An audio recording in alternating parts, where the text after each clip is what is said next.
contact, Josh. Alright. Copy. 10 meters. Backing up. Bottom in sight.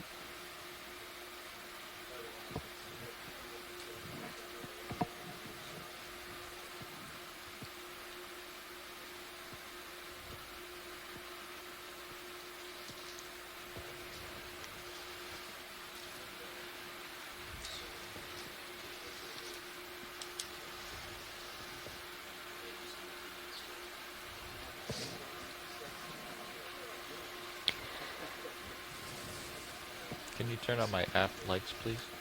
Yeah. Thank you.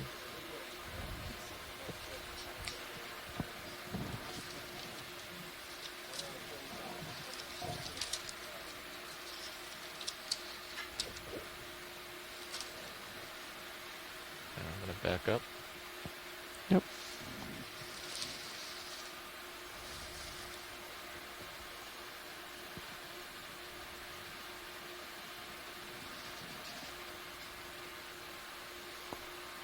Our eventual move is going to be north, just so you guys know. Alright, well I'm going to come about starboard and come underneath you. How does that sound, co-pilot? Okay. Good situational awareness test. That way we're facing uphill.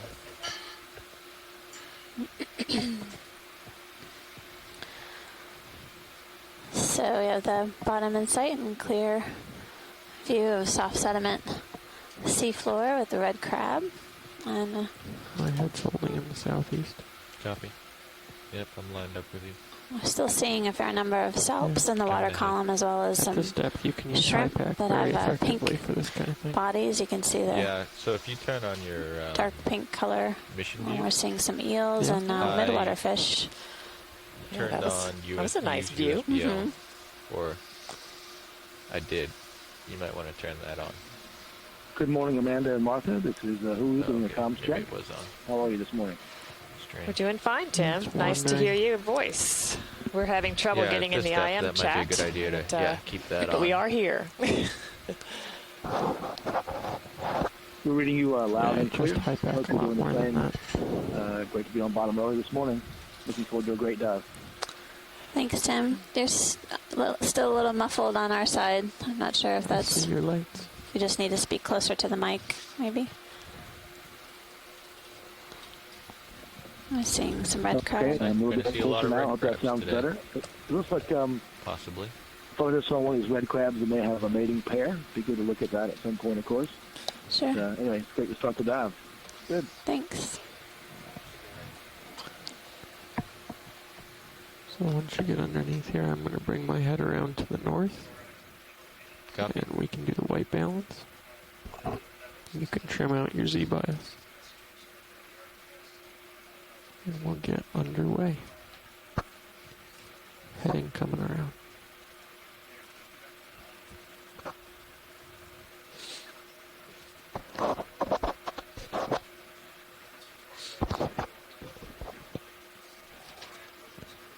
Oh dear. It's a lot of And it starts. swimming. It was interesting exploring the 500-meter contour yesterday. Very solid.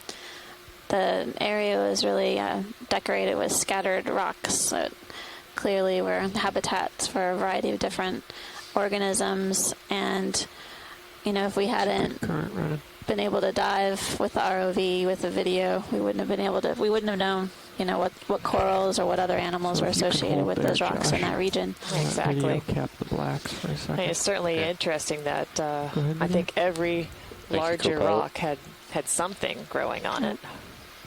Many had coral, specifically Acanthogorgia, which is a type of octocoral. And most had sponges on them. Yes. Sponge was almost ubiquitous, I Yeah. think, in all of the rocks that we looked at. Deep sea sponges are definitely something that are an organism of interest. Sponges create habitats for other organisms, are long-lived and slow-growing, So I'm seeing and, a decent current running downhill. Where are the squid's an going. important component of I the agree with. monitoring and exploration sure. activities on this Yeah. cruise. That was the way it blew you out. And also several That's large right. anemones were found on the majority of the rocks we heading. observed yesterday. Auto depth. We got to see some Auto active incline. predation, anemones eating amphipods and hermit crab trapping an amphipod as well. And a red crab enjoying a salp. Well, so who knows what we'll find today. There's a 0.2 knots. It's moving. Auto XY is 0.1. losing that battle against the current. The goal is to Okay, hit we may have to somewhere go to right the in the conference now. middle I'm top not sure of why that. I'm so foam quiet path. on this unit. Been working with.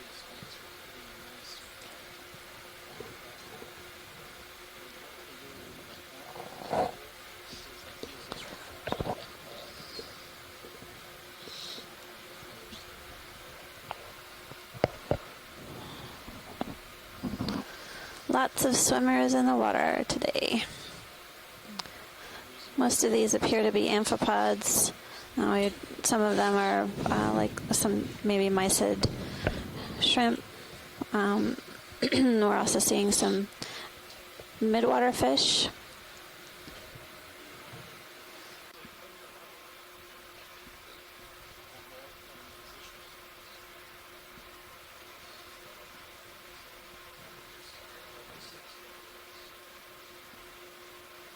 All right, Josh. Yep.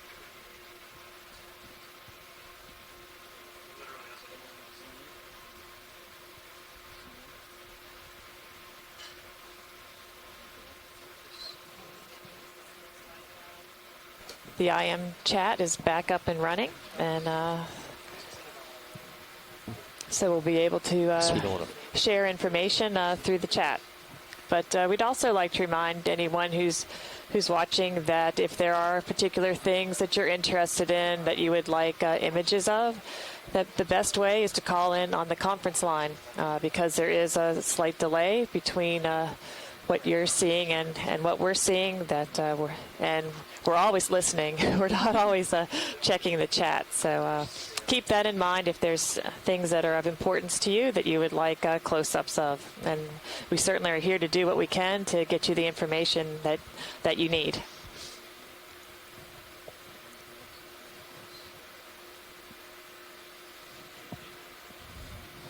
Hey, what do you have for the bottom temperature here? It is gonna be a grill 5.4 day. degrees C.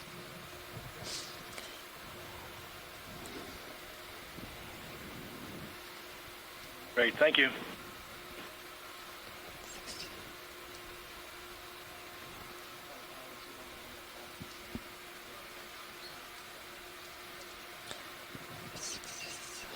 Pilots, we don't have enough light to do an auto white on Sirius, so we're going to have to adjust it once we get to the bottom. Yep. Alrighty. Thanks for that, though. Take her down, Josh.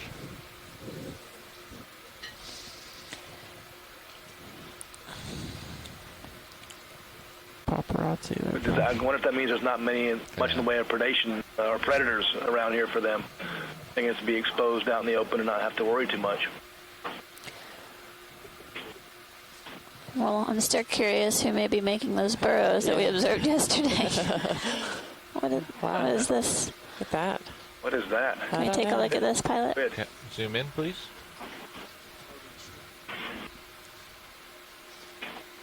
Oh, Squid. why am I rotating like crazy? Sometimes it seems to do that on its Yeah. own. All right. I have no explanation. You come in tight. Looks like a squid.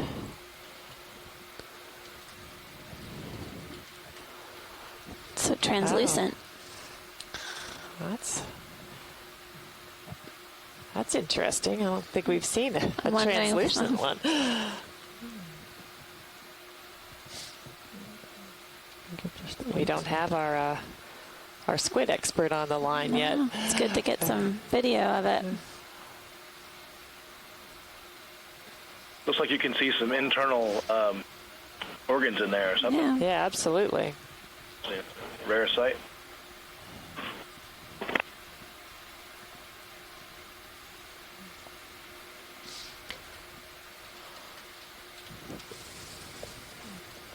Alright, come in.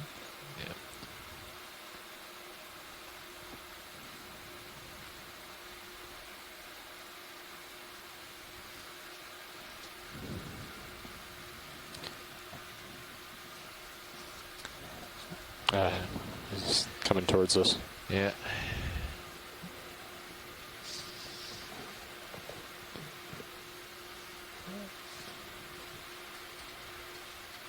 And I'm losing my light. Yep. One other thing that I'm seeing, It's full wide. there's these white spots on the crabs, and I can't tell whether those are joints or barnacles on them, or get an opportunity to see that, and then that'd be. Pilot, maybe we can get a snap zoom on the crab on the right, far right. Sure thing. Alright, come in partial video. It's partial. Yeah, I know that we've observed crabs with loads of barnacles before.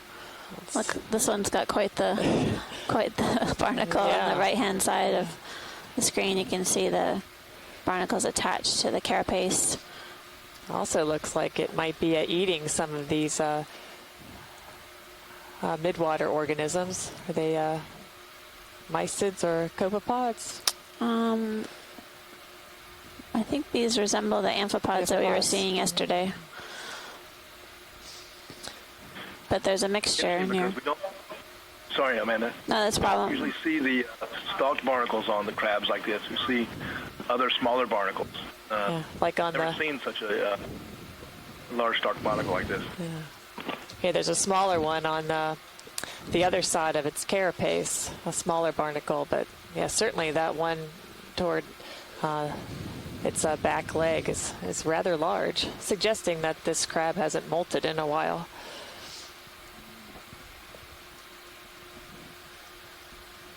Interesting to see a furry claw up there too that it's using. Got like a little mesh of material there.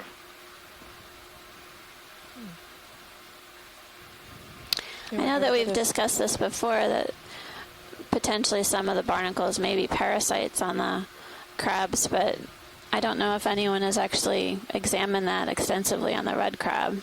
Tim, do you know what's been done? 5 meters altitude, Josh. Good question, Amanda. To my knowledge, it has not been done. That's a really good question. What's a parasite and what's just a epiphyte or Right. epizo Sirius living on is top? underway.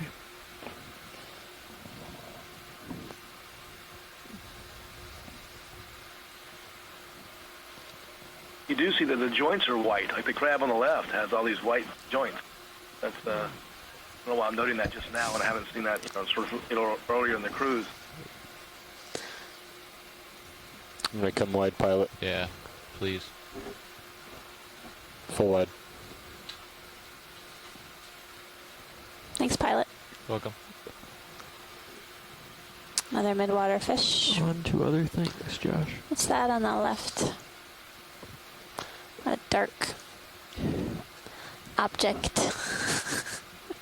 Gray in color. Coming in. That's so different from all Everything the else. surrounding habitat. See if we can take a closer look. Alright, video, come in. It's partial. Stone. A stone, yeah.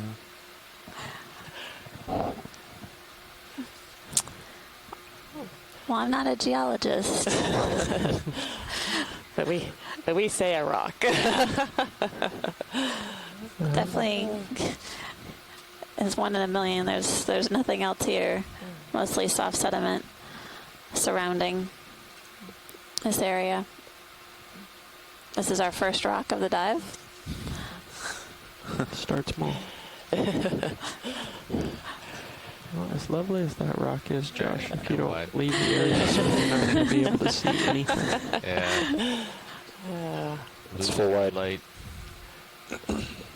Today is going to Thanks, be all pilot. about sprint and zoom. That might be a barracuda on the right, shimmering. Yes, I think so.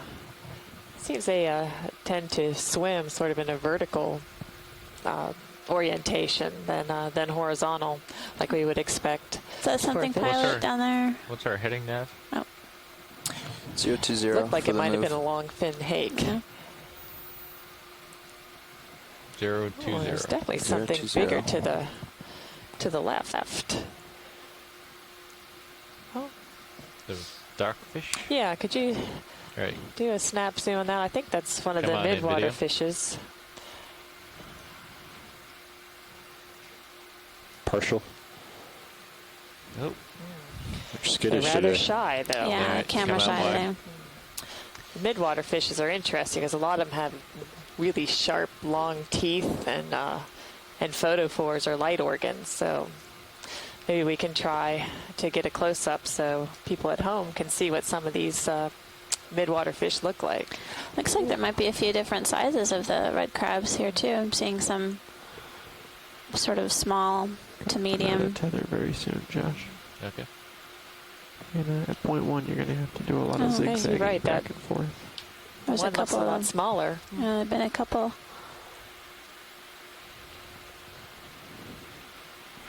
Hey, can we get the lasers on for a while we traverse? Sure. Great, thank you. Lasers on. Lasers are on. And just for your information source side, the Here they ROV come. group has been chasing and ground fault in the lasers since the beginning of leg 1. So we haven't been turning them on and leaving them on as a matter of course. But of course, we'll put them on as on request. So anytime you want them on, just let us know. But we haven't been leaving them on for that reason. Just another one of those squid, Mhm. the translucent squids. I just saw another one of those translucent squids. Yeah, it's pretty hard ground fault on the lasers again. Mating pair of crabs here. Could we snap zoom on that, All right, please? come on in, video. Remember that the lasers are 10 centimeters apart.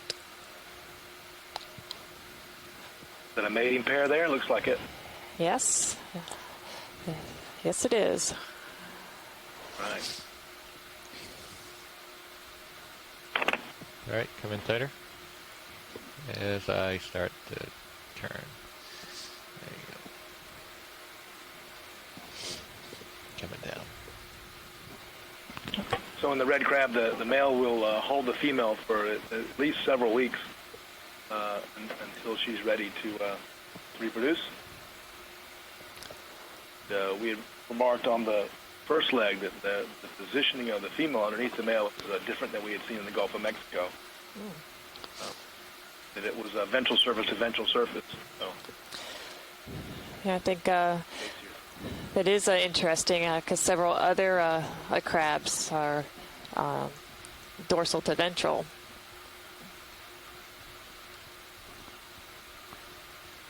All right, you can come out, video. Hold it there for a second. So I'm not sure what's known about the mating season of these red crabs, but I guess earlier in the All right. cruise we saw Come on several out. mating pairs. It's full wide. Thank you. I think in the Gulf of Mexico that the month of October is when females normally bear eggs, be carrying eggs at that point. I don't know if this is the same kind of a schedule here or not, but what's interesting too that Amanda pointed out different sizes of red crabs. Yesterday we saw some different sizes as well, and the theory put forward was that as we get shallower in these canyons or anywhere where these red crabs are, that you'll see smaller individuals as you get shallower. There's another one right here on the right-hand side that's much smaller than others. And so it's a matter of as they get larger and grow, they actually go down slope and get and occupy deeper habitats. But I guess that's just a hypothesis at this point, not proven. Pilot, please. You got it. You want to turn Maybe my another lasers on, mating co-pilot? pair of red crab. All right, video. We can start coming in. All right, hold it there. I think that's a witch flounder. All right, you can come in tighter.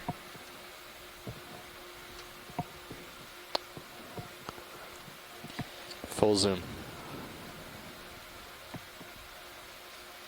So we noticed that there's a black segment on the fin, and that's what we're looking for to identify the witch flounder primarily, other than the fact that it's flat.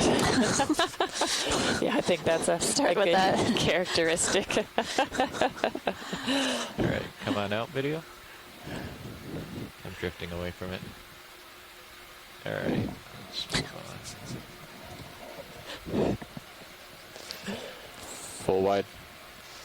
Full wide.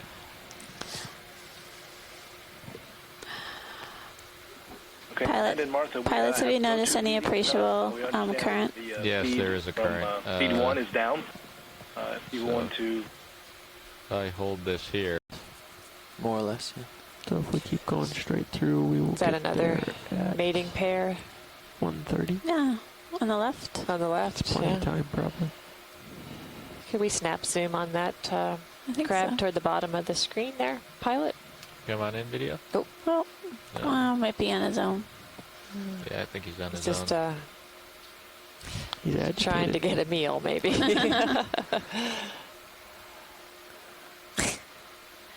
Definitely very active crabs. Yes.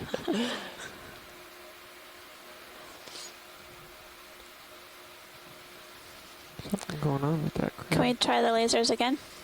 Just get a couple of sizes.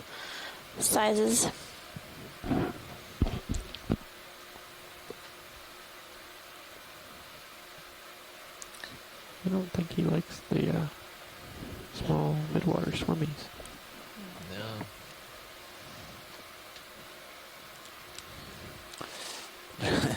Do you think these amphipods migrate daily down to this depth? I mean, is this always a food supply for these crabs? Oh, that's a good question.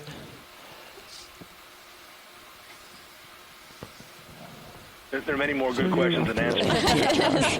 to- Yeah, I haven't turned to follow Well, you. it's interesting when we were doing the dives in the canyons to the south, specifically at Baltimore and Norfolk Canyon, we did see amphipod swarms on occasion, All right, come wide. and they definitely were seemed attracted to the lights Full wide. as we used the ROV. Current is cooking.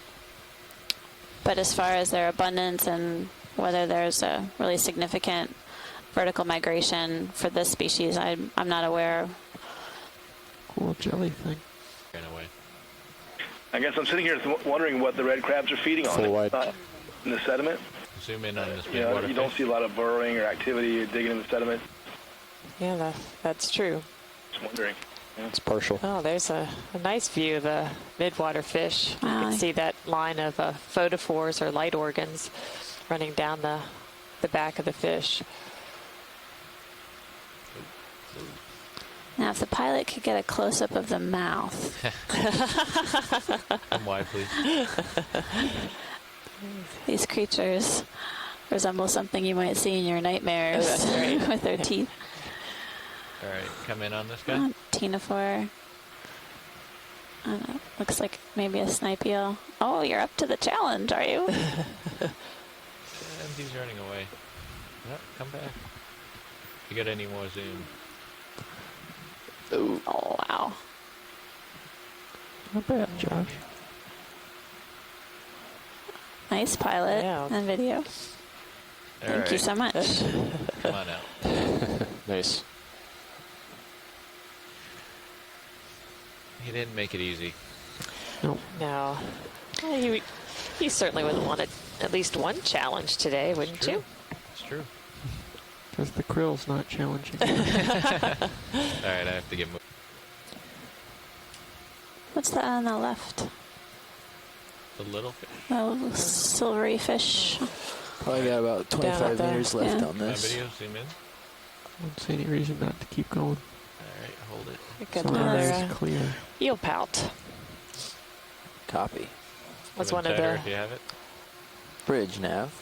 We noticed this fish in little burrows along the steep wall that we were looking at yesterday. Can I add an additional 100 meters to this move, please? Thank you.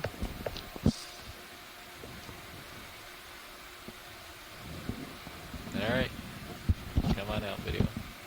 He's Full wide. Thank you.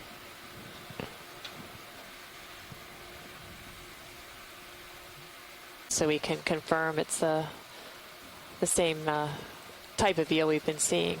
Okay. Zoom in on this small one here. Sure, that'd Yeah. be great. Come on, video. Come on in. Partial. All right. The rest of the way. Hold it right there.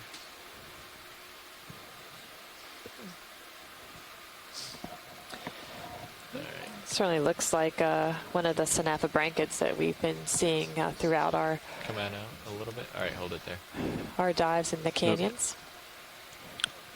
We're currently working at a depth of 644 meters. All right. Looks like there's some more of these scattered rocks, really small in size, and then several quill worms, straw-like tubes that you see on the seafloor. They seem rather large. Do you think they're bigger than maybe we've seen previously? Definitely looks like there are some that are greater than 10 centimeters in size, and definitely a variety of sizes. Come out just a little bit.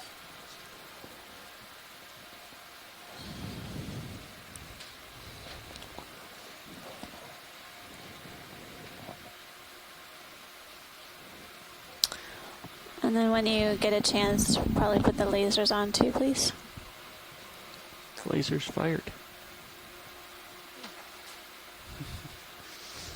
It's an uncrab. Is that a crab? Carapace. Carapace? I think so.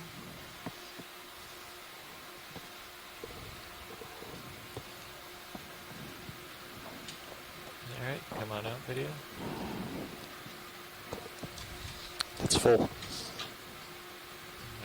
thank you. It's frustrating when you start with that nice clear screen and then it clouds up like Crabs are ready for us. Yeah. Nice light, and then it slowly disappears. Yeah. Well, the good news is today isn't as bad as it's been some days. Oh, that's Another true. witch flounder. You're doing good with the zigzagging, Josh.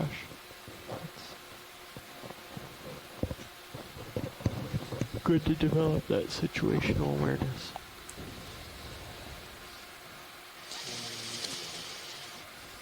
Can we take a look at the discoloration in the sediment that's below the sediment?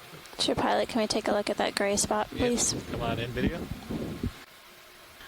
Hold it right there.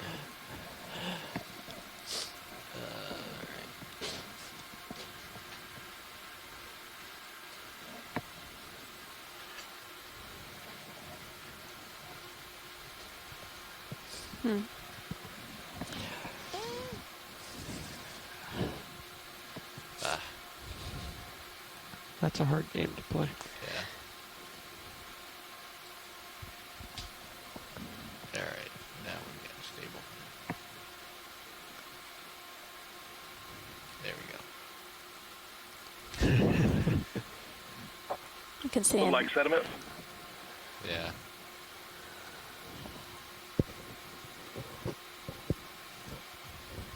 Yeah, it may be exposed anoxic layer subsurface. You can see an amphipod on the right-hand side, sort of stuck in the mud. All right. Are we good? Yeah, come on out. That's my best guess. What's going on with this? Full crab? wide. It's a good one. Come in on this crab. Ooh. Whoa. Whoa. What is up with that? I don't think he's doing too well. No. Can we get any closer to see what is growing on that crab? Or in that crab? Wow. Can you take my camera there? Yeah, I can. You want a little up? That might have been what created that anoxic layer next door. My goodness. That's sort of terrifying. Well, this one's alive. I think. Are you full zoom? Are we That is full zoom. That's full zoom. Okay. So that looks like bacterial filaments covering this apparently dead crab. I bet that smells good. Down a little bit on the video. Oh, that's certainly Float something back. we haven't seen previously. We saw a crab ripped apart yesterday. Now we see one with See if I can get a little closer. It's creating a habitat for bacteria. They just be a molt. uh, When they molt, don't they break apart?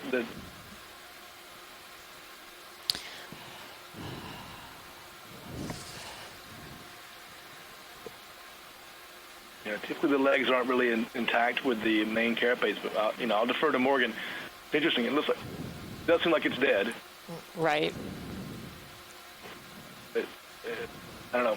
Normally the molts I've seen in the Gulf of Mexico are actually the thing is split almost in half, and it's on its dorsal side. It's facing down in the sediment. And the bacteria would respond to this organic enrichment by the Right. crab. Decomposing. Right, adjust the camera there. Tom. I'm on the Yeah, good point. Trying.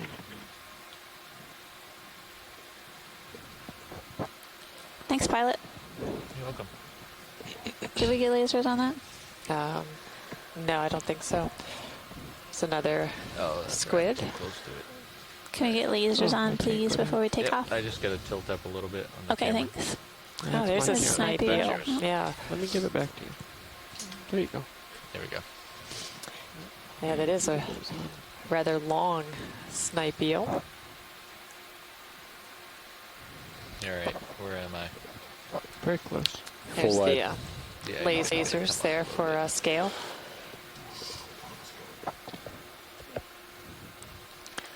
And a squid swimming by. Yeah, A two transparent squid. Oh, That's like two Does- squids.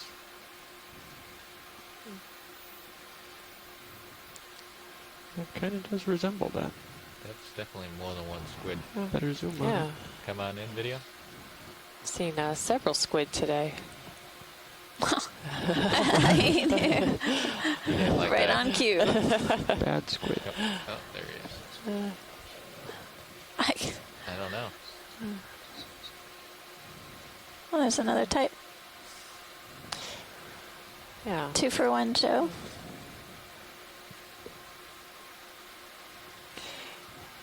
Look at that. It's I've never definitely- seen that before. It's definitely two squid. Oh, that's wild. Is one eating the other? I can't tell. The one being eaten doesn't seem alarmed. Alive or alarmed? I couldn't- Alarmed. The other one doesn't Doesn't appear seem to be moving Yeah. independently. So, Yeah. There. so Wow. possibly one squid eating another. That would be a very odd mating position.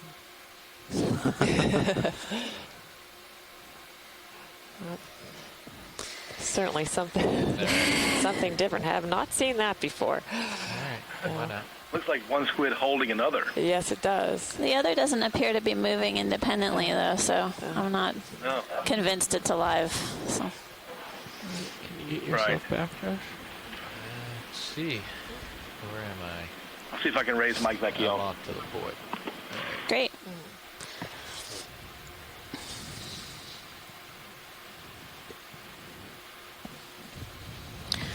So we're currently working at a depth of 639 meters. And I'm Martha Nazinski from NOAA, here with Amanda Demopoulos from USGS. And we're here exploring today the Intercanyon between this guy Powell real and quick. Lydonia. Come on in, video. So we're moving up the northeastern side of this feature Come on in. to see what we can see today. So we've been traversing over soft sediments and have All right, been he's moving away. noticing a All right, lot coming of out. the red crabs as well as a lot of activity in the water column as well, with squids and midwater fish and these swarming amphipods.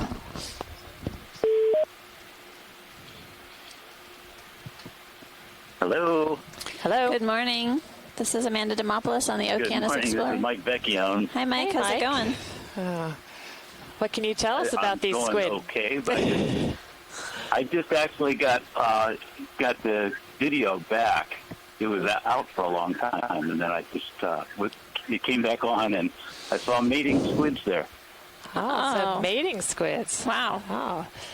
Yeah. Can you tell us? It looked like Brachiotuthus. Brachiotuthus. It looked like Brachiotuthus mating that we had described in a paper a long time ago. Clyde Roper and I described it, where one toes the other one around. Oh. Well, that's great. We're glad that you were able to tell us what was going on there, because that was certainly something new for most of us here. Yeah, that's why I decided I'd better call you. It's an important observation. We've seen a number of squid. A lot of squid. midwater stuff. I saw some stomius, and there's a lot of midwater shrimps and things. Yes. Yeah, we've noticed a lot of midwater activity You today. don't have to stay and look at it. I just seeing it Cool. from a The serious more view, I of thought those maybe there things was that a you can victim get in a the middle being close-up eaten. on, the better, because we can get IDs from Doesn't appear to people be that the I work case. with at Beresima. Okay, very good. So I'm gonna hang up until I see some more squid active. Well, Okay. right now. Okay, thanks, Oh, there Mike. you go. One's on cue. Maybe I'll just stay on the line for a while and see if there's anything else I need to comment on. Thank you, Mike. The Can we have- more observations you can get on the mating squids, the better. Okay. What was that, Martha? I get the lasers on for that crab aggregation.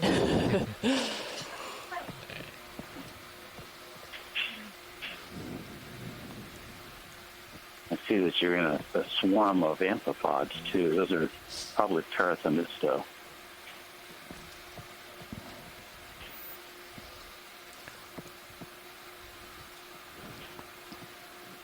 Did they spread out when we went over them?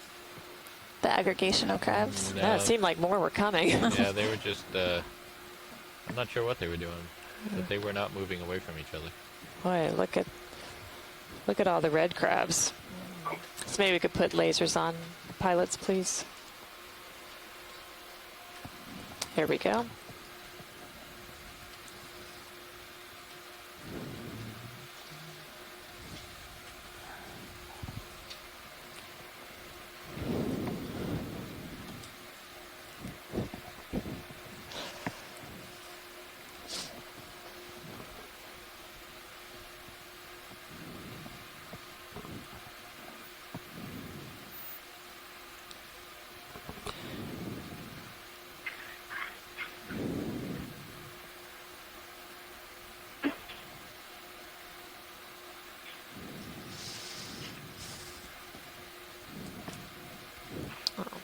Seems to be another crab aggregation here. A lot of snipe eels in the water column. Yeah. So a reminder, the people watching on the shore side, the distance between the lasers is 10 centimeters. And we're leaving them on for a little bit so we can get a good idea of the sizes of the animals we're seeing on the seafloor, specifically these crabs, as we pass over.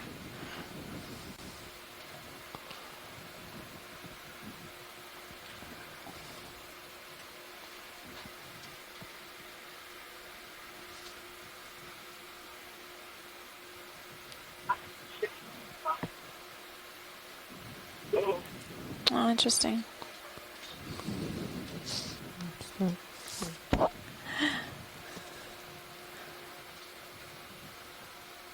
Can we take a look at that squid that's Come on in. dancing in the mud? Oh. Oh. Ink.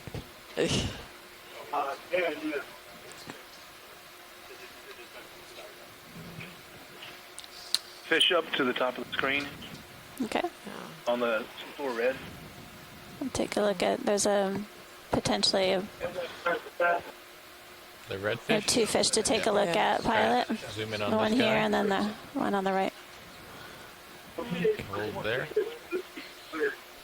Sorry, can you repeat that? Hold there. Looks like a hake Good. of some sort, maybe the long fin hake. Come in tighter if you got it. Hold it there. Yeah.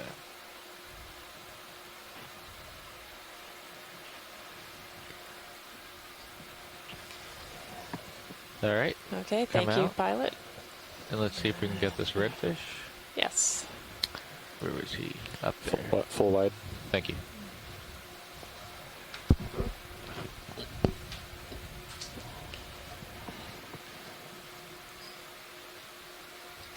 Seems like there are many more squid They're today coming than I've partial noticed, and even yesterday. Yeah, I agree. That's partial. Looks like a black-bellied rosefish. Okay, you can Yeah, start I coming think you in. may be in a mating aggregation of Brachiotuthis. There you go. They're Hold called arm squids, but it's not very descriptive. What's the depth range of Brachiotuthis, Mike? They're mesopelagic vertical the ground. migrators, Yeah. but Alright, when we come on saw out. them mating before, it was at Hold. around this depth, I think, 500 or 600 meters on the slope off of North Carolina. Come in tight. Hold that. Let's see if we can get a nice shot.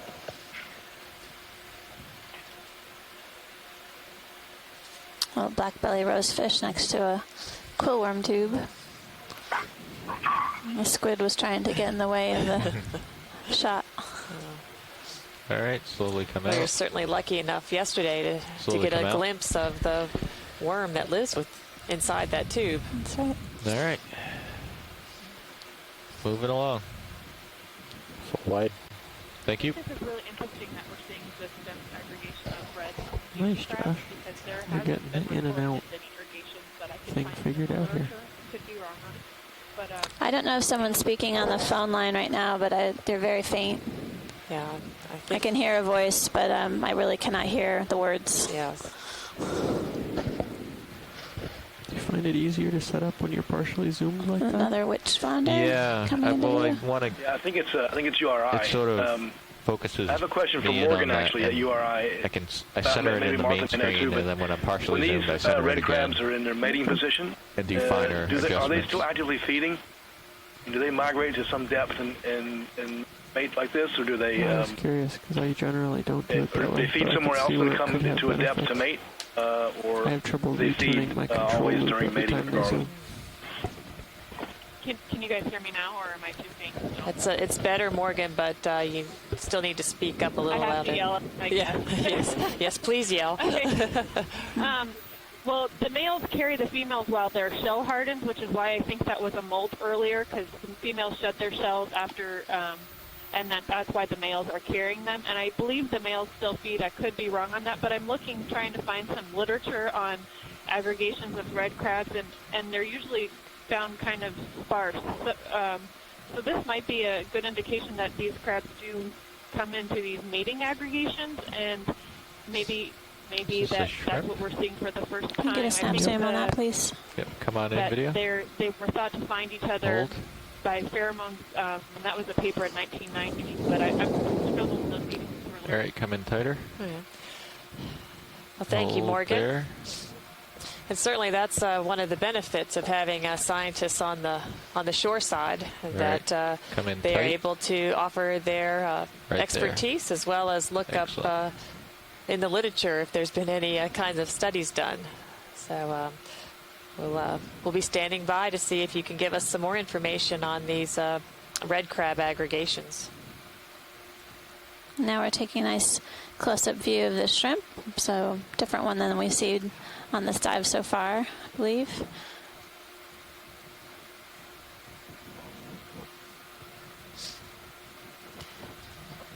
And we're currently working at a depth Come out of a little bit. 629 meters. All right, I'm getting up on him. Looks like a pandalid, but don't know. Nice shot of the shrimp, though. Thank you. Great. It's a good sized shrimp. Yeah, it is. All right, come on out, video. What do you think? Full Probably a wide. 12 count? I don't know.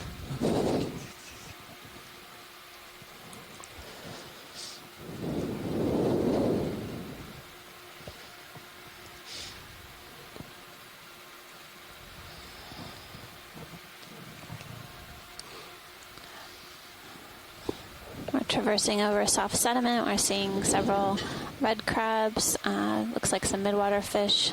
Several squid are swimming around. You can see them darting around, hitting the sediment surface. On the seafloor, we're also seeing scattered quill worms. These are the tubes that you see. They look like straws, white straws. Quite a few witch flounders as well.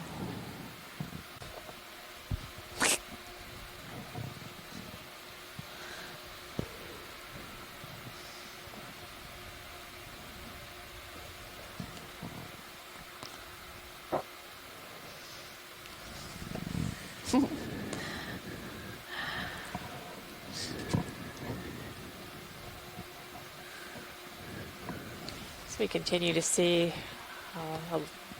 many red crabs. There's a kelp chain floating up above us on the left-hand side of the screen.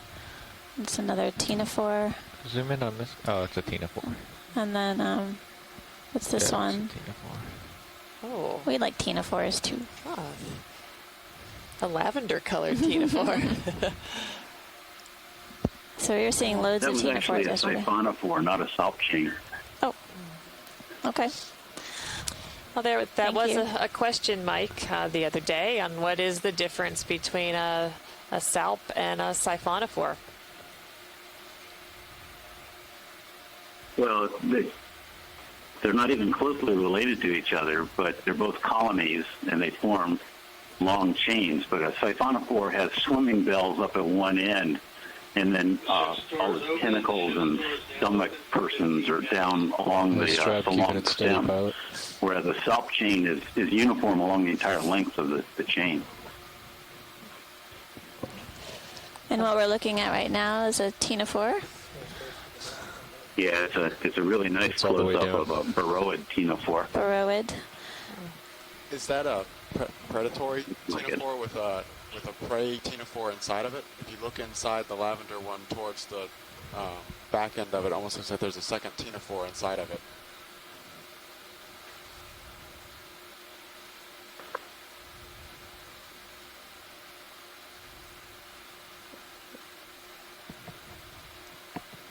And now they've got a lobate ctenophore in front of the burrowed ctenophore. And incidentally, the burrowids eat other ctenophores, so it might be interesting to see whether that happens.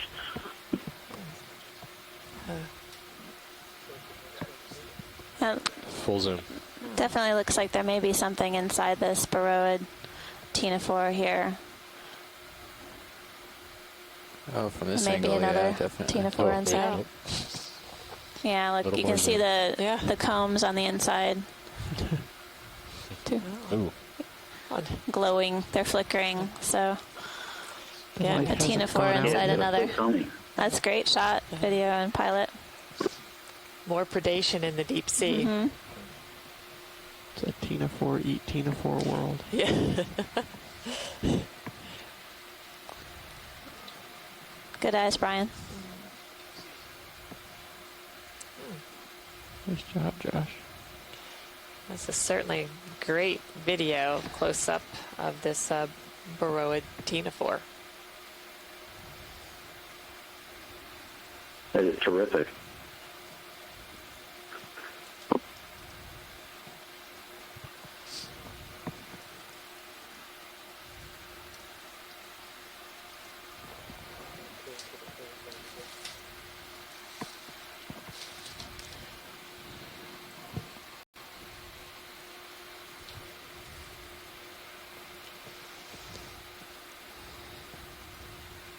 One wasn't enough. You had to find two. So we currently have 2 types of ctenophores in view. One, and we were just imaging before the baroid, and now this is the lobate type.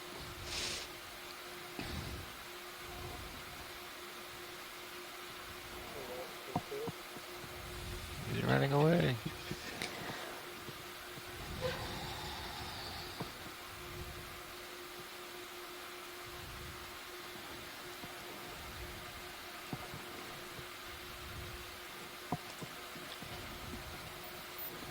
Alright, now let this guy go in a second.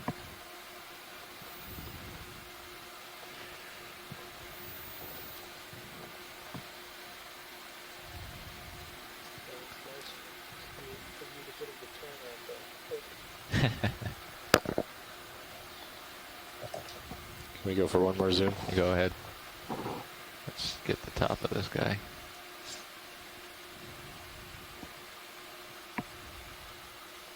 Nice job, pilot.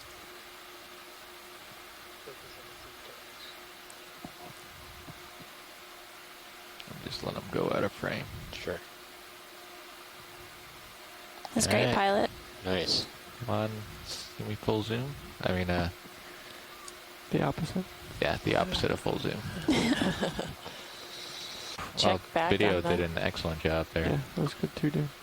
Good job, Dan. We've definitely noticed an increased Just number of quietly ctenophores watch in the you water fly column down. on this dive, and in particular yesterday's Think there's dive.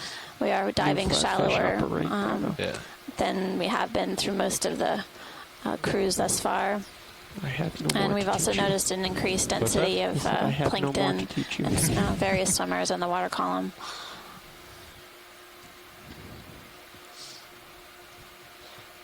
So after looking at some things in the midwater, Monkfish. then we'll come back and check what's on the sea floor and find a few more red crabs, a witch flounder, and a large skate. So maybe we can take a snap zoom of that All right. skate. It's a Come on in. goosefish. Oh, goosefish. Come on Sorry. in, video. Look at this. Wow. He's a pretty. Hey, there's It's all something your perspective. wrong with your eyesight, Josh. What? Look at the It's, pattern along the edge of it. It's very intricate pattern. Yeah. It's almost fractal. It's like very that. ornate, Yeah. for sure. Well oh, decorated. see And if he's we got- posturing for us. Oh, that's wonderful. Now this is something I'd like to see do predation. Oh.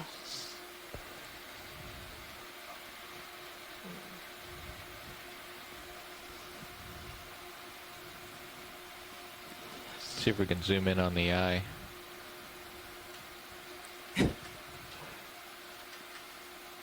Ooh. He's watching you. And come down and we'll Right next to look at the mouth. the eye, you can see that like a long rod, and these kinds of fish use a little fishing lure to attract prey to get it closer to their mouth, so they're able to snap them up. Now you can see he's got a mouthful of teeth.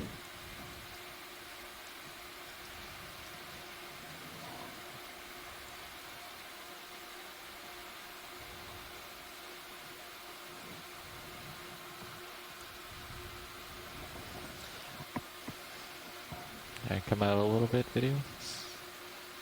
Yeah. It's been a while since we've seen one of these kinds of fish. They have been observed in the canyon dives so far, and goosefish are present in the canyons further south as well. All right. Let's But our observations have Come been out. sporadic Yes. at best. That's great. Full wide. There's our hermit nice. crab to the right. You Our got favorite Zoom. hermits. zoom hermit crab. Zooming hermit crab. And before we take off, we do want to get a image with the lasers for the goosefish too.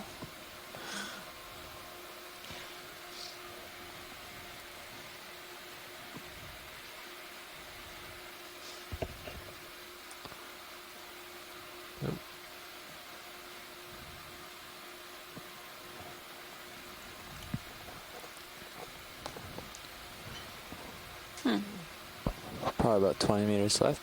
You want to add another 100? Sure, why not? All right, come out a little bit, get the full. Oh, that's Here are great. the lasers. All right. Bridge nav. All right, let's move along. By my calculation, we great have about 20 pilot meters left. video. Do you agree? Awesome imaging. Perfect. Can we tack on another 100? Thank you.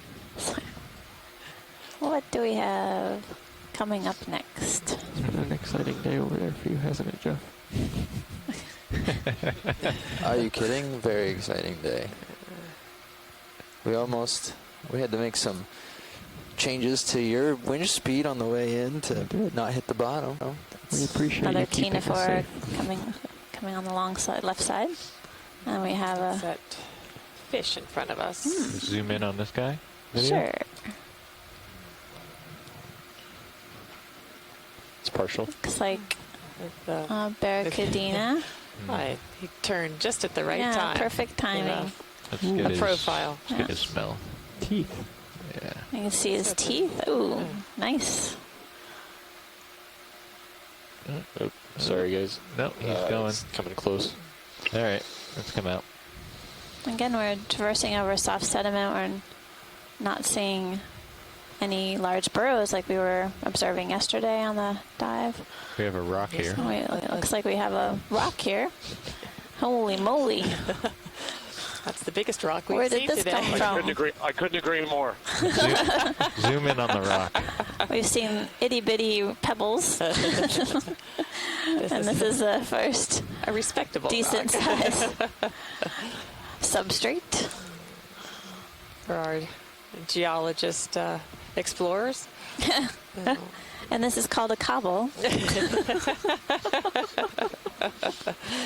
And Jamie, could you remind us what the different size classes of rocks are, please? Good. Sand, a 16th of a millimeter, 2 millimeters. A granule, this is for aficionado, this is 2 millimeters to 4 millimeters. A pebble, So 4 millimeters to 56 millimeters. And a cobble, 56 millimeters to 256 millimeters, and bigger than 256 millimeters is a boulder. You may have to remind us the size classes later on in the About dive. what? There were some amphipods, I think, on the edge of that rock. And certainly Full some hydroids. But perhaps we're always safe if we say rock. It seems like it's Say okay. that on air. Okay. Another All Tina. rock to you. Sorry. Maybe it's not much. Little bump. No more than that.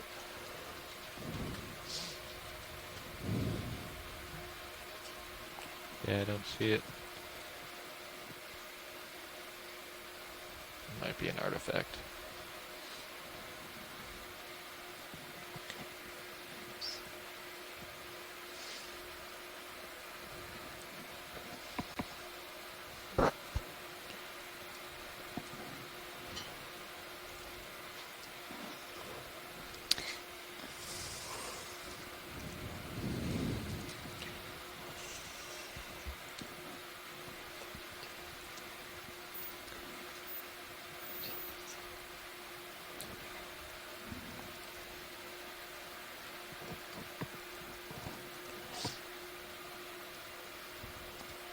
Let's try to get this guy. Zoom in on midwater fish. Let's get his head. He's going. These Can we get guys- that? That's great. Ah, They're not cooperating today. It's great that we get a chance to see him at all. It's very unusual. There's one. Can we What get is distance? try to get the little one to the right, Can you move up? this Tilt little up. fish. upper right corner? Yeah. Yeah. All right. So are these? Are we Go seeing ahead more and video. shrimp on the seafloor? Are these red? They look like small shrimp. Yep. All right. Keep Maybe coming in. mysids. Oh, nope. That was Ooh. a different So it's some one sort than of. we've seen. Trying to get a close-up of this midwater fish. It looks like a McTophid, possibly. It's full white. Or a cyclothone. All right, come back in. He's That's descriptive. too active.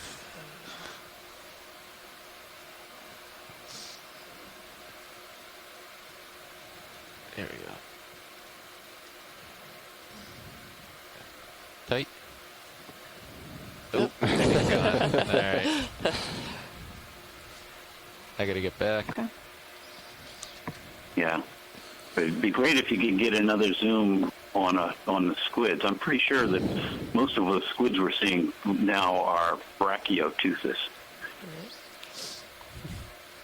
There's your challenge, pilots. Pick one of the Are you rapidly up moving. for the All right, challenge? come in on this guy.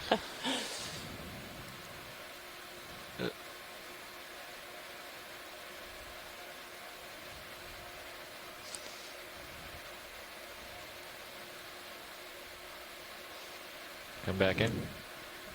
See if he'll cooperate. Nope.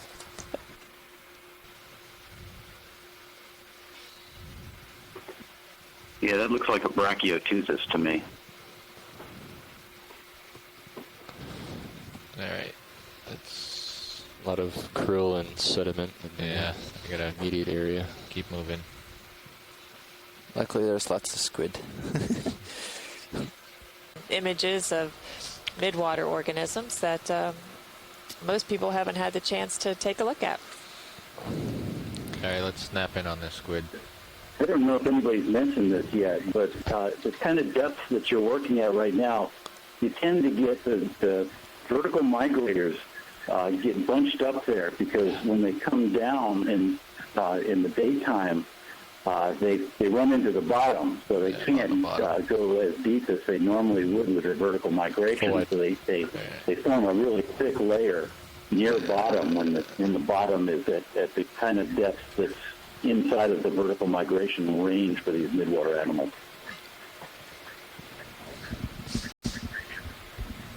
It's a congregation zone. Yes.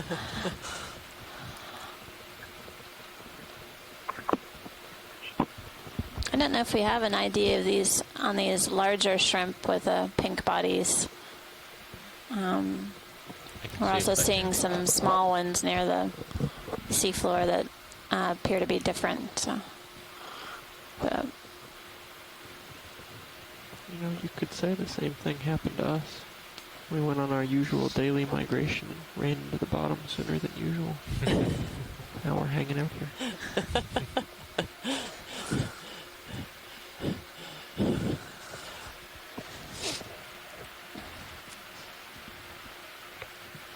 There are a lot of these shrimp. See if we can get one near the seafloor. Zoom in video. Do your best. Yeah, Amanda, to, this is Tim. About those shrimp, the one you're seeing now, just above the seafloor? yeah.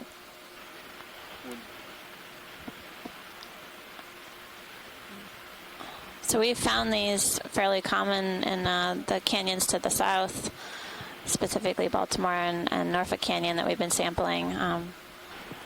I just I don't have an ID on them. I'm not sure what they are.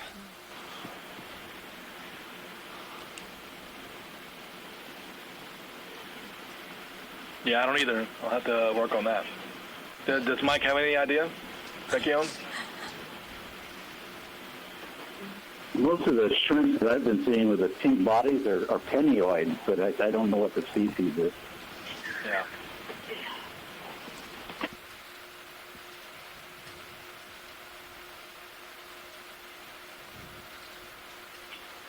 Well, there definitely seem to be. I think the genus is Sergestes, but I'm not positive about that. I think we're blinding the squid.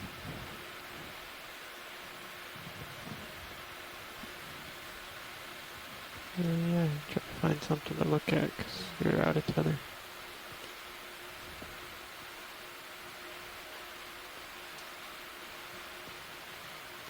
They're certainly stressed out about something. This behavior keeps occurring. Yeah, I think we're blinding them. That'd be my theory. My hypothesis.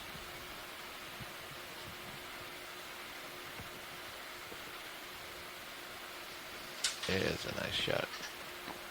Nice job, video. That squid was definitely a Brachiotuthis.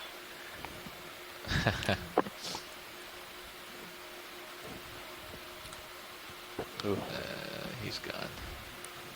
Getting some great pictures of the swimming organisms. What? Typically they don't behave for us, but That's right. I've gotten some images of a few different midwater fish species as well as some shrimp, and then we were able to get an image of a mating pair of Brachiotuthis squid and several squid images thus far.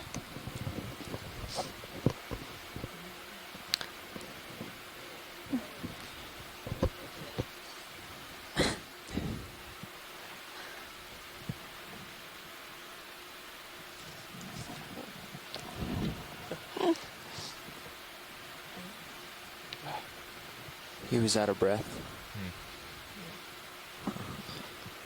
Okay, this is something I've been looking for. It's probably a dying Brachiotuthis. Oh. Last time we saw a mating aggregation of them, we saw them dying on the bottom, and there's a lot of predation going on by benthic organisms on them. What did you primarily observe for feeding on them as they were dying? Well, we saw crabs, red crabs feeding on them, but strangely enough, where we were before, there was a lot of ophiuroids, and we saw a bunch of ophiuroids eating a live squid on the bottom during that episode. Wow. Carnivores and scavengers. Haven't noticed a lot of ophiuroids here, though. Maybe we're just not close enough to the bottom. Well, and also they may come when things fall. Yes. Respond to food falls.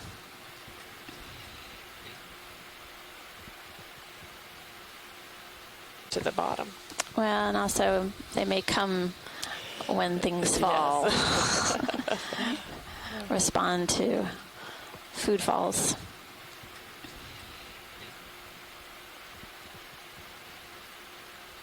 Could you snap zoom on that crab, please, pilot? Sure. Sorry, getting ahead of you. Go ahead. Partial. Okay. Come in tighter. Barnacle under the leg there. Another one carrying a barnacle. Oh. And a little... Wait a second. That's very nice. Gives us a chance to see some more barnacles growing on that crab. But in between its legs. And there. Is that what you were interested Yeah. in? Probably should get a zoom of that, pilot. So Morgan's noticed that the crab's missing its major cheliped. No. It only has one. Only one pincher.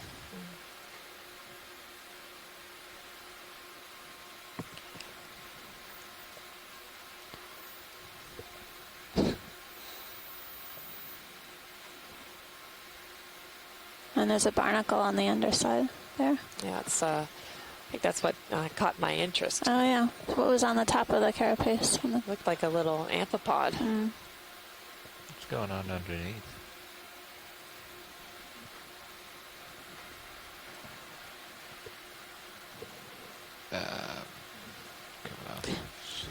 So, pilot, can we try to zoom in on the abdomen of this crab, please? Yep. All right, come on in. The underbelly.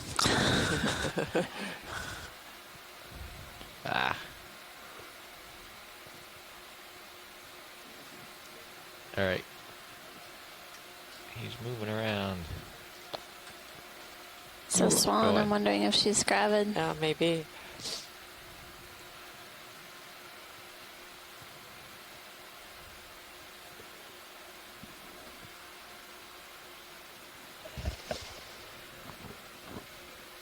It's getting further away. Yeah, that crab is a long way away. Yeah.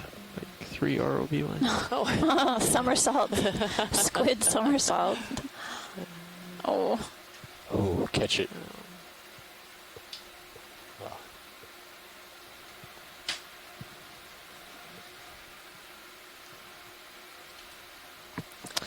All right. Okay. Thank you, pilot. You're welcome. And there's a where the crab was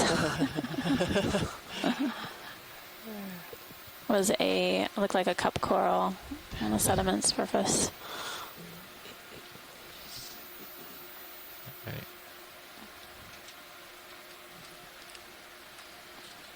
So Morgan, if you can call out, we were just talking about whether some of these barnacles may be parasitic. Can you share what you know about that?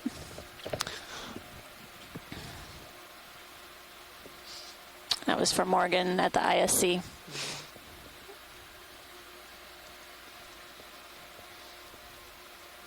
Go ahead. So the parasitic barnacles take over the gonads of the crabs, and they feminize the males and take over for the females. But they look very different than the barnacles that we're seeing.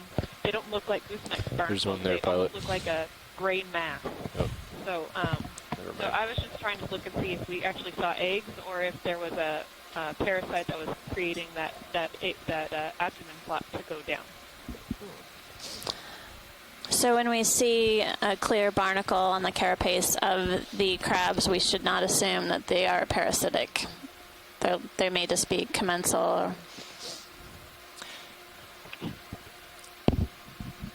there are actually also parasitic isopods that live underneath the carapaces of some of these crabs, and they create a big bump. And you can see them really distinctly on the squat lobsters, and if they've been long enough in some of these crabs, you can see a large lump. So just because they're on the carapace does not mean they're parasitic. Oh, maybe we've come upon our first attached fauna Right. today. Come on in, video. Thanks, Morgan. That's Morgan Kilgore. She's at the Interspace Center visiting us today, helping us out with the dives, and she's a postdoc with Peter Ostor at the University of Connecticut. Morgan, just let you know, this is video. Your audio is probably 30 to 40% too low. If you guys can do anything to increase your audio level.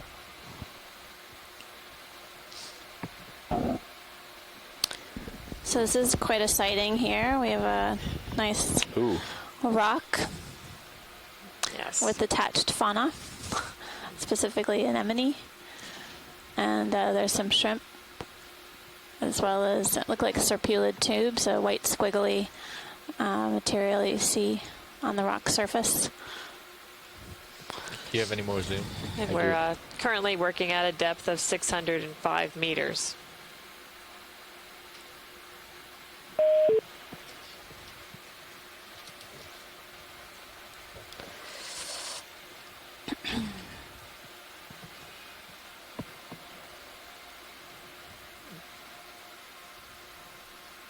Looks like a scale worm on the left-hand side of this anemone. You can see the plates. Can you get any tighter video, or is that it? It's full zoom. Okay. I don't know. It's a good question. The interesting association here, but it definitely blends well with the anemone. Certainly does. That's wild. Come out a little bit.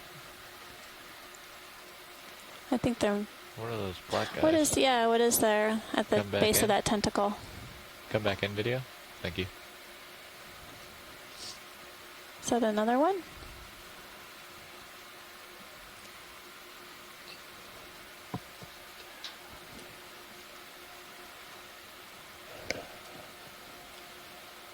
That's possible.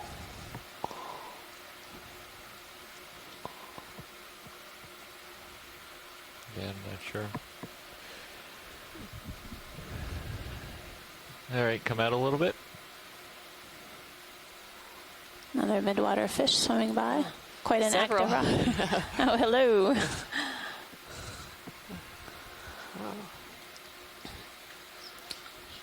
All right, zoom out just a little bit more. Hold that right there. Yeah, great. We're getting all kinds of shots of some of these midwater animals.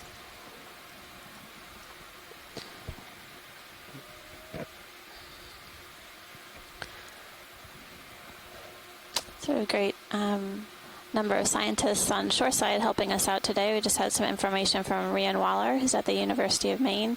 This might be a Bullocera type anemone, and if the tentacles are pulled off or removed for some reason, they can actually regrow.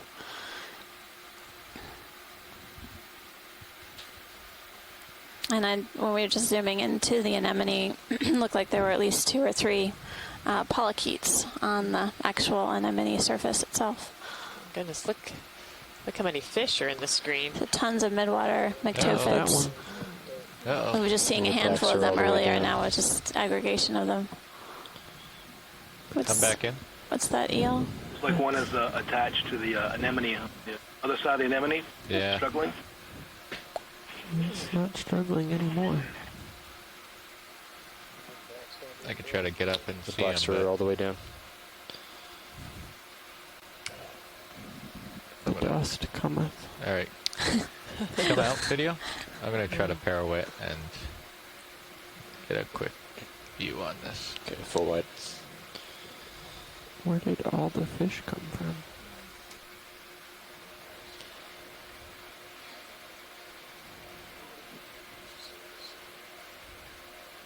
All right, come back in partial. Before we leave here, it'd be great to get the lasers on too, just to get size for this Partial. rock area. Oh. There he is. Come in. Oh, look at that. So we're taking a close-up view of an anemone. Looks like a fish has been just caught in the tentacles, one of the midwater myctophids. That shrimp is interesting as well.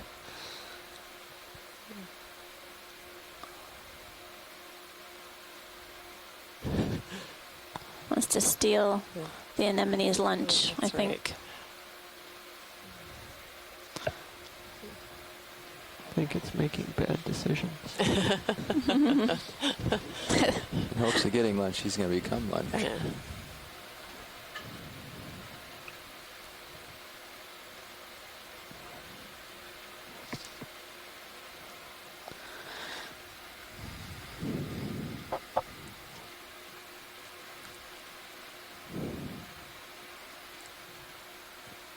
Oh, changed his mind.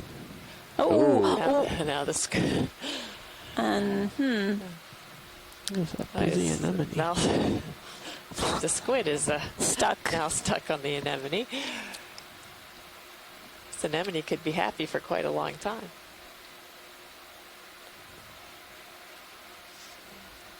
Nice job, pilot. Just keep it steady. So again, that was a brachytoothus squid. How are we doing, Tom? An anemone appears to have entangled it. I don't know if this is interesting enough for an easy stop. Says. Uh-oh. There goes more. Oh, that one got away.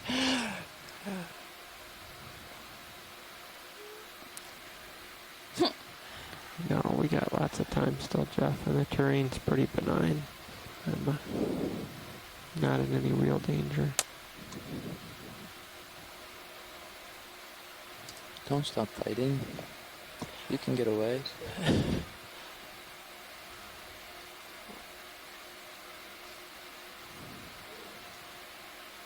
Oh, nice. Squid got away. That's not going to go far. I don't think he's too happy. Oh. That is a very busy anemone. Well, as usual, action-packed dive. That's right. Action-packed deep-sea adventure today. More predation. It's Wow, that fish is really cool looking. So bright.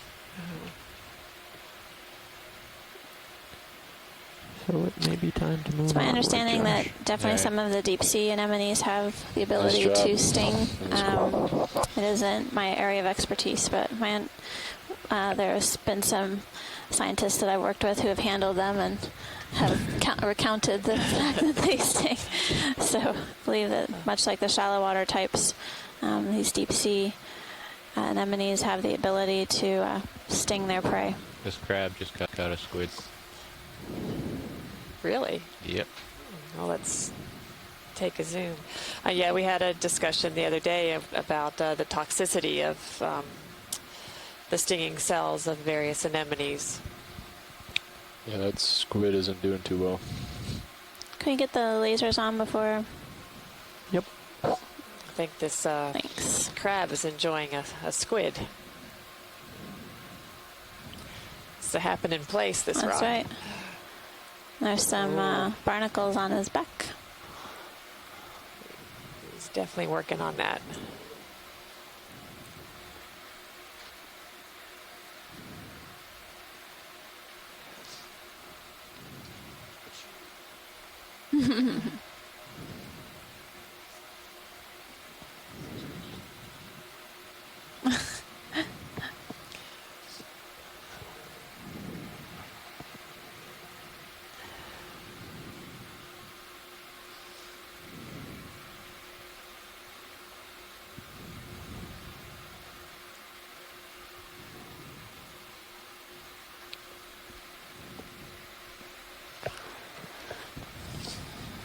He's picking his nose.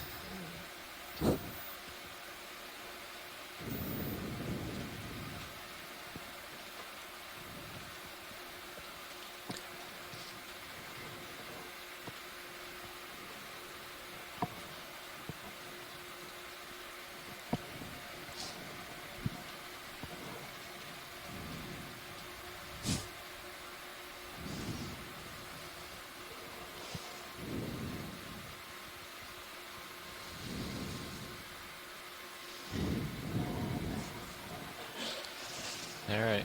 Oh. I'm losing it. Yeah. Come out. Hold it right there. Hey, it's Mike. I'm back. Okay. All right. Hello, You're Mike. seeing one of your squid being eaten by a red crab. Yeah, either that or it's smoking it like a cigar. Oh. All right. Yeah, this is actually what I expected to see when I saw the mating squids. Yeah, I'm in front now, Josh. All right. I'm gonna move on. I think that anemone caught something else too, but it's time to move on. See some more barracuda on the sediment surface, glimmering in the light. And we're just imaging quite an active rock. That was the place to be.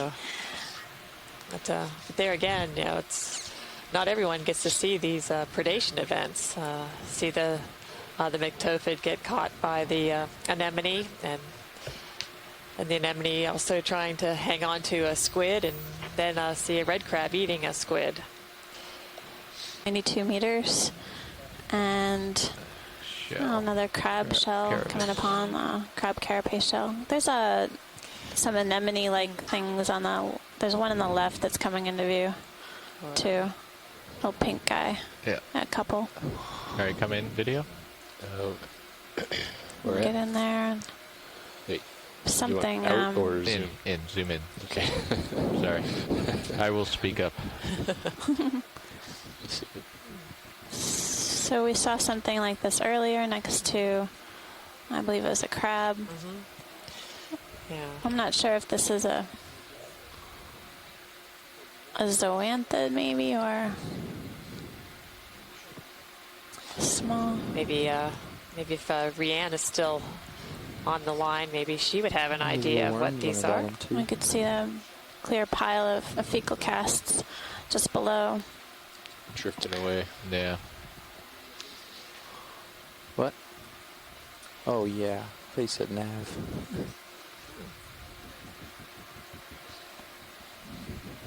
Oh, thank you, Ghost in the Machine. So again, possibly an anemone, something different than. Losing it. So seem to be a few of them scattered around on the sediment. Coming Coming up on another midwater fish. Stomius, I think, is what was the ID on it earlier. And then the red crab. So as we mentioned that we haven't seen them, here we see them again. Here comes one. Actually, we got a minute or Heard two you more. calling, Martha. Just on cue. You want to try to zoom in on that? Go ahead.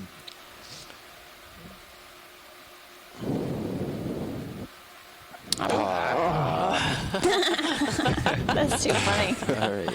That was it. Nice try, guys. Who knows? 8 minutes before the watch change, you gotta get ahead. Get a headshot. It was not even touching the thrusters. I don't know. Another witch flounder, maybe, at least a flatfish.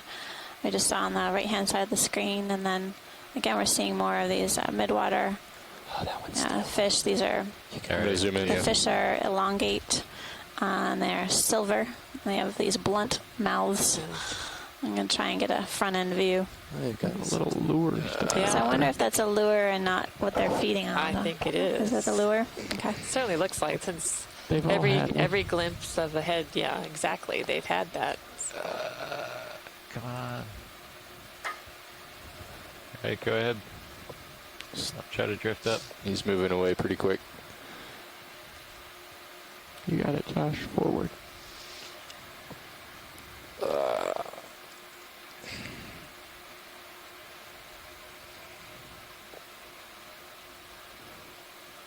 All right. Come in. You got I'm it. full zoom. That's full yeah. zoom. All right.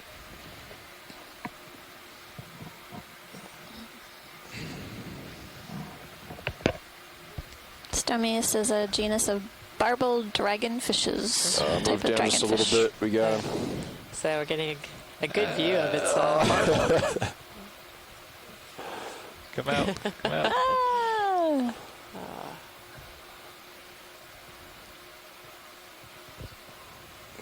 Ah! Nice try. Actually, I That was think you did a close. pretty good job. That was Josh. great. That was great, Pilot. That's and a- video. thank you. Awesome Thank you. job. They're tough. Hello, pilots. Hello, Roland. Jinx.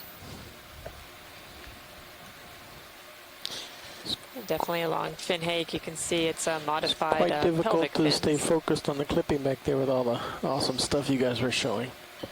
There's a lot going on this morning. Kept me constantly behind.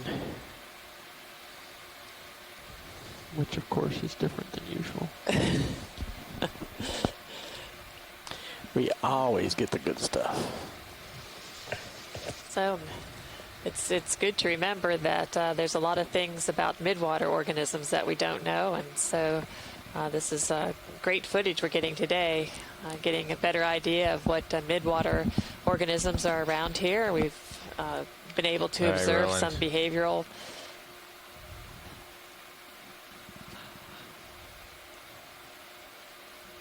Can we see what's in that Again, guy's we're getting a mouth? close-up Yeah. view of the Stomius. Both of them have the same type thing. of Maybe dragonfish it's a with lure. Yeah. its barbel extended, a type of lure. Oh, you That's beautiful. see some of its teeth. Oh. Drifted away. Something swim into it. Nope, I'm on the ground. Oh, that was great video. I But see that one another on the left, flatfish. Flatfish. on the left's got a real good Well, bright. we've been seeing quite a few of the witch flounder, but I think it's possible we might see more of the tonguefish today. Yeah, well, keep our eyes open All right. Come on out, Roland. for low-profile tonguefish. That's right. This guy's on the bottom. No, he's floating. Maybe he's got something. Yeah. You want to get him? Go ahead.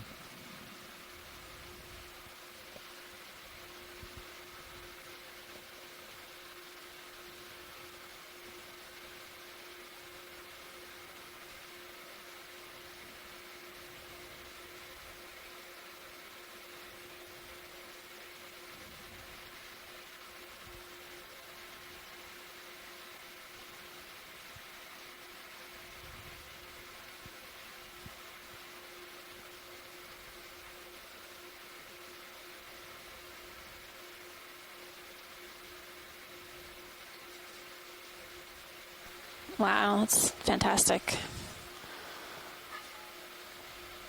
You can see the barbel extended from the mouth, and Stomius is a midwater fish.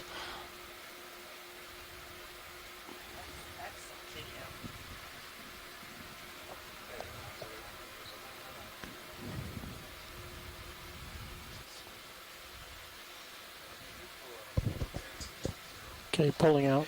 Nicely done, pilot. Thank you. Take a bearing of 040 from where? Full wide.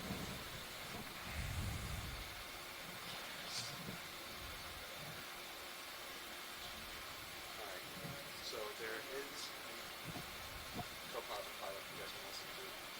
There is a video bearing generally along our course of travel. Okay. So I think the best thing for us to do over here. Roger. I'll bring the ship to a stop, and then you guys can Can we look underneath that guy? Another red crab? The ship, we're not going to swing very much. bridge nav.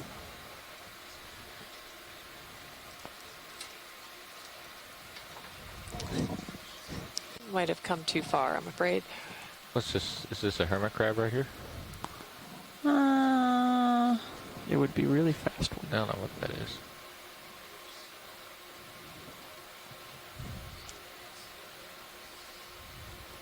What? Gosh. Oh, is that? Looks like one of those siphonophores? What You is don't have to that? get close exactly. to it. You have to get close to it, pilot. Get it. Good question. We'll have to take a closer Back into look. that looks fish-like. Yeah, this is very strange. There's more than one thing there. Huh? Come back Yes, in I video. think it's.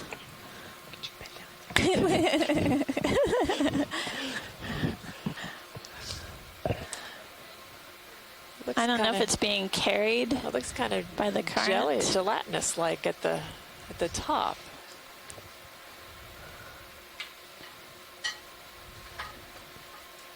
So I I don't know if it's a siphonophore that, I guess. and then Ooh, a piece there's of something at the bottom. yeah. Oh, there's a piece of a fish right Oh there. yeah, There's another piece of fish right there on the, yeah. the tail. Some more predation. That It is does look like interesting. It's a different kind of a debris. shrimp it's carrying, right? Yeah. Yeah, it looks like a shrimp tail to Shrimp with the me, head end pointed down. Yeah. or the head. Is it right? That's the head end we're seeing at the bottom? Yeah. Oh, Oh, my. this is very weird. Very strange. Carnivorous siphonophore.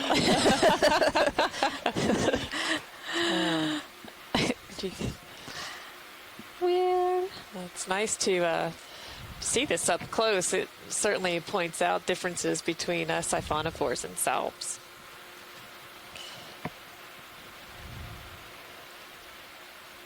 Oh, okay.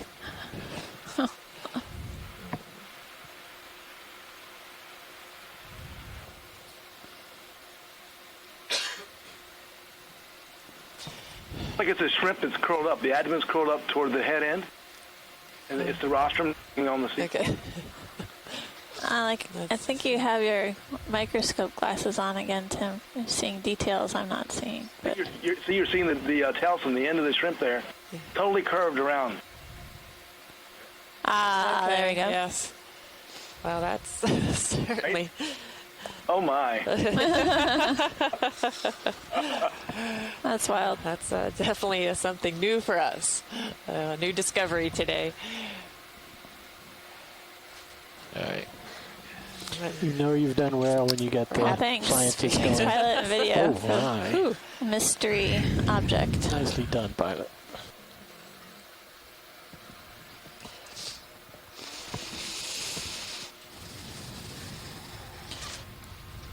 And our current depth is 586 meters. Well, so once again, you never know what we're going to come across here on our dives into canyons. Mysteries of the Hey, deep.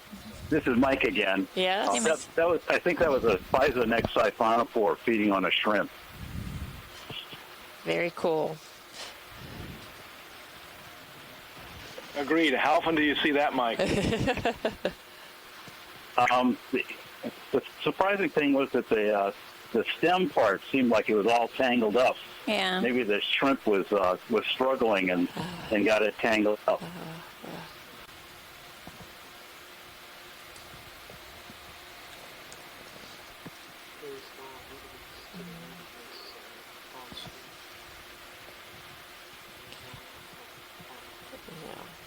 So this rock has a red-brown color.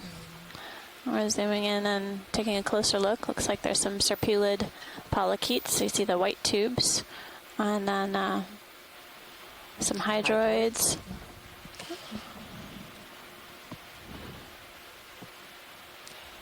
And maybe a gastropod. I'm not sure if that's what that is. In the center of the screen.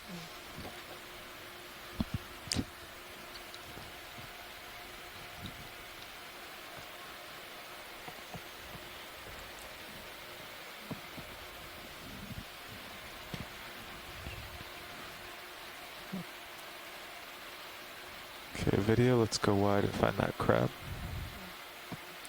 There's a few more of those anemone-like That crab. things. If we could get a zoom in on the anemones too before we leave the rock, that'd be great. Anemones? Yeah, just to the right. Yeah. Okay. Just several in a row there. So maybe Rianne is still on the line, and she can let us know if she has an idea what these might be.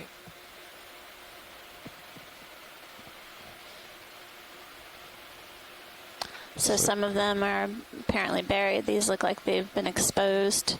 We've seen sort of variation on a theme with these.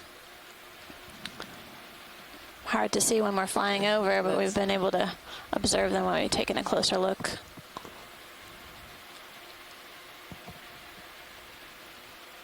All right. Some more fecal casts on the sediment surface. Okay. Clearly abundant biology in sub-sediment layers. That's right. Finally, a crab. Letting us know that there's other things going on that we can't see. Life below the sediment surface. There's another squid. There's there he is. There's the crabby. Been here 5 minutes. He's got a big claw. This is a cancer crab. So we saw a few of these yesterday. They tend to be in shallower depths. We're currently working at 576 meters.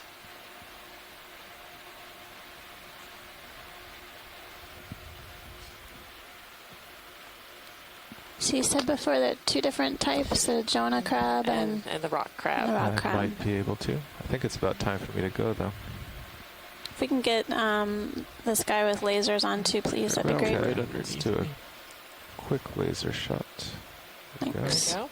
Awesome. Oh, look at that over there. Run out and see Might what's need to on take a the quick rock. look. You can. Wow, now I see the rock. I Okay. wouldn't stay there very long. But Scattered rocks of different sizes. starting to see a few Quite larger ones. Quite a diverse geology in this dive.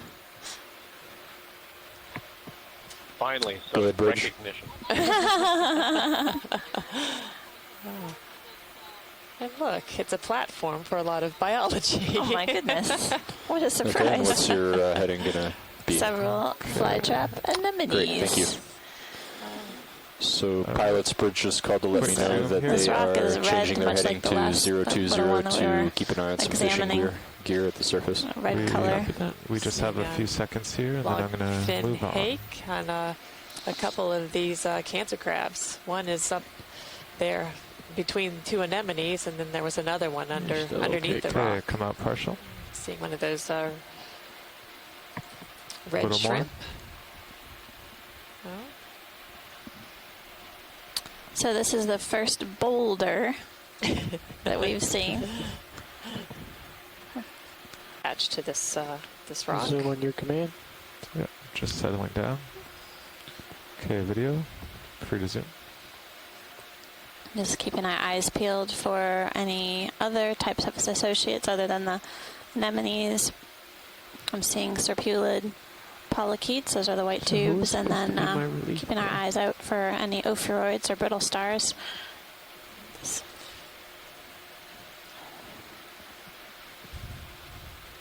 I It's like believe a- Dave Wright is your relief. Long, thin hake underneath the rock. Interesting. I'm not seeing any brittle stars yet.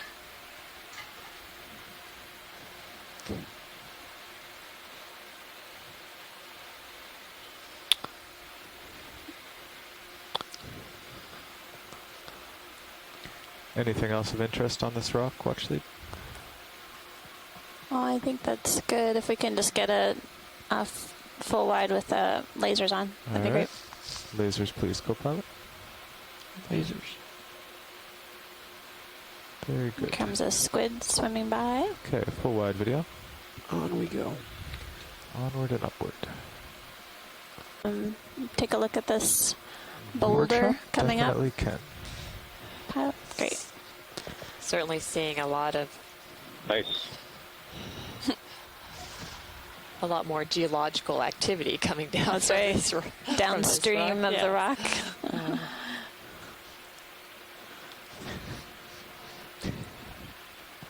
And this looks like two different kinds of anemones at least. There's Yeah. one Nice view, pink co-pilot. one, maybe the Bollicera on the right, and then the fly traps in the foreground. Yes. And You want to do something, Roll? several Pretty rounded nice the way rocks. it is. I'll give you a little bit of zoom, Looks like but a, your lighting is a really few good. shrimp there on the Yeah, right-hand you side wanna of the do- rock as well. Oh, and maybe a red crab around the back. It's pretty clear that the moats only form around bigger material. The smaller material isn't big enough to allow current to give a windward and leeward side to Okay, but scour you along wanna, around crop it. It the might rock? even move when the current comes by. There's stuff there and sediment swept around it, so that's where you get your micro environment for fish and so on.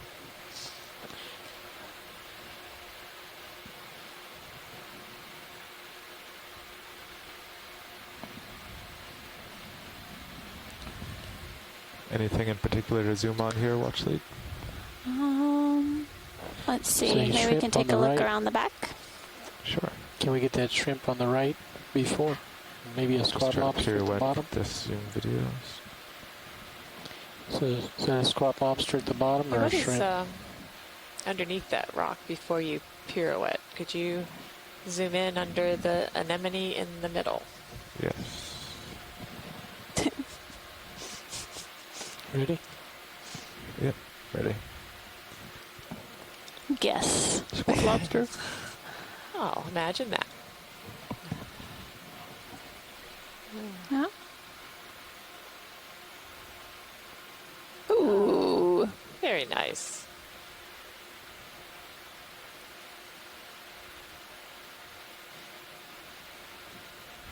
Oh, looks like there's some gastropods on the rock. You can see the snail behind the squat lobster, and then one on to the right.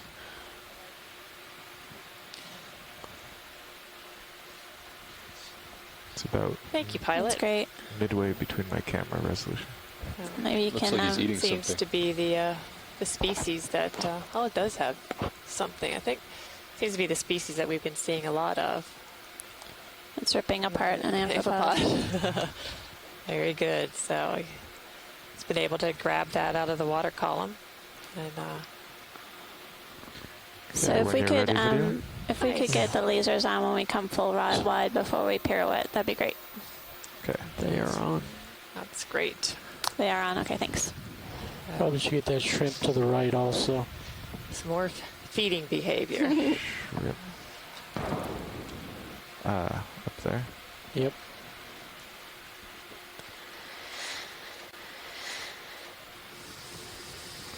Okay, we'll get the shrimp, then we'll do the rock with lasers, and pirouette around. What was it there? There we go. I think there was another thing over yonder. Looks like a barnacle on the rock surface and some more gastropods. Straight down, Carl. Straight down, okay. This shrimp is climbing on top of a flytrap anemone I got the image. that's retracted its tentacles. Let's go out and like get it's lasers picking. on this rock. There was actually something just beyond the Partial zoom. flytrap, Okay. but we can look at them on the other side. We're getting swarmed too. Oh, That's another, nice. another Magical snipe eel. pirouette. So it's a Okay. decent sized rock Yeah. boulder You're full ahead of wide. us. Thank you, video. Some activity happening around there. Yep. There's a coral looking thing in the background there. Oh no, it's a Tina 4. What's a Tina for?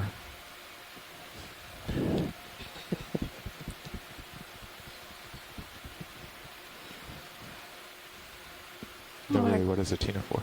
I see the little floating thing in the middle of the screen, just going up against the black. You got some awesome imaging We're of that bound to see earlier more. today. Yeah, I'll point one out. I think the more interested on the backside of your rock. Gotcha. I think it's time to go. Yeah. We're gonna have to go to the next rock. We're on the move. Yeah. All right, that's a Tina 4. Oh, I see it. We'll move on, and so A type of eel. Looks like a big rock in the Looks like upper we're right-hand seeing side. some exposed rock on the left-hand side of the screen too. Yeah. Go look at everything, Carl. everything. And perhaps a larger rock up ahead. Want to zoom on the shrimp video? He was behaving nicely.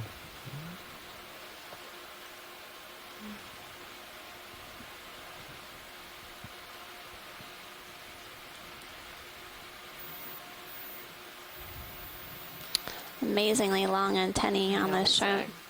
It's a fast one. I think this is a type of suggested Okay, there shrimp. it goes. Full wide video. You are now full wide. Thank you. Yellow sponge that we've seen on previous rocks, as well as some white encrusting sponge. It looks like there might be a squat lobster at the base of this rock. Yep. Under that little hollowed out area.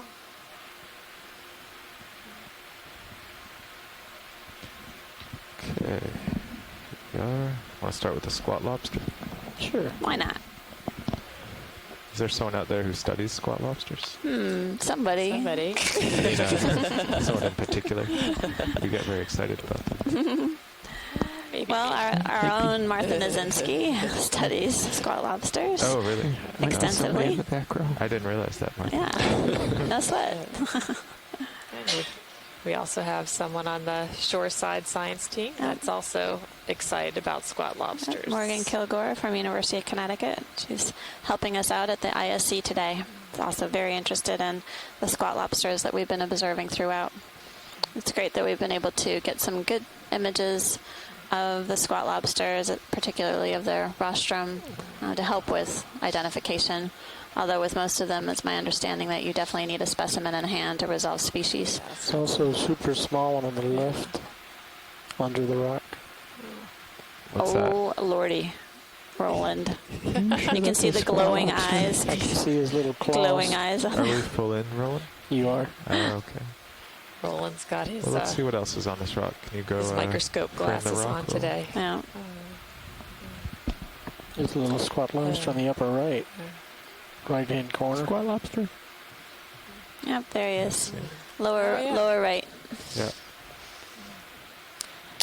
So it's certainly giving us a good idea of how these squat lobsters are distributed and what types of habitats they live in. Next, Okay. We were seeing squat lobsters in burrows and typically Frame the rock again, did you? associated with hard substrate, hanging out in the caves and the rock walls that we've been looking at and We got lasers under coming overhangs. Yes.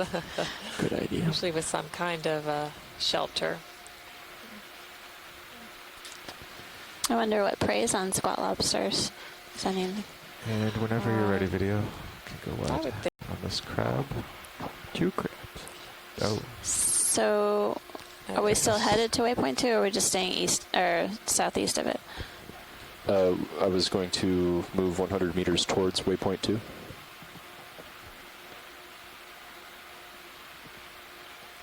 which is at bearing 345. But we're still out of the way of the fishing gear, correct? Yeah. Okay. Another mating pair of the red crabs. So pilots, I'm looking at calling in a 100-meter move toward bearing 345 at 0.1 knots. Okay, full wide video. What was the bearing again? Bearing 345.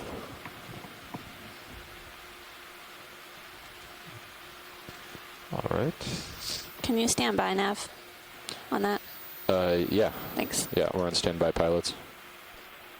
Copy that. Science is going to work. Squid or shrimp that we were seeing before. Every now and then you can see some dashing swimmers Right. darting around in the water column. Bottom Ooh, what's right, this on the right? Red. Headed that way.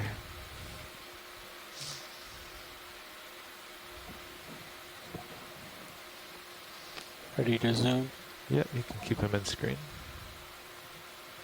Oh, it's is it an ink cloud? No. I thought that at first, but it's got more structure. It's keeping its structure, yeah. There's a hermit crab on the seafloor, I don't know. the lower left. The lower section of Maybe it. it's ink. Yeah, I'll get down a little, Roland, and you can be free to zoom. Just going faster.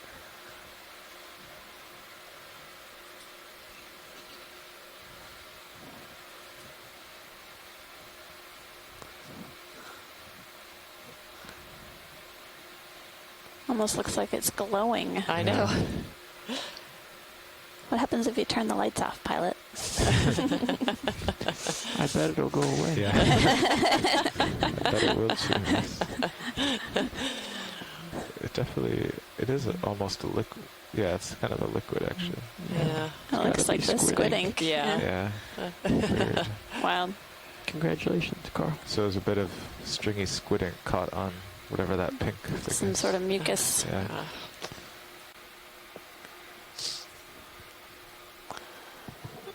Definitely getting a lot of inspiring conversations That's the going kind of on, guy we're dialogue looking on the for. Twitter feed for Okeanos. For those of you interested, there are several people posting photographs from the dive so far and their insights as well as to what they're seeing and what they're interested in.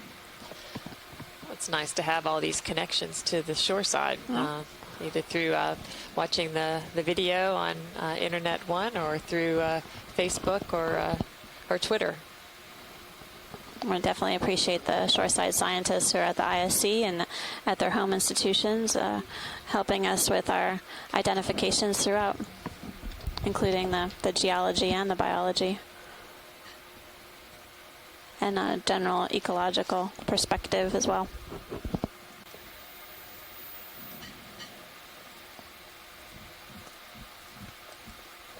Forget the eel. We found a rock.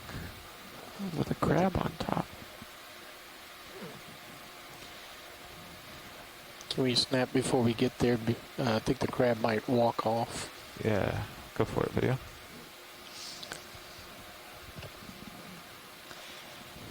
So for those of you just joining us, we're currently diving in an intercanyon there's a shrimp between on the right, too. Lydonia and Powell Almost walk canyons. It's a small Where? area Burrow in the that back. throughout the dive been seeing a fair amount of soft sediments, and periodically that soft substrate is punctuated by these larger rocks, some of which are boulder in size, like one we see ahead of us. This red crab is perched on top. It's king of the hill. With the anemone on the right-hand side attached to the rock, and I think some, is it longfin hake on the Longfin hake, yeah. left-hand side of the rock? Oh, Almost knocked over the crab. He did not go over. What was that? What was that masked fish? don't know. That was fairly large. No longer king of the hill. I think he must have heard you say that. Knock that crab Take a down. look for it. Yeah, we're going to have to Take slow him down down. for size. You'll get it in serious pretty well. We I need to think. have an instant replay. Slow down the video on that. Wait for it. Just off the cuff, it looked kind of like a marlin. Yeah, I'm thinking kraken. Oh, it was a swordfish. Swordfish. Wow. That's so awesome. All my goodness. Did we see it again, or was it a replay? It was Replay. so our depth is 528 meters. We're doing the replay on the HD film camera, and we saw a swordfish That's wonderful. knock over the crab. Oh, excellent. Roland's on it. That was sweet. Very cool. Meanwhile, I'll just settle out. Anyone copy us on the shore side? That was really awesome. Yeah, and we heard it. All right. Okay, video. Impressive. We'll take a look at that during lunch break. Let's see Yeah. if there's anything on this rock. Wow. And we caught it on tape. Again, you never know There's what the we're going to squat find down here. Where's the squat lobster? I hope we don't On the catch left. the swordfish. No. I see 2 shrimp. Oh, I see a squat lobster, yeah. Oh, great. Science, Great, anything thank you. on this rock you'd like to zoom on? Everything, basically. Everything. Everything. Not too picky. Let's Is zoom that a shrimp on at everything. the top? So one thing we haven't seen on this dive so far on Shrimp the at the rocks top. has been any corals, to my knowledge. So Right, we have not. He has something to eat. It does. Poor amphipod. looks like the shrimp maybe has an amphipod trapped underneath them.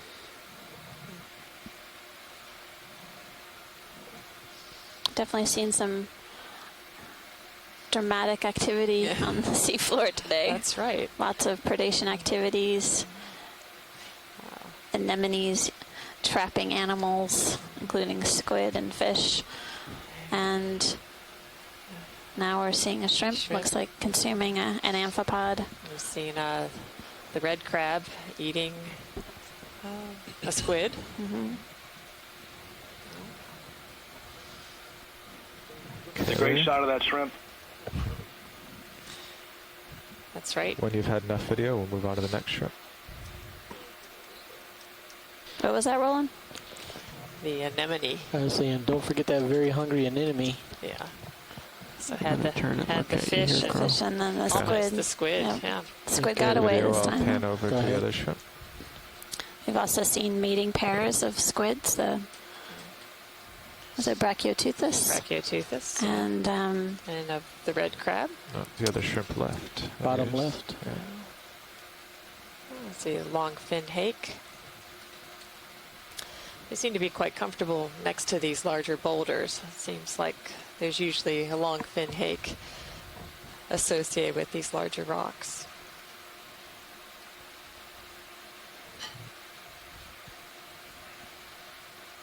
It's kind of blocked there. Let's get the couple squat lobsters in the back. 3 of them. Let's just get the squat lobster, then I'll time to move oh, on. this teeny tiny squat lobster in the lower right-hand corner, peeking out of a burrow, and then a larger one that we're getting a zoom in on right now. And actually, we start to see the ophiuroid arms. Looks like extending from the sediment surface, which we hadn't really noticed earlier on in the dive. That's right. This burrow is seems like more semi-consolidated mud in terms of the sediment substrate, less skid is soft, slipping. more compacted, And your rotator. creating And this your rotator. cave. Yeah. There we go. Focus. Oh, bonk.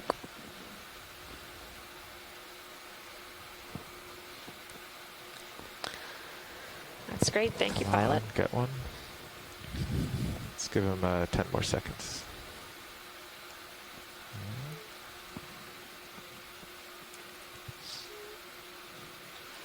Our depth is currently Oh, okay. Full wide 528 video. meters.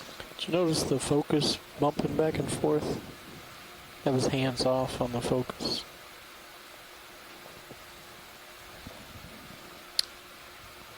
Pilot, are we able to get a zoom in on the smaller? To be a crab. Oh, a dismembered crab. The dismembered crab. And there's snap zoom another. video. Oh, you're right. Yep. Yes. Dismembered crab. Okay, full what? And then, Another one of those cancer crabs.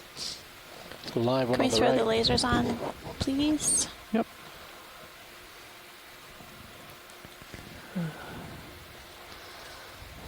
You know, Carl, Oh, look at that. I was have, feeling pretty cautious when we started the dive, but Sebastes. things like this make me bust feel off. bolder. At least 4 Sebastes around this larger boulder, as well as a longfin hake. I want to crop to this boulder video. Is that The frame. is that the first sighting of Sebastes today? I believe so. Oh, 2 longfin hake. Variety of shrimps and again a few more squat lobsters, utilizing some burrows or underneath Co-pilot, I smaller think your rocks. sense of humor has reached rock bottom. Oh. You're probably right. Definitely seeing some shrimp on the rock and several hydroids, as well as yellow and white sponge on both of these rocks here. That hurt, Dan. With friends like you, who needs anemones? Oh.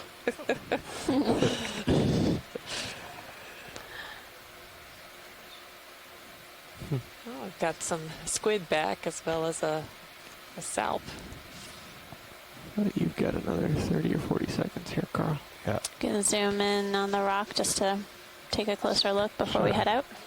Let's go full in on the rock video. See what it is.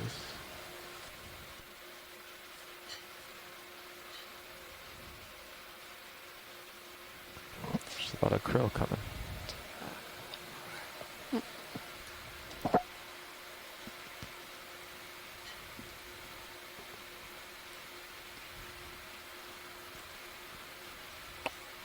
And wide.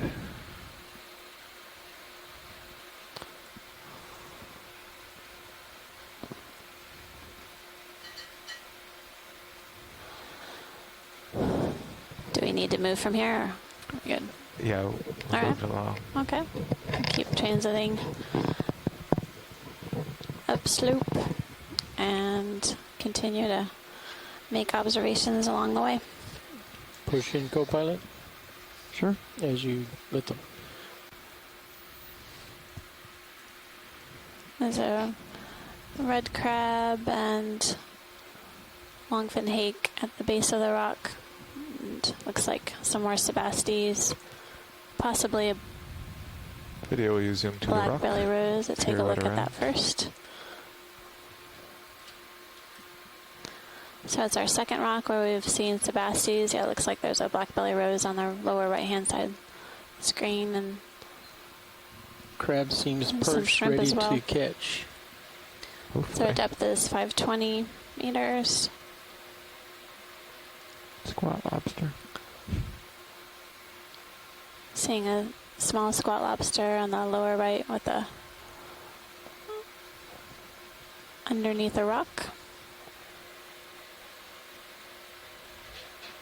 Ooh. Did he just eat I think he just ate yeah, he just caught something. Yeah.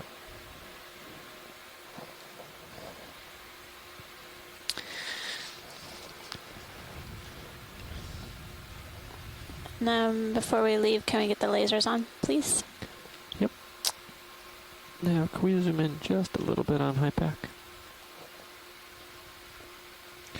Anything to zoom here, Science, or is that a good overview? I think it's a good overview. Okay. Thanks. Very good. Yeah, it's good to get out ahead of the ROV. Then if we find something really good, we can stop for 5 minutes. Okay. Ready for me to pull out? Yes, please.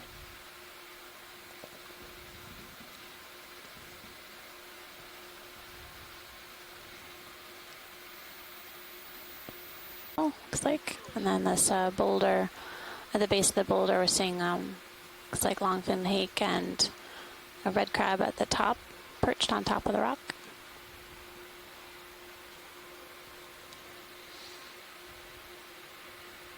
Okay, I can set down here if you'd like to zoom on this side of the rock.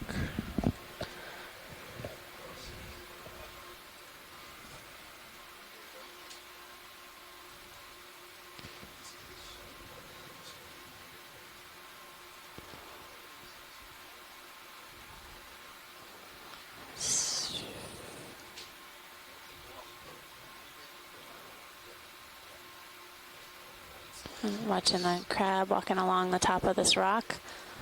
Just I guess, pilot, if we can just kind of scan down the side of the rock and then at the base. Sure. So pilots and watch lead, I think we're done with that move. The ROV is still at about 518 meters. Do we want to continue on bearing 070 until we reach closer to 500 and then start to move south? That works for me if the pilots are okay with that. Yeah, that sounds good to me. And the rock is encrusted with looks like white and yellow sponge, and then some hydroids covering the top. We're just getting a nice overview of the side of the rock. There are definitely some anemones on the other side.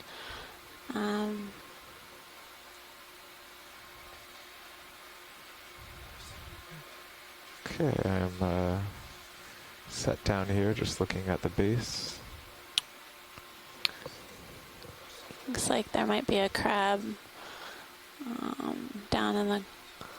Yeah. Yep, there's a little cancer crab down at the base of this rock. And there's a longfin hake swimming up and toward the upper left-hand corner of your screen. So pilots, I'm going to call in a 40-meter move at 070 and 0.1 knots. And I'll let the bridge know that we might stop early if we reach that contour. That's complete. We need all Great. further alarms. Bridge nav. I'd like to request a 40-meter move. That's 40 meters at bearing 070 and 0.1 knots. Pilot. Okay. And okay. Great. And just to let you know, we might be stopping early once we hit a 500-meter depth contour. Great. Thank you.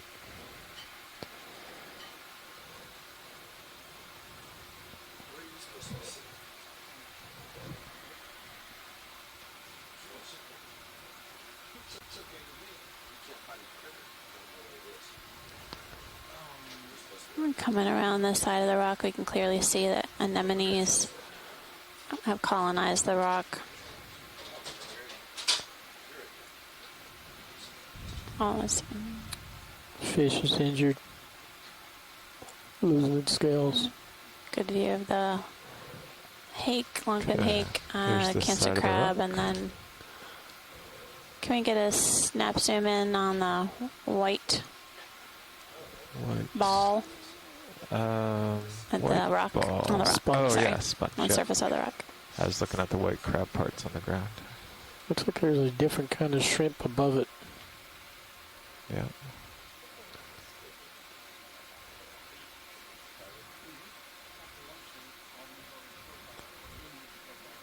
So we're seeing various shrimp on the rock surface as well as swimming around in the water column, 2 different kinds at least.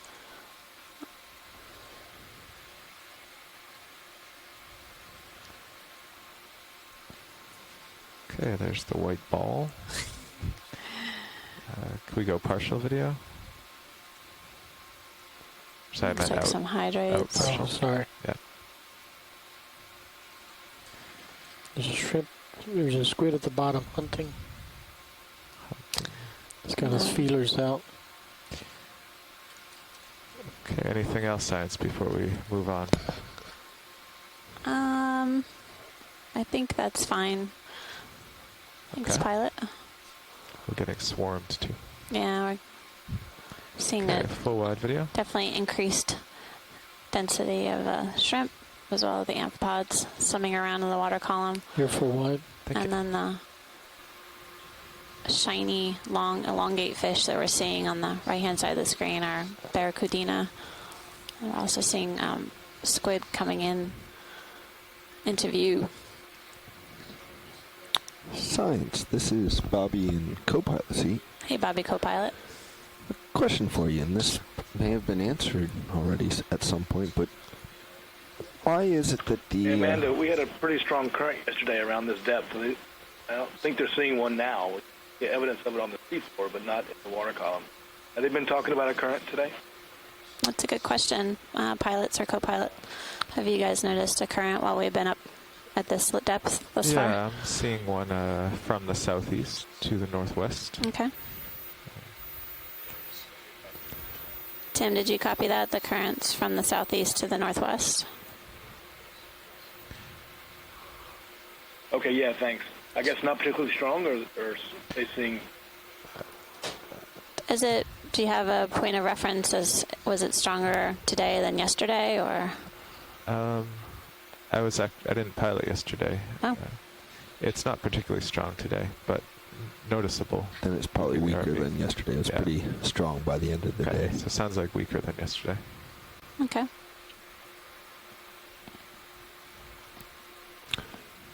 So my question for you, Science, was what attracts all the shrimp and krill and everything else to the lights? I mean, they're down here in the darkness. Is there something in particular about the lights that attracts all these creatures? Well, it's a good question. I mean, people, when they're fishing on the surface, say at the dockside, they're jigging for squid. They tend to shine light in the water column. That attracts the small swimmers and the food for the squid, for instance, and then obviously attracts the squid to the food. So I think clearly there are some organisms that are light sensitive at these depths, and they're attracted to the lights, and then we're seeing larger predators take advantage of those. Sure. Is it the light itself, or is there small degrees of temperature difference, or is there something else that a byproduct of the lights, or is it the light itself? Again, my understanding is there's definitely the enhanced light sensitivity. They're highly sensitive to small amounts of light, some of these organisms. So. Okay. Well, thank you. Sure, Bobby.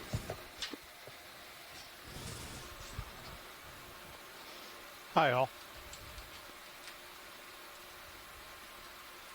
Hello. You even have some of the fish that have lures with bioluminescent capabilities that those fish are able to attract other organisms using their light organs.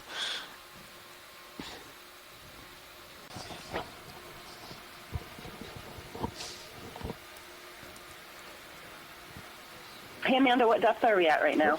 We're currently at 513 meters.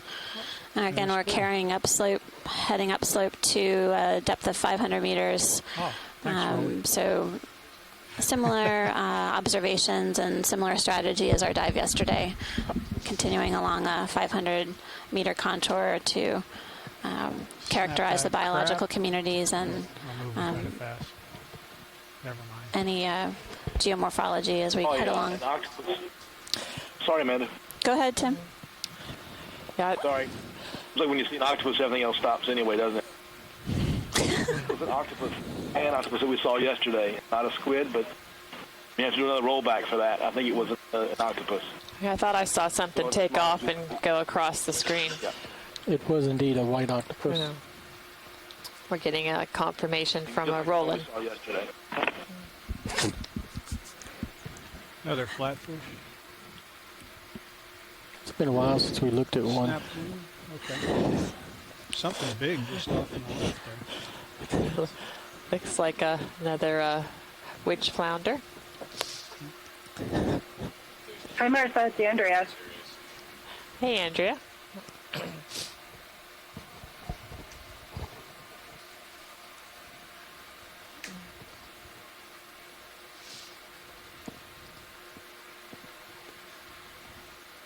I thought there was a story of a swordfish coming in contact with the Johnson Sea Link submersible. That was the first time I ever rode in the Johnson Sea Link. You were there for that. There, and the seriously? submersible was attacked by a swordfish. So apparently they must be attracted to the lights or something. But I think it's a common occurrence for them to come close to submersibles. But they really hit it, and you could feel the submersible move. Did you recover the submersible with the swordfish stuck on it? I gotta get No? moving around. Okay. I think there's a Where am I, second Bob? story where they actually also came up with it, so that's wild. My recollection was it was the Alvin. Well, there's a second story about the Alvin that happened too also, and Bob Carney actually just sent me a good read regarding the encounter with the Alvin submersible in 1967. So it's happened before, ladies and gentlemen, except I think if you're in a humanly occupied vehicle and you're underwater several hundred meters and you get attacked by a swordfish, it's a little more nerve-wracking. It lets you know that there's some big things out there. That's right. For those who really want to know, it was Alvin Dive 202, and it was 1967, yeah, and it was about 700 meters depth. The sword or the bill of the fish got caught in between parts of the exterior skin, and they brought it up right next to the viewport.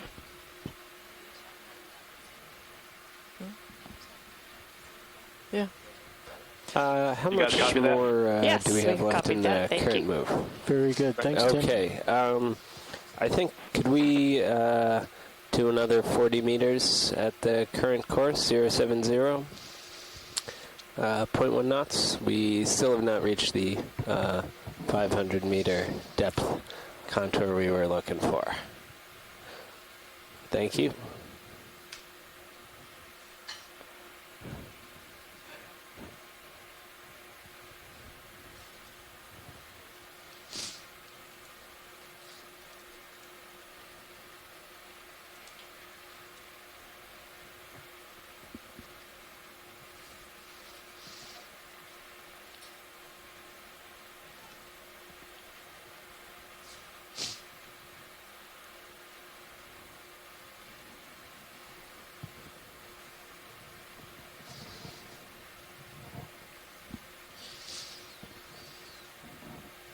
So we're currently working at a depth of 512 meters.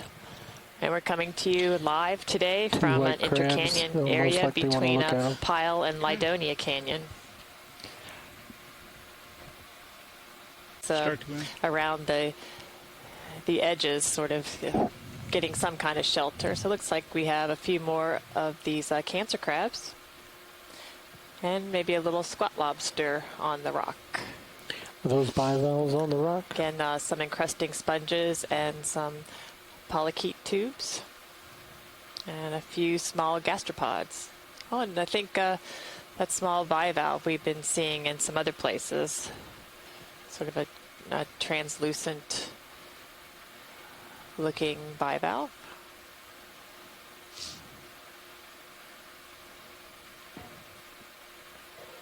More lasers as we continue on. That's two new. spot lobsters. That thing, that white thing is and new. a different kind of sponge that we haven't seen that today.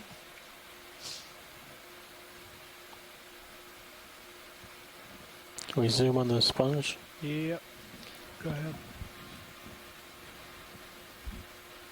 That's max zoom. They wanted to keep our eyes out if we saw ovoids on the rocks. It looks like lots of amphipods on that hydroid to the left of the screen.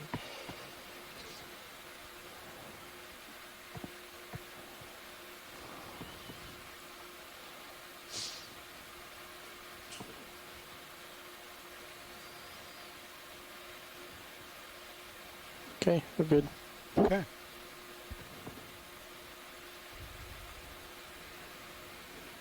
Martha, could you remind me, I'm sorry, we're in an intercanyon area. Are we actually in a minor canyon today, or are we in between canyons? It looks to be that we're in a minor canyon, certainly shallower than where we've been working. So we're sort of toward the mouth of that minor canyon and working to shallower depths. So we're going to try to reach 500 meters and then do some exploring around that depth range.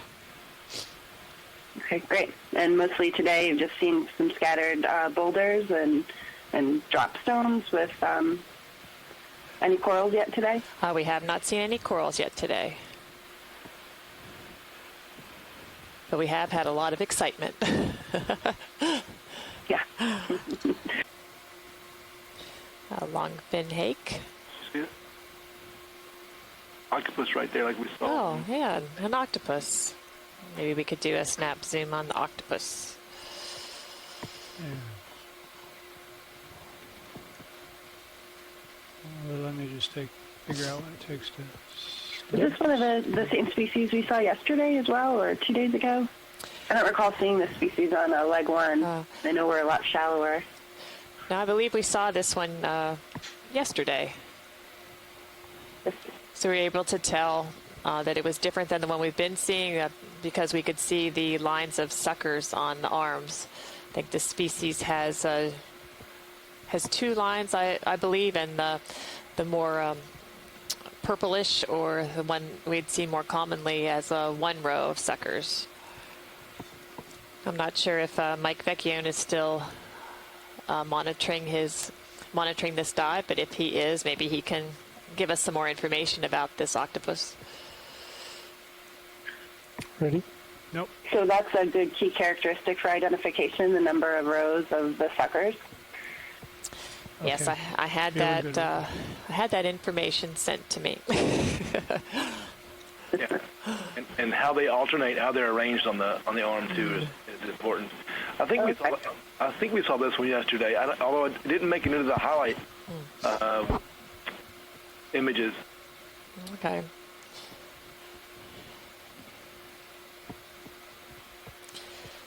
This is at a depth of Much more texture 513.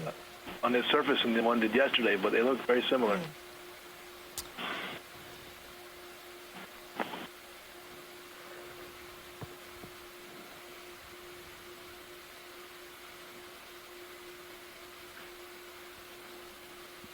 Man, I That's said great zoom was imagery. faster.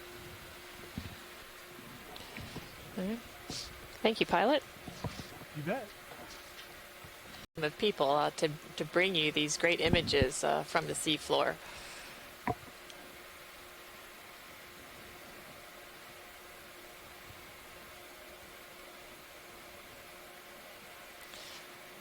Looks like a few burrows here.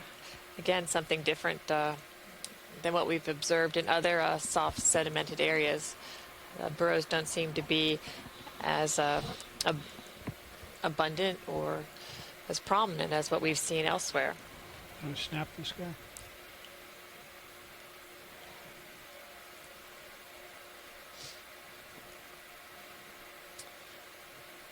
Get a close-up of a red crab.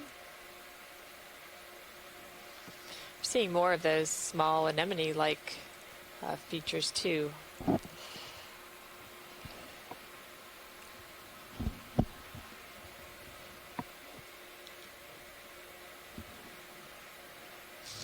This crab seems to have a lot of discoloration on its carapace. For those who know a little more about red crabs than I do, maybe they could comment on why it's darker. I know with some other larger crustaceans, there's some shell diseases that cause discoloration.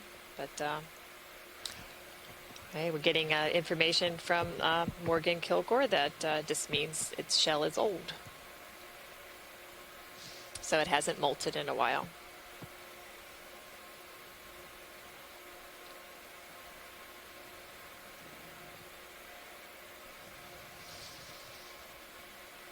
Look at that flat fish coming into center.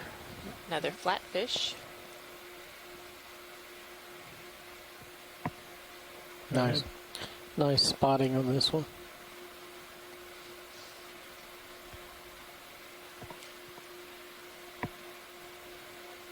Looks to be another witch flounder.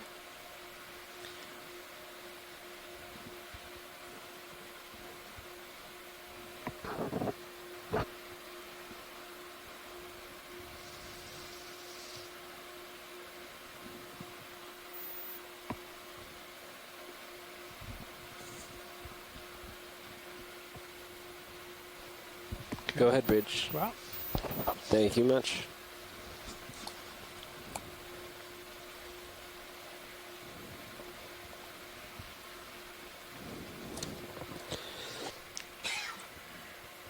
Pilots, this is Nav. Sure. And conserved. So that's one of the reasons why we're being a little bit in shallower water today. But we still have seen some wonderful things.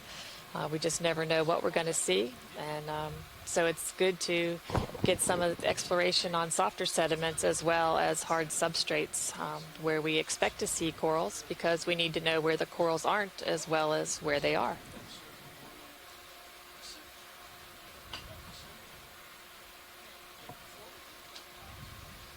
You're full wide. Yeah, thanks, Rolly. A couple things we've been looking to get, Dave, is we're still a really seeing good some image of squid those, and those midwater fish stomias. Salp chains. One that has a quality nose on it. Okay. And we As haven't was seen pointed out a before, close-up of you the see some of these snipe squid eel today. close to the bottom, or doing some somersaults or hitting the bottom, and most Science likely has these are been quite individuals interested in any that rocks are that we go by dying and after living they on have it. spawned, and they are members of the genus Brachyteuthis.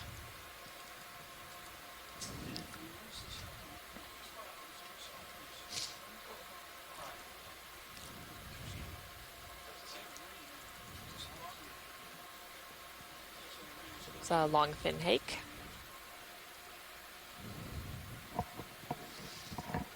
We're currently working at a depth of 512 meters.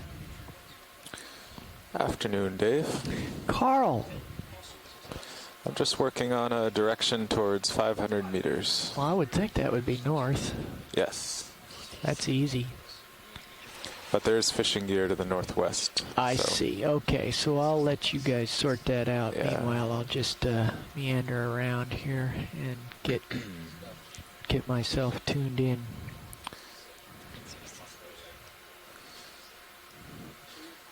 Watch lead, Nav. Go ahead, Nav. Yeah, the bathymetry shows that we should be at 500 meters, but it looks like we have to head northeast to get to the shallower depths. Okay. So we definitely just want to hit that 500 meter line. I think it's good to get close to that 500 meter line, but then we're free to go any direction along that ice bath. So you want more squid? Okay. And once we reach that, so. Okay. Never mind. Yeah, I'll head roughly northeast, and once we hit 500, we'll try to follow it. We can choose either to go north or east. Yeah, okay. Okay. Once we get there, around this bump. All right, I think there was some talk with east or southeast might be a better direction to stay away from the fishing gear. The fishing gear, right. Okay. So once we get there, we'll head, eastish. Okay. Yeah, I think it is. Hang on a sec here. Let's looks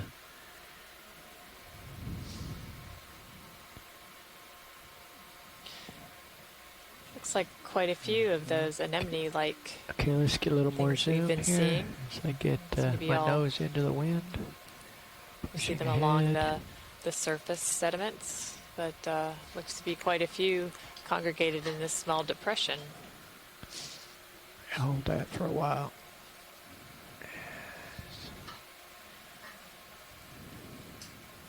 Just hold that zoom. I'll get us back there. I just have to get myself tuned into the current. Let's come out just a little bit. Pilots, Nav. Yeah, go ahead now. Our next move towards shallower water will be bearing 030, which is just 30 degrees from the current Sirius heading. Okay. So I'll go ahead and call that in. Okay. Bridge, Nav. Hey, could I call in a ship move? 100 meters. We have what speed are we moving at? We're going 0.1. Heading towards 0.1 knots. larger rock feature. Okay, we get partial has, zoom on the anemone, Rolly. A few the flytrap anemones and a shrimp and a resident Crab shell. Longfin hake.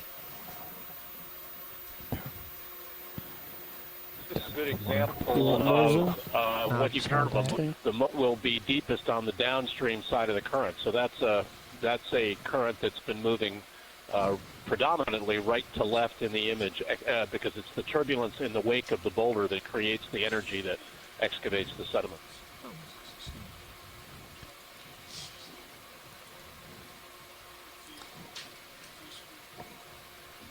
Looks like there's a shrimp next to those anemones as well. So to add to what And Jamie it might just also be said, indicative of why those anemones are bending to the right. I don't know if I would think they would generally be bending into the prevailing current, correct? Yes, yeah, I the think that's prevailing current right now is taking me to the right. So we appreciate that information on how these moats are formed. Oh, sorry, Dave. It's all right. That's fine. Looks like we now have I a test my zooms. a red crab molt there on the seafloor, and you can see another witch flounder off in the distance, as well as a few of the quill worms. And that's a glaciated bowl. You can see that might be a drop stone because it's in the see the ridges and smooth nature of it, but the groove in the backside, that's probably contact with other rocks in ice. Yeah, I saw that.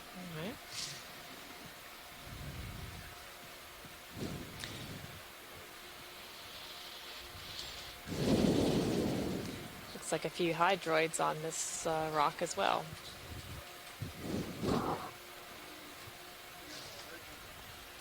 It's nice to get a geological perspective as well as the biological by understanding as much as we can about these habitats, the better able we are to understand what's going on here and why organisms are distributed the way they are and why they're showing up where they the are. other side now. Let the current take me. So Martha, today, right this minute, Yes, the Dave. current is taking me in easterly direction. Okay.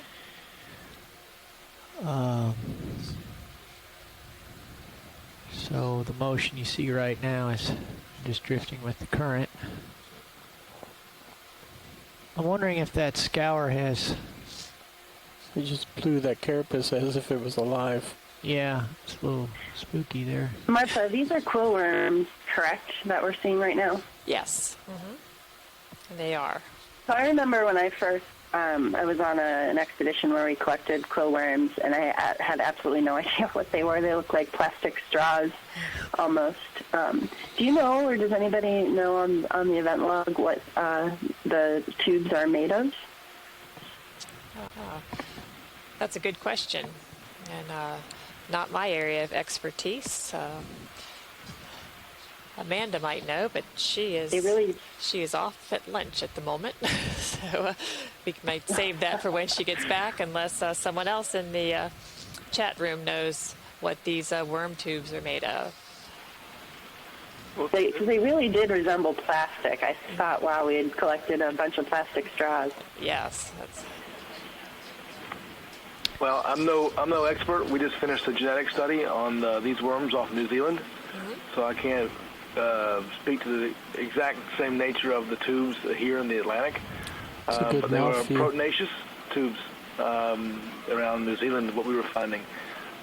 So I'll see what Amanda has to say, but because she did sample these worms not more than, I guess, 2 months ago here in the Atlantic in these canyons, so she may have a better answer for you.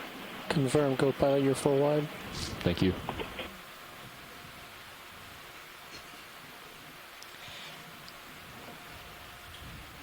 Pilot, I think we can move on.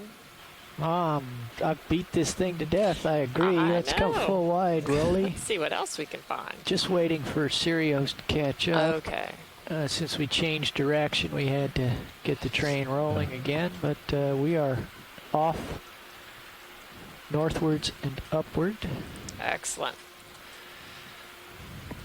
I see a flatfish. I guess we got a lot of those. So what's this white? Pop in real quick, Rolly. What's this white stuff? So we continue to see a few squid.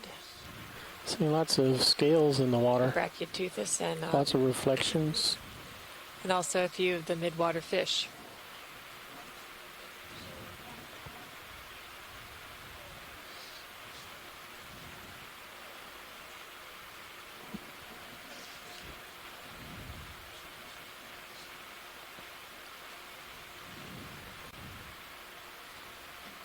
Octopus. Skate. Oh, how about a snap First one zoom of the on the day. skate? I think that's a new observation for us today. A little bit of zoom, slowly. Okay, it's moving along pretty good there. Slowing down. Hold it right there for a little bit.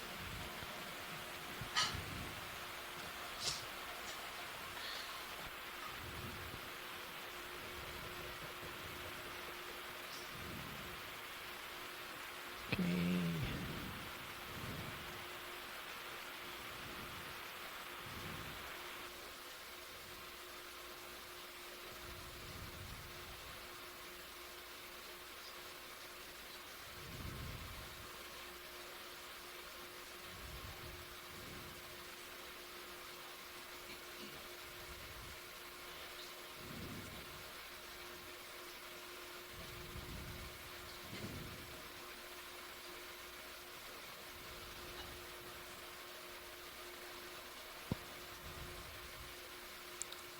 Okay, we can go for a little bit of macro here.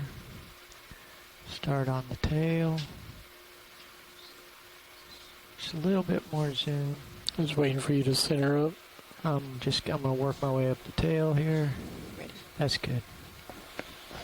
Okay. Yeah, thank you. Pull that out. So we're getting some close-up imagery of a skate. He's walking. I wonder if anyone He has shoreside has feet. any idea what these skates are. Look at this. He's skating away. That's interesting. He's not flying, he's walking.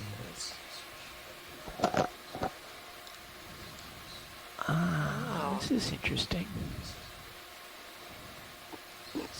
Using its pelvic fins. It might be a thorny skate, but we don't know for sure. Partial. Yeah, that's It's perfect. using its pelvic fins to push itself along the sediment. Okay, come wide. I gotta go. Thank you, Rolly. Nicely done. Oh, so you think you can outrun me, eh? Nicely done.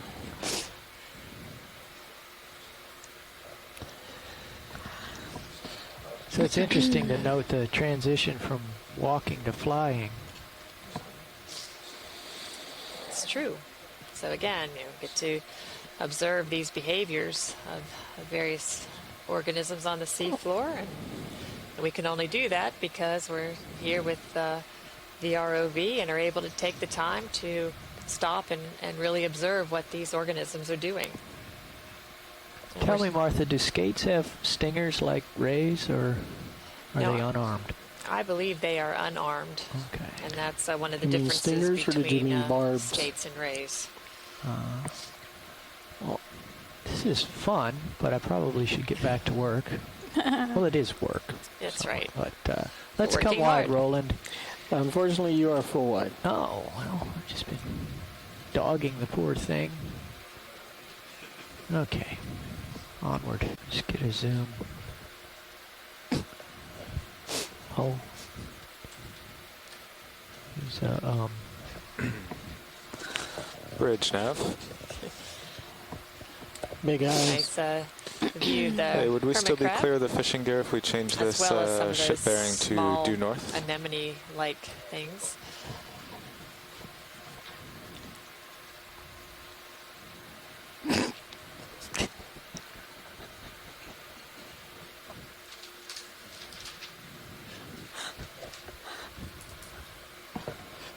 Do we have zoomed eyes?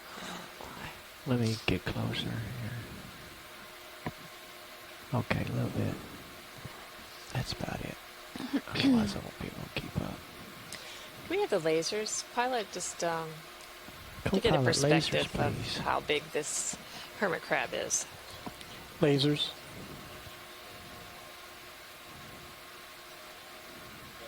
Okay, pull out a little bit, Rolly, pick them up. Bridge nav. That's an outstanding view. All right. Yeah. Could we change the bearing? It's a rare one. The rest of it to due north. Okay, lasers off, please. Sounds And good. back in, Rolly. So not very large. Actually, remember that the distance between the lasers Co-pilot is and pilot? 10 centimeters. Yes, sir. I see in Sirius sonar that it's rising a bit to Sirius's port. Yep. Let's find something we haven't seen before. That sounds good. Let us boldly go where no one has gone before. Well, I could hazard a guess that we are somewhere where people have not been before. Certainly not to get this look from the ROV. Or virtually here. What is that? Zoom, please, Roland. It's just a pebble and a chunk of mud, I guess.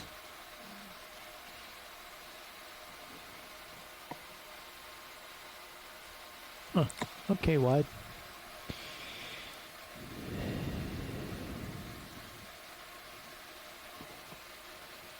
And squids and even some of the amphipods that we were seeing before. Get a little zoom here. It definitely has varied throughout the course of this dive in terms of their abundance. This is great.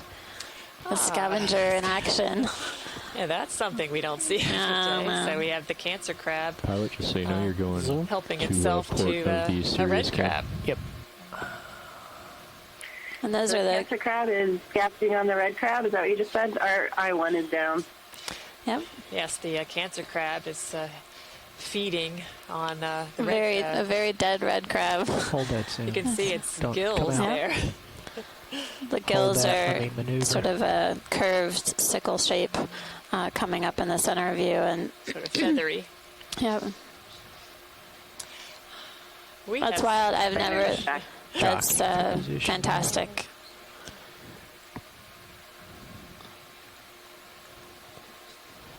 We know that these crabs are clearly scavengers. We're familiar with that, but to see them capitalizing on this dead crab on the sediment seafloor is unique.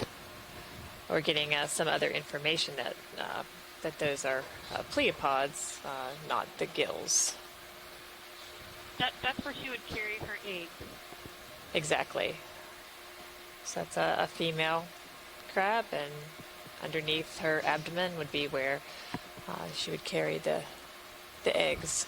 It's like Okay, a there's little bit more zoom now, rolling. a larger piece underneath the cancer crab. So twist it around. It has here. one of the claws, maybe.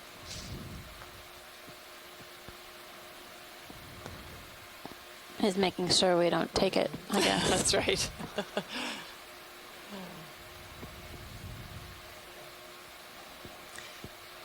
Well, again, we can add that to our list of predation events That guy only has that one we've seen. claw. It's pretty amazing the number of times we've witnessed it for all different kinds of organisms.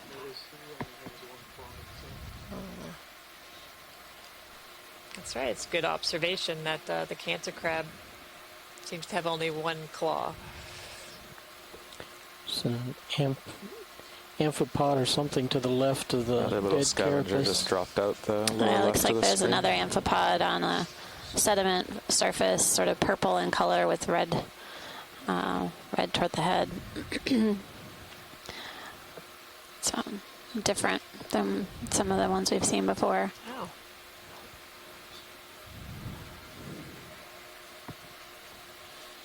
Pilot, Sirius has turned about 45 degrees to keep an eye on you. Can we go macro to the? Yeah, you can go macros on. There's something, the leg was detached right there. There's something inside there moving. Hang on just a sec. Yes, there is, Tim. You look at the joint where the leg was. Is that an amphipod in there or something Yes, else? there is.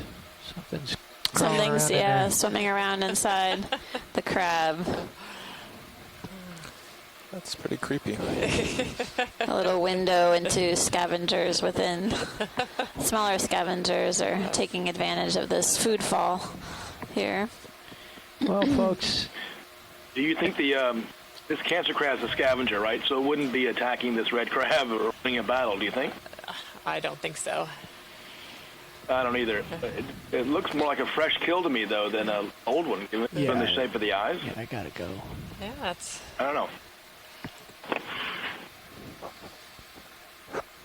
What's our current water temperature? It is 6.3 degrees C. Head that way. So What's coming the bearing across of that? a larger boulder. Again, you can see Well, if we the were at moat 500 around right it now, caused by currents. you could turn almost 90 degrees to with the one of right, and then you see your Venus sonar flytrap would be lined up anemones on it. Otherwise, along the slope. maybe some encrusting sponge and some worm tubes.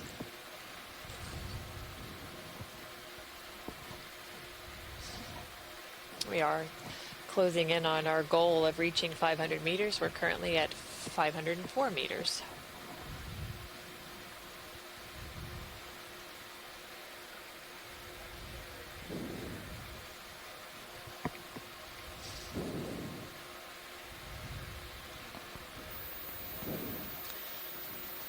This boulder also has a flytrap anemone. Looks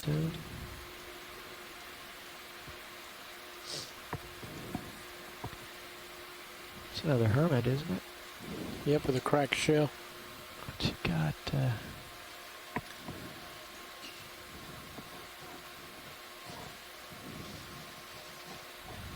get zoom on another hermit. Seems like Very hermits old all shell. have the same kind of shell. It's really similar, definitely. We've never seen that shell alive, though, have we? We haven't seen No, we them. haven't. No. That's always been something that I think is quite a mystery, is that we don't see these live gastropods, but then we see the hermits carrying them around. So I'm not quite sure where these gastropods are and why we don't see them alive. Could they be somewhat shallower? It And could be. get picked up as they roll downhill by the crabs. They have to come from somewhere, and That's right. an uphill is a plausible explanation. We're seeing some more of those anemones on the sediment surface.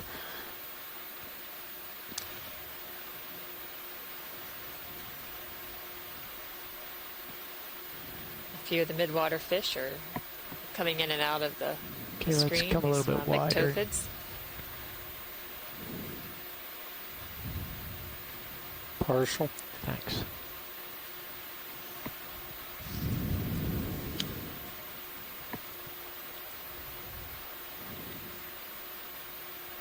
There's a little fish to your left. Yes, I see that. Okay, let's go get him. Come on in. Fish is scooting along the sediment surface, staying close to the substrate. Is this the eel pout? I think so.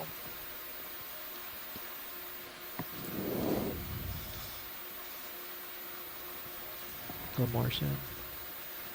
We will wait for confirmation that's from good. our fish experts. Yeah, Martha and Amanda, my internet's down again. I don't have a view. Okay. No sweat. Well, I think it's an eel pout. But it's sort of acting. Is it curled up? strangely. No, it's not curled up. It's actually scooting along the sediment surface. It's using its pelvic fins to sort of push it forward. Looks like he's...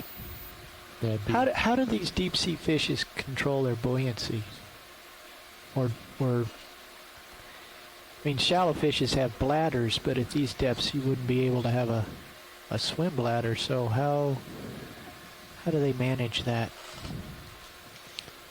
Andrea, are you able to hear the audio?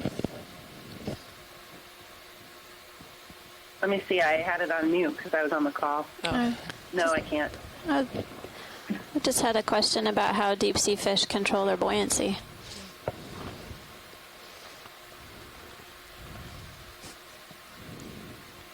Okay, let's come wide, Rolly.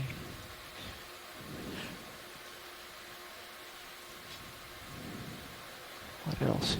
Okay, let's zoom on this. And what hold? Another he's a snipe eel. fast mover here.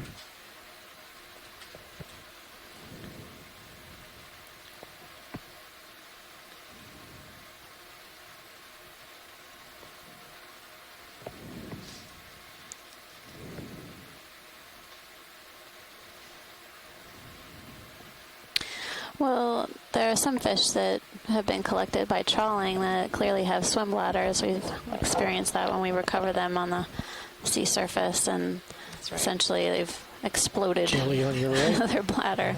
Okay, So clearly some of the now. deep sea fish have swim bladders that allow them to I don't think I'm going to get it in that control their lining. buoyancy. I'm not Back sure if up. all do, however. Back up too much, pilot. I'm looking down at you at about 70 degrees right now. 70's okay.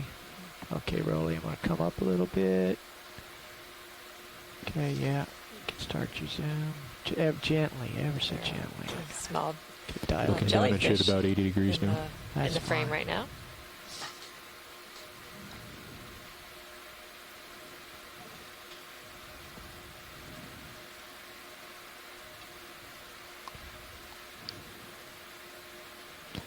And you're right below me, 90 degrees. Okay, full wide, Rolly.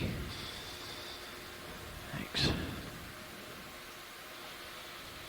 Yeah, in this terrain, I can dash off and get back where I belong pretty quick. Looks like there's a rock 15 meters ahead of you. Thanks for the heads up, Dan. No problem. That's good Actually, news. It might be a false alarm. Oh, no.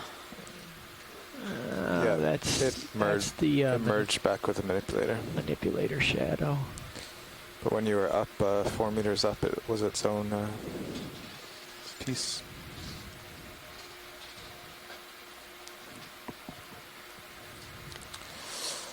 That's the same fellow I left earlier to go chase the jellyfish. The snipe eels do seem like they're more abundant today than in other dives we've had. I haven't seen this many on the dives that we've had thus far on Lake 2. We're very slowly creeping up on 500 meters.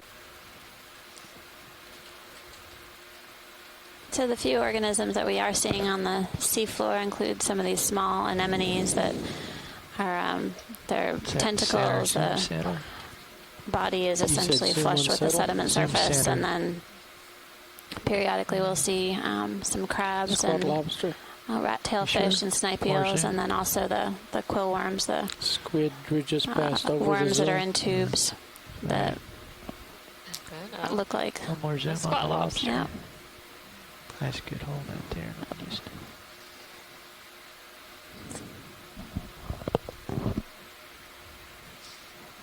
yeah, it's coming, it's coming.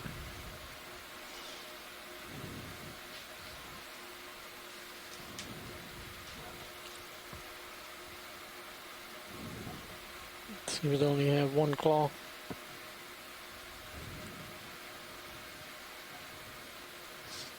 Looks like that one's missing one of its claws.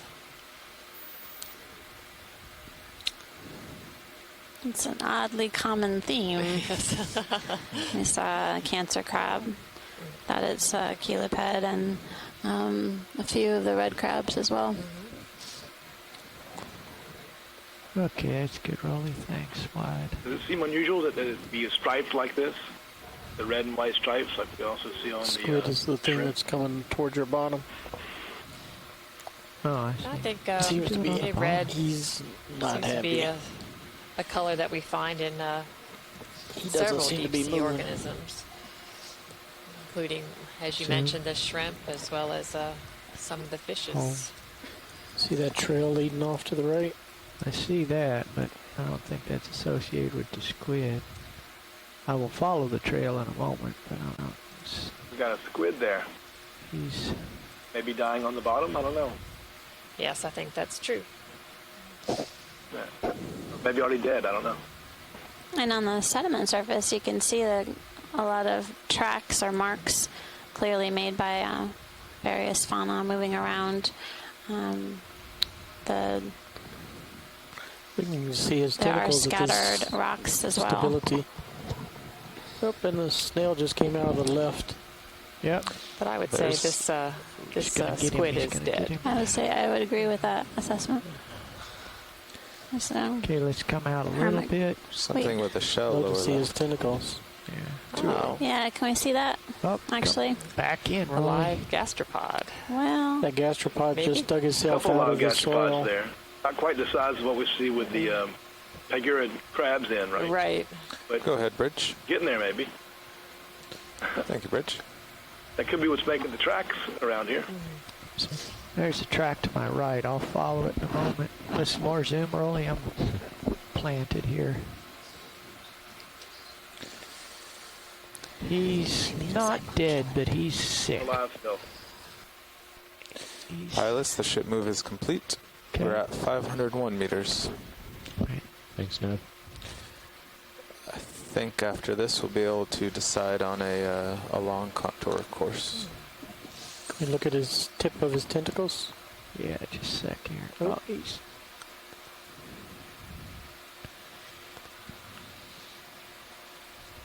There you go.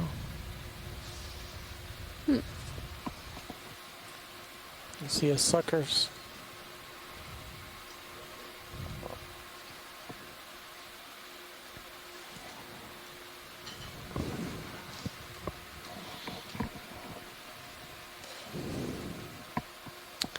are we on the Let's come move? wide. I am not on the move. Okay. The ship is just coasted to a stop, and you can get with nav on direction. We've reached 500 meters. Clearly see the track of that gastropod now, right? Zoom out. Yeah. Hang on a second, Tim. Nice Let me get telltale you. sign of what that trail, what makes that trail. Gonna try to figure out I'm who thinking, done it. I think the bottom left is the direction of travel. Yeah, that's where I'm going.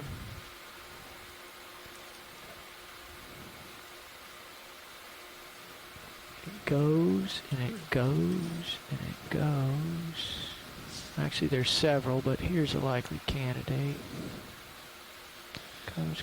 Pilot, I'm looking down at you at about 70 degrees right now. 70, okay.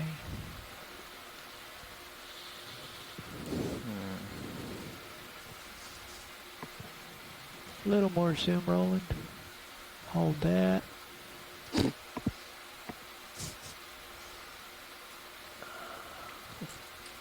We're tracking snails.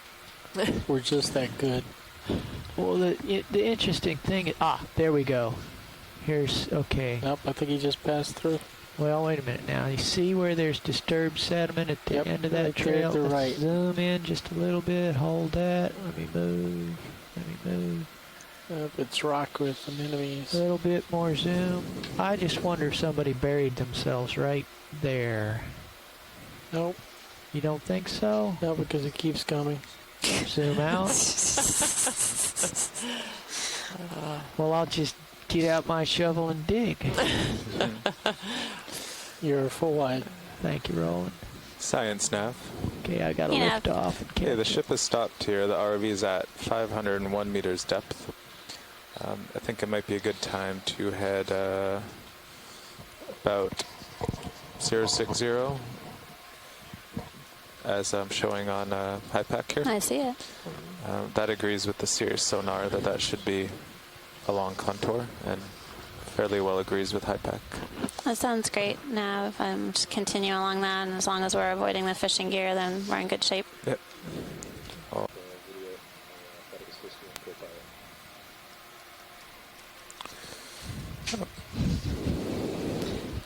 Okay, So pilots. We've reached our goal of 500 meters, and so now we're going to traverse along this isobath and get an idea of what animals are around here and what else we can see. Pilots, by looking at Sirius sonar and at HiPAC, I think that 060 will be a long contour. I wonder if this displaced sediment has more to do with the fish than the current, because we've seen this in a couple of places where there's one of these fish that seems to be turning up the sediment by moving its fins. Yeah, well, just and leg spinning and caudal around. fins. Yeah, it shows no inclination to leave the rock, and just wonder if they're making nests.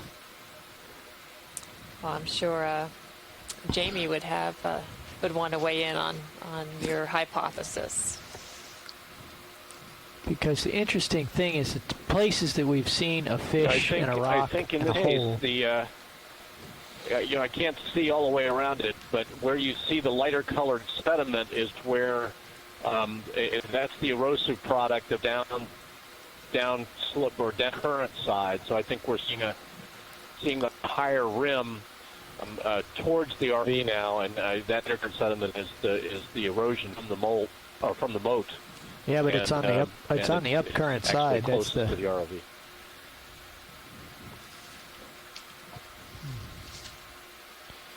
Well, we could sit here for the next few hours and watch the Longfin Hate. We're going to wait for the See what tide to happens. change and see if things change direction. I think we have a lot more exploring to But do. I think we have a few more things to do first. Interesting observations, everyone. But these longfin hake do seem to be found quite frequently up against these boulders. And your favorite squat lobsters also seem to be associated with some rocks, too. Permission to zoom, co-pilot, on Sirius. Still seeing those quill that should be worms. fine. They look really long. long, yeah.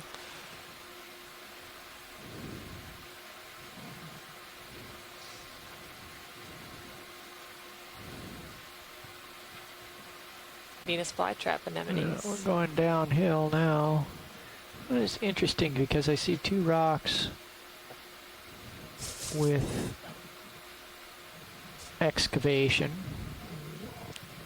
and on the near one it's on the right hand side, and on the far one I think it's on the left hand side.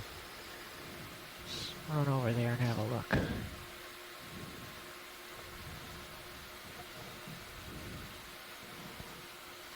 No, they're both.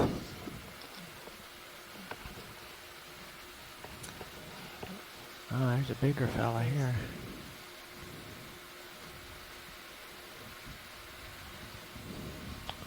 Can we pull out a little bit of video?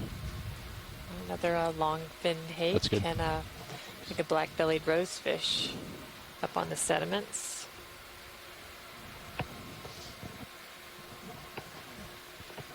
Can we snap zoom, please? Yeah, hang on a See, second. Let me get looks like an closer and better lit. Snap zoom on big fish. There's something on the it's like in another front of the fish. crab Which carapace, fish? maybe. On the left. Redfish, bluefish? Bluefish. The blue- Zoom roller? the gray fish. Hold that. Oh, yeah. Let me move in. A crab carapace.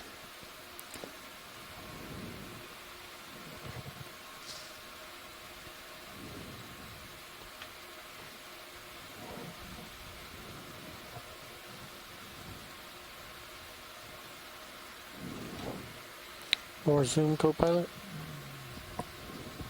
Can I push in tighter, co-pilot? Can I push in tighter, co-pilot? Again, Sorry, go ahead, video. Maybe a molt.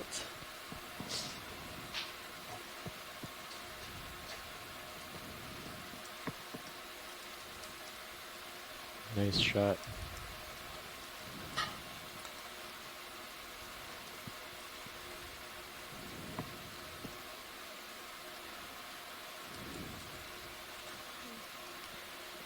Looks like a few sponges also have Tons of colonized this squid. rock. Along with the 5 flytrap anemones.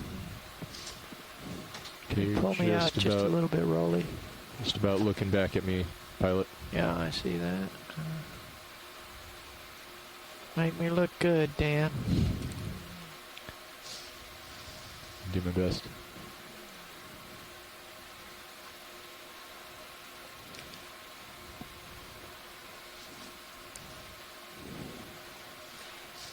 I think that's good, pilot. Come wide, Rolly. I see you actually have one turn in the tether now. So if you kept going. Oh, I could spin it out. You are wide. Several anemones. It's a attached nice as well looking some jelly. Sponges, that yellow and Or sort of whatever it grayish is. color patch What is on that? the Let's side. work It that. looks like Tina another for. cancer crab. Yeah. Okay. Hang on. Okay, a little bit. You need to get under it. Yeah. Well, he's going down. That's the problem. So we're currently Yeah, working at a depth still of zoomed out. 504 Nah, meters. He's headed down. And It's we're not gonna coming work. to you live today from an Intercanyon area between Powell and Lydonia Canyon.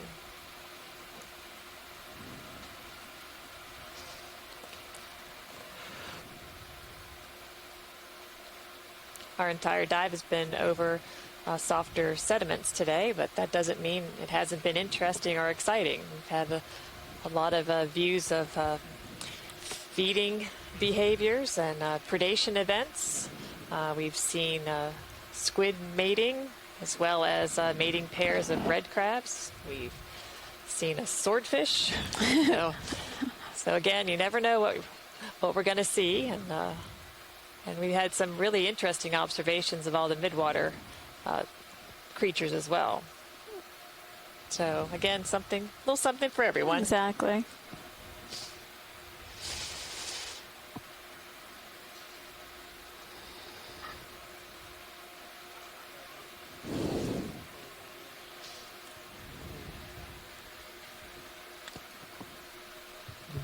This is one of our more shallow dives of the cruise, and we're seeing a fair amount of particulate material that's making the view cloudy in front of you. Almost looks like snow. I call that marine snow.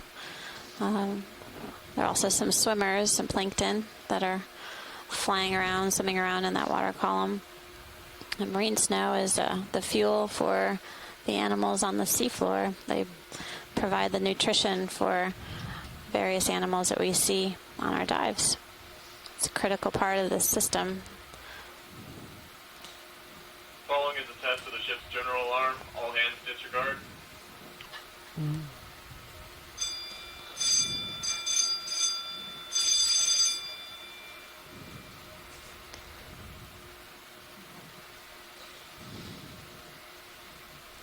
Terrain's going back up, Carl. It's certainly a way to bring nutrients from the surface to the seafloor. General alarm test is complete. Heed all further alarms. Yeah, I think if you stay to the left of the Sirius screen, it will be around 500 meters. When you head right, it's more 505. West is up, east is down. Anemones that we're seeing, most of them are really large in size. And I don't know if we know much about their growth rates either, but we haven't seen a large abundance of small ones. Just for the most part, the ones that are residing on these rocks are fairly decent size. His teeth are quite something to look at. It's like maybe a barracuda and a snipe eel. You should laser his body. I think he's super shiny. Pilot, do you want lasers on? Creating shadows on the seafloor. Nice.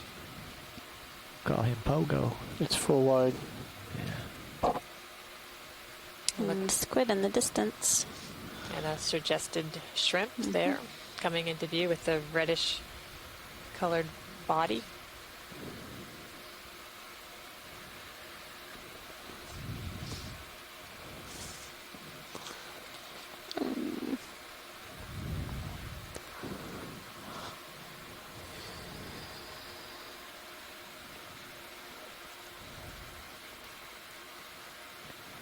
Having worked on Nautilus for 3 expeditions in the Mediterranean, I'm actually quite struck by how little man-made we're seeing on the seafloor here, considering it's off one of the most heavily populated coastlines in the world. That's a really good point. We haven't seen any trash today, I don't think. No, it seems to be fairly prevalent on our deeper dives within the canyons, in particular. Although on one of our shallow dives yesterday, we saw a crab trap at the top of the rock feature that we were traversing. So it's definitely been. Yeah, I guess it's possible that on these interfluves, some of the lighter debris is actually swept into the fall legs of the canyons, and that's where you'd see most of the debris. Pretty strong current from west to east here. This motion you see right now is just free drifting on the ROV. And when we get a chance, put the lasers on. Lasers, Dan. Zoom crab, Rolly. You got it. Now hold that right for a second. Oh, they're doing it. And they want to be left alone. Oh. Off they go. Well, there was a small rock with a squat lobster. Following is test for the ship's general alarm. All hands disregard. Okay, a little bit more zoom. That's good. I got a question about these quill worms. You look at them in the larger field, and most of the two seem to line up. Do you think that's true? Do you think that's a current indication? Okay, come wide. Let me see what you're talking about. Right where that There's fish a is yellow at. piece just to the left of the crab. Yellow piece to the left of the crab. Crab's going back to get it. It's right about where the crab's at right now. I don't know what the shipboard folks think, Jamie, but I haven't really seen any orientation to those quill worms that would suggest currents. I see. Maybe, We're looking for No, the it's quill to the worm or the right. yellow thing? To the yellow thing to the right of the crab. Looks like he's going. Okay, hang on. Crab got a fish. Oh, he did. I mean, they look aligned right here, don't they? Like they're orienting themselves. Is he going to at the share current. it? Okay, come in a little bit. We should watch the two crabs. Yeah, that other thing won't move. Oh. Ooh, eating a barracuda. We bought her dinner. So I guess there's evidence that the male and female eat for you, Tim. Wow, look at the scales just Flying off, sparkling the water column. Oh, now that's really interesting to be able to see Well, these mating pairs eating. That last has quick been move might have a pulled question back on into whether Sirius a little bit. they eat while they're coupled just like getting that. this- But by the looks just of it, getting this both of them before we are go. enjoying the barracuda.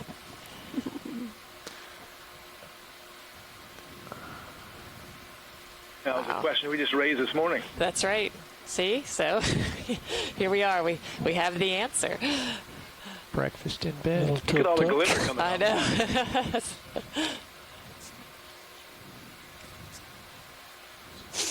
No, Rolly. It's too tight. I'm getting tugged.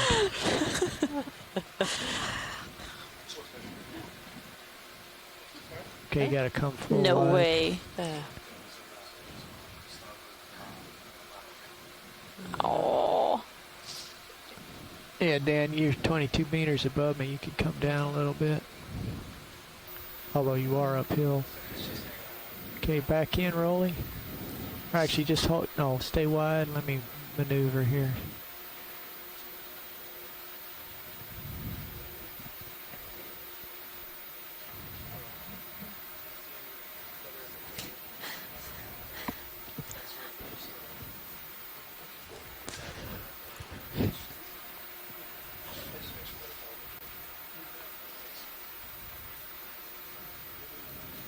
I heard him. So, pilot, apparently that swordfish is still around, so we're going to try to keep the ROV in the Sirius cam as best as we can. All right. Okay, zoom, Rolly. Hold there a sec. Let me get twisted around here. Okay, more zoom. Oh. Definitely entertaining comments in the event log today with regards to this mating pair of red crabs. They've made quick work of that fish.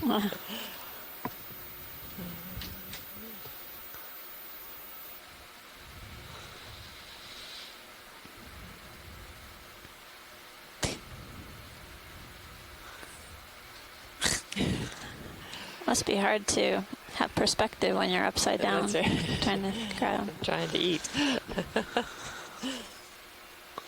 Oops, that's me. This too shall pass.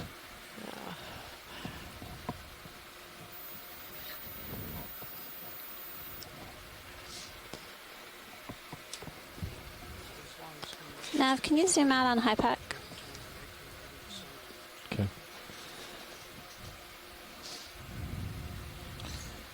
How's that? A wee bit more, please.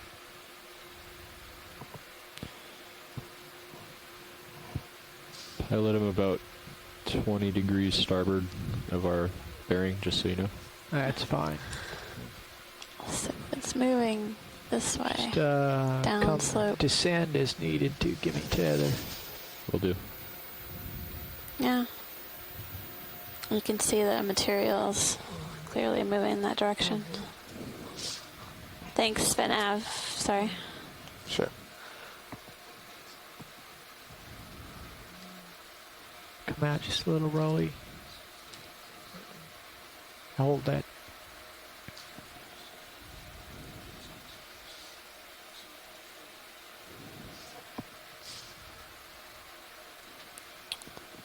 Is that a snapper-branked? I didn't see its head. There's that yellow object to the right. Yeah, that's what led us here. That's so right. let's I think we should check it out. Well, that was, appreciate the extra video of this getting feeding event. Exactly. Well, Something you don't see every day.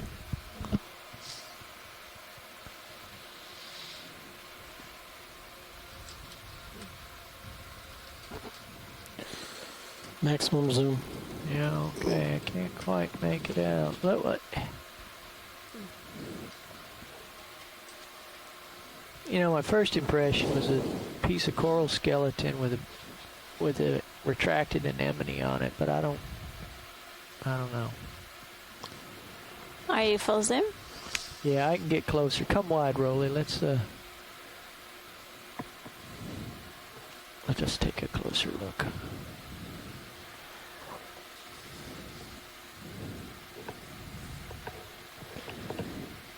Pilot him now about 30 degrees starboard of our bearing.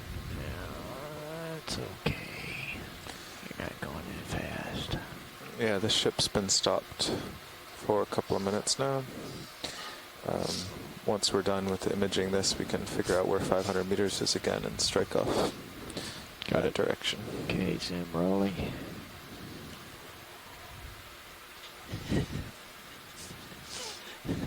Alright, hold that a sec. Get twisted around here.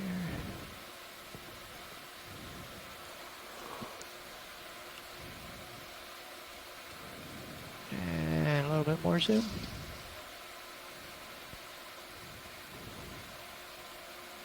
Maximum zoom. Looks more like seaweed than coral. I don't know.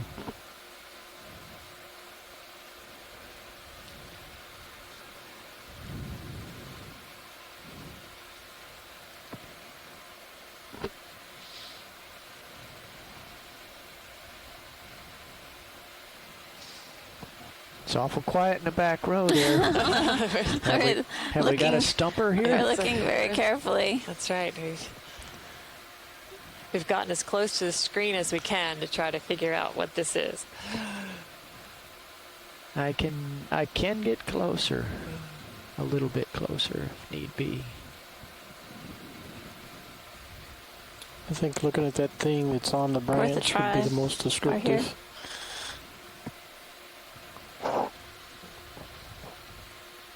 What are you thinking it might be? It looks more like plant than anything else from our side. Yeah. That's my impression, but Yep. It's It really has a sponge on it, correct? that's what I couldn't quite get a good.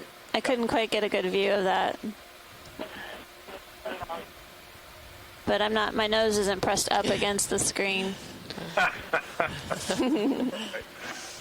Okay, let's go in I again, asked Ollie. this earlier, but in the distance, it's like most of those quill worm tubes lined up. Do you think that's a current indication? They do look like they might be lined up in the direction of the current, since the current flow is downslope from west to east. It's possible. On earlier sojourns on the seafloor, they were definitely more random. Now it looks like seaweed with an air bladder. Right, and I agree with that. Certainly when we started, they were much more random. Yeah, and it's been chewed on too on the left. There's he's taking a bite out of it. Yeah, I don't. Yeah. I think it's plant material. Yeah. Wow, what a great shot of the amphipod, though. Yep. I knew that'd get you, Tim. It's awesome. You video and pilot. So just for viewers, the swarms of animals that we're seeing swimming around are abundant amphipods for the most part. We have seen other types of crustaceans, but these amphipods are uber abundant today. That's right. Okay, let's pull out slow so nobody goes into big withdrawal, Rolly, and then we'll get moving here. Thanks, pilot video.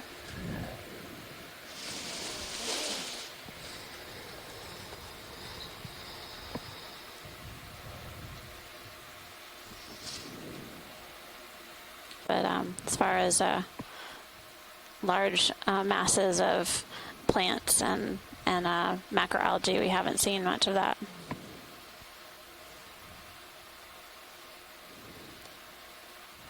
So coming up on another of the larger boulders, again populated by those flytrap anemones, as well as having its resident long-fin hake and a cancer crab.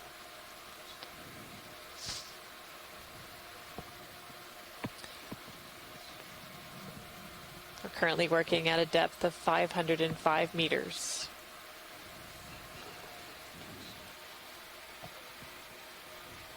So, Carl, best as I can tell, uphill is west.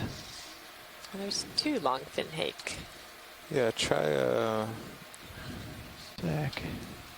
Okay, I'll get the ship move underway.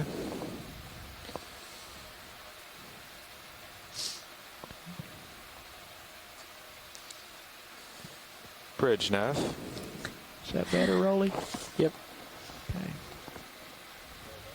Okay, could I have a ship move 20 Right meters bearing 360 at 0.1 knots?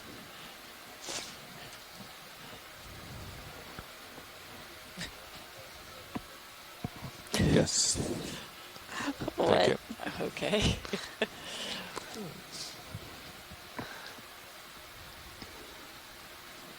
We're taking some views of the midwater. Full wide.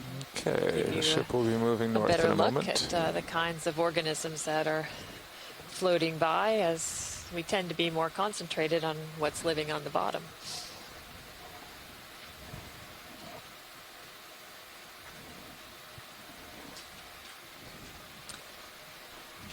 Looking straight down at you. Down in the lower left-hand corner was a rock, rather large. Didn't look like it had any of the flytrap anemones on it. We will have to go back to confirm that observation. Due north now. Okay. That would be a first. Go ahead. Slow. Hold that.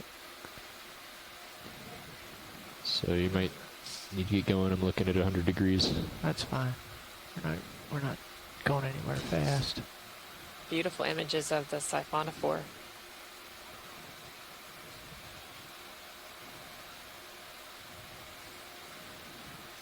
Focus, focus. Can't find it. Oh. He was way in and he went way out fast. Sorry. It's full wide. Okay. I'm making my co-pilot nervous, so let me get him calmed down, and then we'll we haven't made the scientists say ooh in a while. Well, bivalves.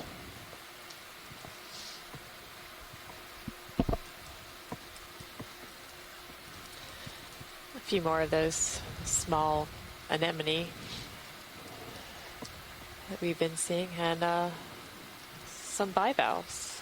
Oh, and we got, whoops, drat. The camera ran away. We'll go right back in, Roll. Camera go bye-bye. Camera. No, it's the tilt control. It took off. Go back in. One of the worms was extended and looking photogenic. There it is. Bring it to the center. That's it. Maximum zoom. Okay. Try to get it calmed down.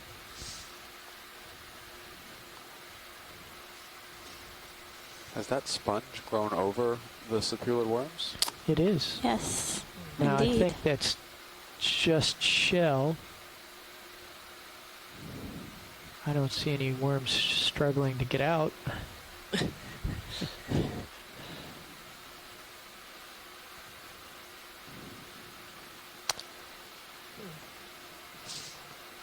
yeah, you can see two serpulid worms with their feeding appendages extended. They're very feather-like, allowing them to trap particles that flow past. Three, actually I count three with their Bridge nav. feeding appendages Thank you, out. Nev. Currently in view.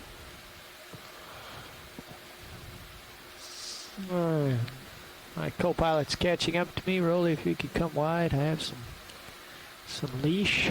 I'm also looking about 45 degrees port of... Says the ground will rise again. Easy.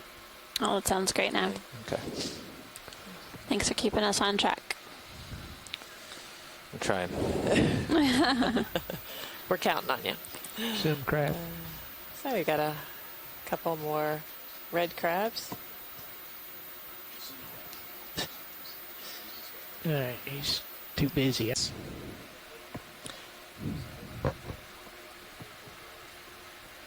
Roger, thank you. Want to go snap your video? Turns out these guys get dismembered by other crabs. It's like a Oh, is that true? cancer crab that's been dismembered.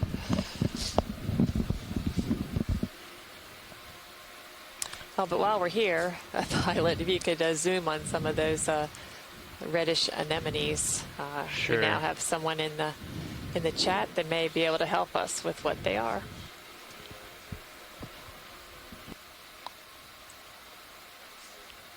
That's Max rolling? That is Max. Okay. If we want a good look, I can sit down here. I think this is sufficient. As we mentioned Okay. previously, we've seen these in this orientation right up against the surface, the sediment surface, or other places they've been out laying on top, but they seem to have maybe a calcareous tube of some sort. But fairly common and fairly abundant today. Well, there's a view of one with its tube.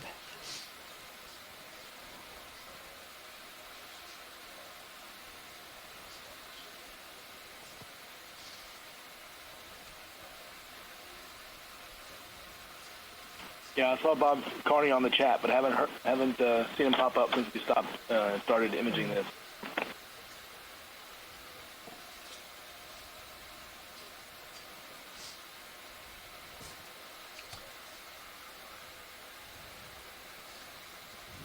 Is that a good enough view, watch lead, or do you want to Yeah, that's great, Pilot. Okay. Thank you. come wide rolling? Look what you found. You want to? We haven't seen him today. Yeah, stand by. Standing by. Partial. Thank you. This could be the absolute smallest one yet. We should laserize him. Come in rolling. This guy is snail-sized. Look what it is. Yeah. Take my camera, co-pilot. Everyone's favorite. It's maximum zoom. Well, it was only a matter of time. I know. We see this. Thanks, co-pilot.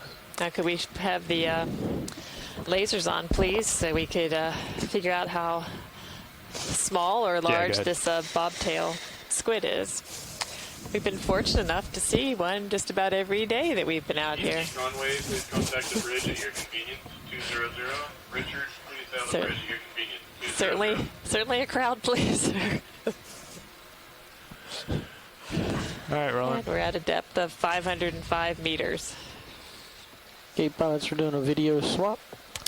You're seeing the Brachiotuthis squid swimming around in the water column fairly frequently today, and however, we haven't really seen the bobtail squid very active on the seafloor. I'm curious what they might be feeding on and really what we know about their behavior, if there's been more observations of them moving. Most of the time, again, they've been fairly sedentary. That's true. And then in that position, at least when we've been observing them on the few dives that we have been on the seafloor so far. Jared, am I full wide? No. But too, I think that one did seem to be. Okay, you want to go snap zoom on this guy? That one seemed to be more reddish in color than perhaps others that we've seen. Oh, here's a nice view of the Brachiotuthis. So earlier today we saw a mating pair of Brachiotuthis. Today we've seen them swimming close to the sediment surface, doing somersaults and impinging on the sediment. And also earlier we saw an anemone that had trapped a squid, this Brachiotuthis, with one of its tentacles. It was able to get away, but a number of these squid appear to be on the end of their life, at the end of their life. Oh.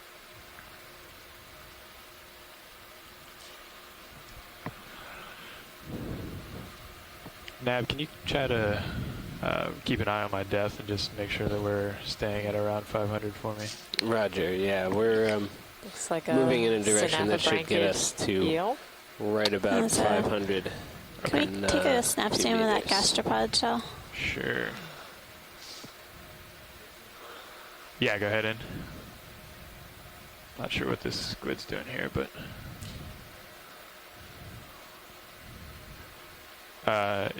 either end, Amanda? The shell is just below your screen, the white. Jared? Yeah, which, oh, okay. Shell. Not The twisted one. Yeah. Not the tube, okay. The coil, sorry. Gotcha.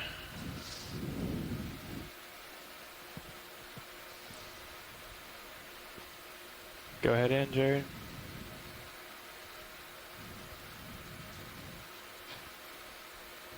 Get back up for you.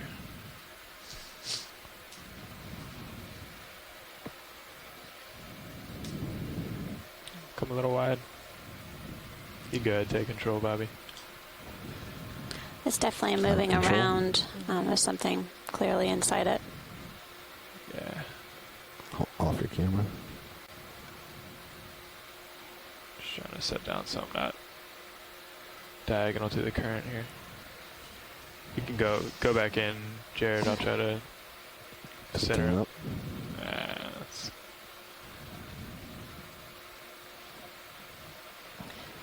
Tilting up.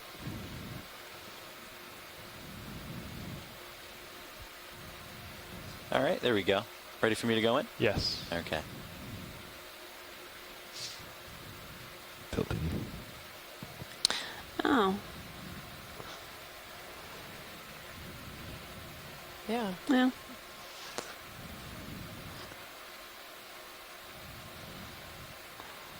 So this may be the animal responsible for some of the tracks that we're seeing on the sediment surface.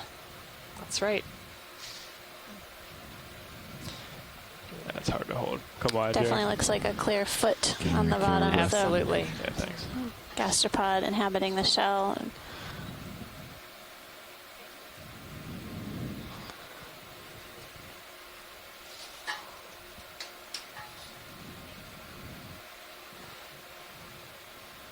Want me to take it again? It looks like there might be a coil worm in the tube, too. You can see sort of a pink. Oh, yeah. Go back in, Should Jared. we take a You got control. Snap zoom.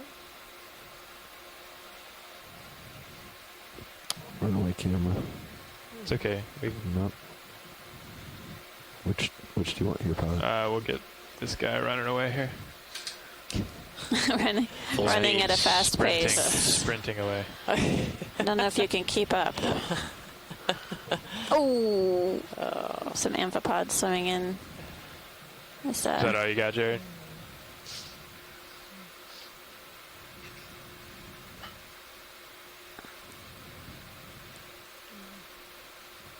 This shell really resembles some of the shells we've been seeing associated with the hermit crabs. Yes, and, it does. We haven't seen too many of the gastropods, at least this size, alive on the sediment surface. So this certainly seems very small. Come on. Why is it running away like that? Sorry, guys. So again, thank you. Camera problem. Again, makes us wonder where some of the larger gastropods are. I was trying to go so slow and it just really patchy kept going. here, for sure. All right. Do you want me to come down to the worm? Yeah. Let's come a little wide, Jared, and then we'll Get a really good close-up of the sediment surface. It's clearly not just mud. It's got small and large grain sizes. Gotcha. Clearly visible. Somewhat of a sandy substrate. You want to come in, Jared, on the end of this tube here? Let's see if we can. I gotta back up a little.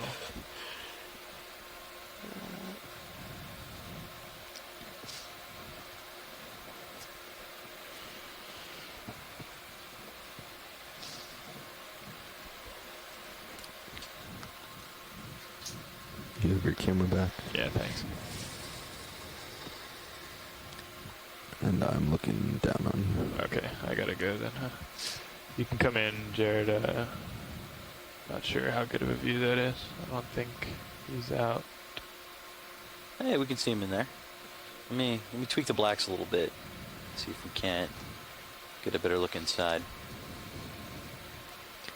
Sorry, Watchley, that's not a very good view. It's fine. Keep moving on top. Oh, there's something in there. I don't, no, it's inside. inside the tube. There's just, it looks like a hole in the tube. So you're getting kind of a window into the actual tube of the polychaete.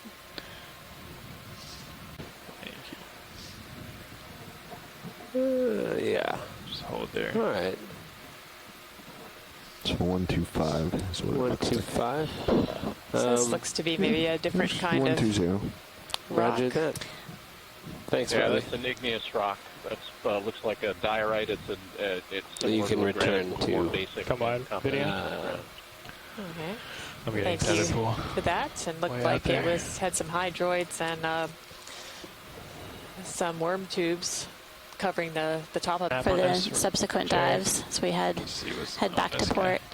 But clearly, there's some major differences in the communities we're observing here in terms of the coral diversity, at least. Yeah, absolutely.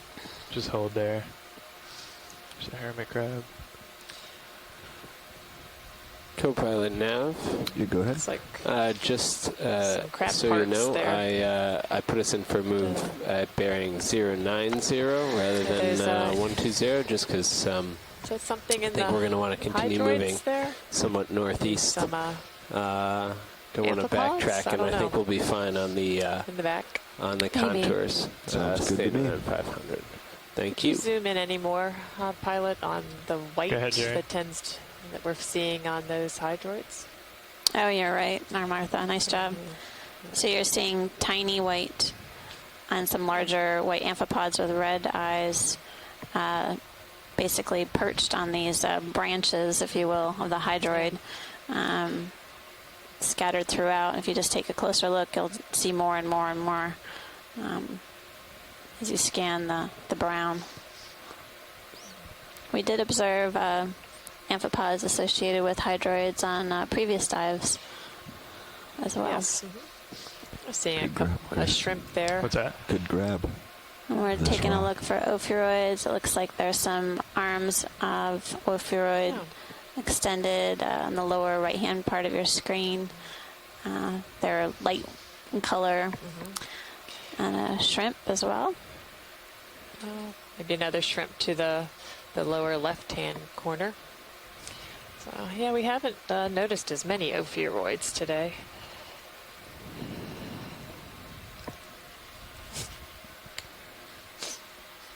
You want to check out anything here in particular, watch leads, or? You could take a look at the other side of the rock. Sure. Looks Please. like come wide, Jerry. It's like a dismembered hermit crab on top of the rock. But yeah, it just doesn't seem like the rocks are as heavily colonized as yesterday. Except even the sponges don't seem as distributed, extensive. I'll probably have to ask you to take control of my camera, Bobby. Yeah, sure. Well, it's full down. Okay. Come back. Keep coming, Jerry.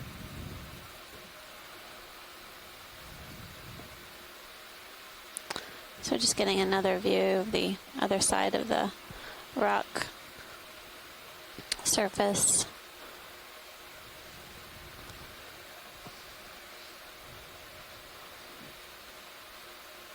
Again, we can see the white amphipods on the brown hydroid. There's a hermit crab, the shell, and we're seeing yellow and white encrusting sponge on this rock. The white tubes cemented to the rock face are made by a polychaete worm, a serpulid. Often we can see their feeding appendages extended from the tube. Okay, Jared. Can you come wide for me? Thanks. Full down. All right. You looking right down at me? No, you got some time. And someone's requested the pink item there. Thank you. I didn't.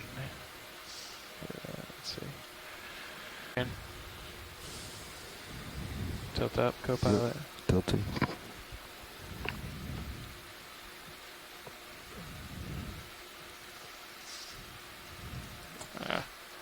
Countering up. Come on, Jared. Right there is good, thanks. Yeah. Okay, come back in. I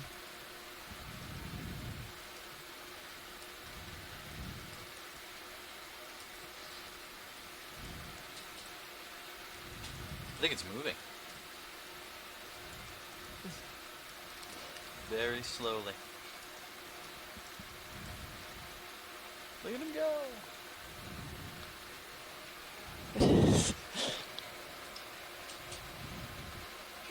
Any idea what that is, watch leads? Can you give us any more zoom? This is our maximum zoom. Yeah. There's a texture similar to a sea star. Yeah, I wonder. Coloration. Probably want to bring the ship to an easy stop if we're going to look at this What is guy it? some more. No. Well, it just has a... No, I think we're gonna... It's your call. I don't think so. I'm gonna take off here in 15 seconds. Can you keep it in view when you fly over it? Sure. This flat perspective is difficult to get full ID. I know you can do Can it. we take a look at it on the mini zoos? Top down? Okay, Nav, you can bring the ship to an easy stop. Roger. Bridge nav.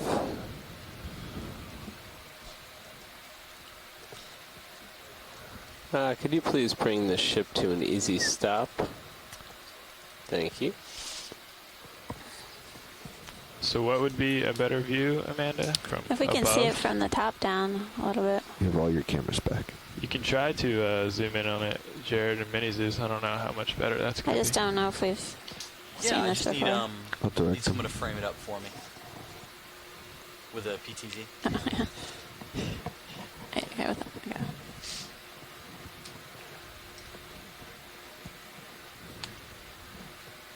Can you tilt my main HD back down and it jumped on me? Yep. Thanks. This has piqued the interest of several of our shoreside scientists trying to determine what this pink object is. can safely say we have not seen Kinda this lose you before. for a second on the- I mean, it resembles a flatworm, but I think the Mini has a digital zoom. but I'm used to dealing with teeny tiny flatworms. Not, No good on mini nothing zoos? this size. No, not really. Okay. Thank you, though. I can try to get it when we leave, but I have downward ends axial thrust on right now, so that's gonna be tough. Okay, come wide, Jared. So the consensus perhaps is a Let me flatworm? try to get a little closer here. Okay. It is something different, so I appreciate the effort, Absolutely. everybody. Sure. We'd like to hear that. First observation of this type of organism on these dives. That's right. Thus far. And I dare to say it's pink. Come in on it, Jared. How strange. Probably why you keyed in on it. It's a little weird. That might be the best we get there, actually. That's full zoom right there. Okay. Tell it to go uphill, Chris. It's moving ever so slowly. It is. Wow.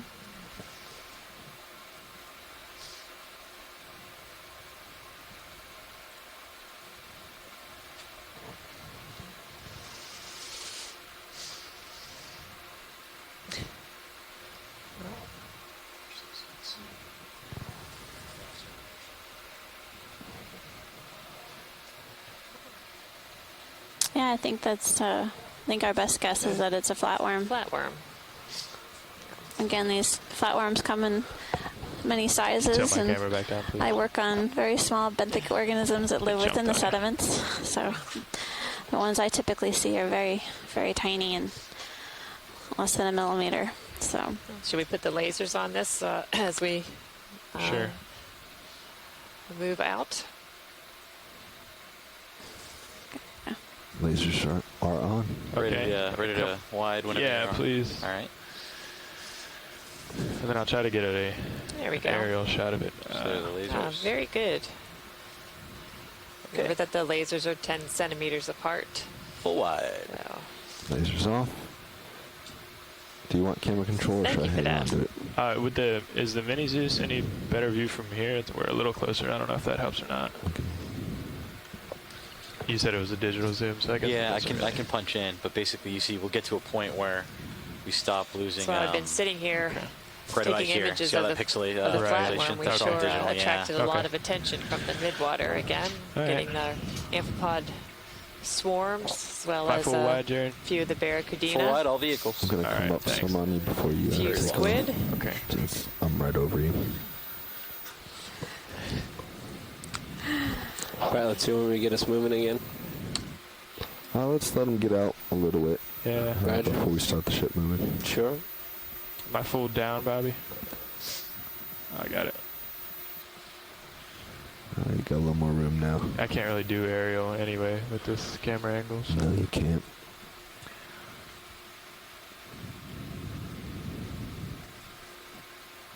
Watch these. Is that good enough, or do you that want was thanks so much. Preferably Yeah. if you could come up and turn to port. I think we're good. Okay. That'd be better. You're starting to put turns into your tether. Sure, to port, and then drive up. We can and add under. that to our drive out list of ahead. new finds Okay. for today. What are you facing now? I'm still facing east. Wow. What is going on back here? Look at all the fish. Picked up enough stuff. My goodness. We were paying attention. Ooh. We attracted Whoa. a lot of attention. That is a fish aggregation. Hmm. They were excited about the flatworm too. I'm guessing Or they're maybe more not. likely excited Start about the pushing food it, that we yeah. concentrated for them. As you bring your heading left. Yeah, perfect. Another boulder good. with several of the flytrap anemones on it. We'll continue to move along our track, trying to go along the 500-meter isobath.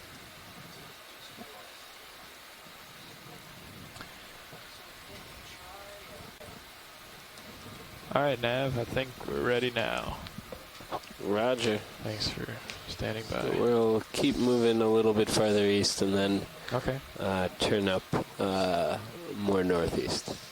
You want to go snap zoom on this guy, Jerry? Bridge nav. Yeah, down for a little bit of a chase. Close up of a squid. Cloud or a ship move, please, for 20 meters, bearing 090 at 0.1. Roger, thank you. Nice tracking, pilot. Okay, he's gonna run Just away gonna let here. him flow out. Yeah. Thanks, nice focus. Of the encrusting sponges and hydroids that we've been seeing.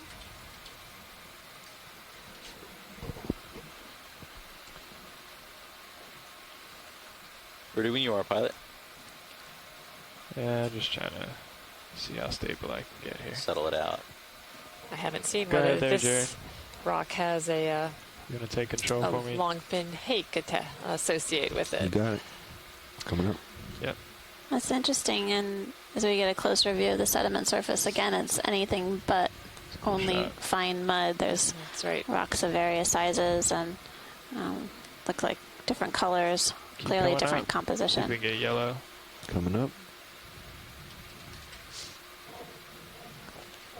So it looks like white and yellow encrusting sponge is covering the surface area of this rock, as well as some serpulid tubes. And you see the white coils. Keep coming up a little, actually. Coming up. I think there were some. Oh, yeah, there you a go. little squat lobster. Again, we see those amphipods associated with the hydroids on top of the rock. Perfect. Thanks. That's Max, Jared. That's Maxim. See a shrimp there in the background as well.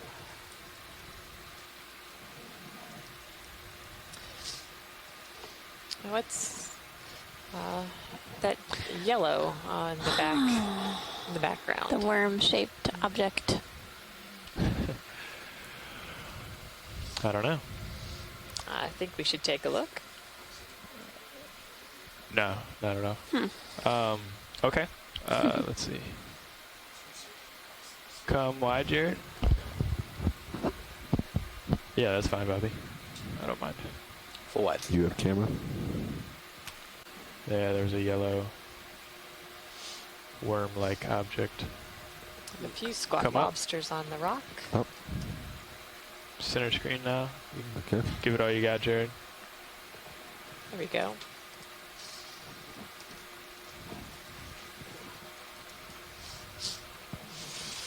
Going down slightly.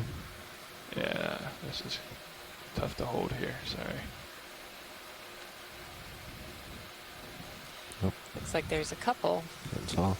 You can see them Yeah, let me.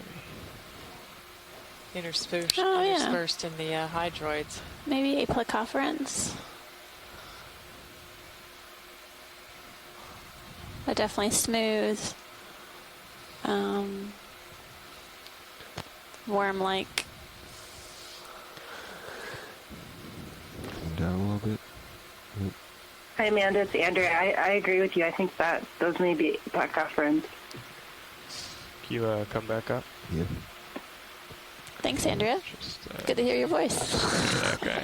Trying to capture the Yeah, sorry, I ones was in the away bottom for a left little as while. well. Oh, I didn't see those. You can come back down. I'm up. Just the ones right there on the rock. My mistake. I didn't How are see you guys that. Yeah, doing? fine.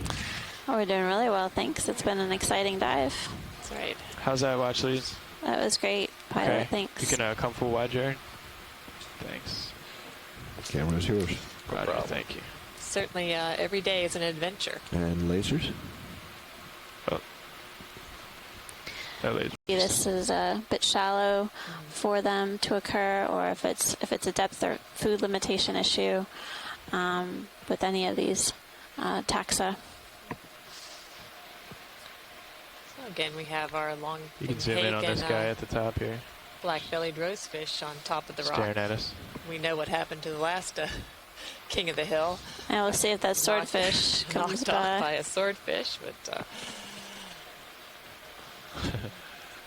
Okay. You can come back.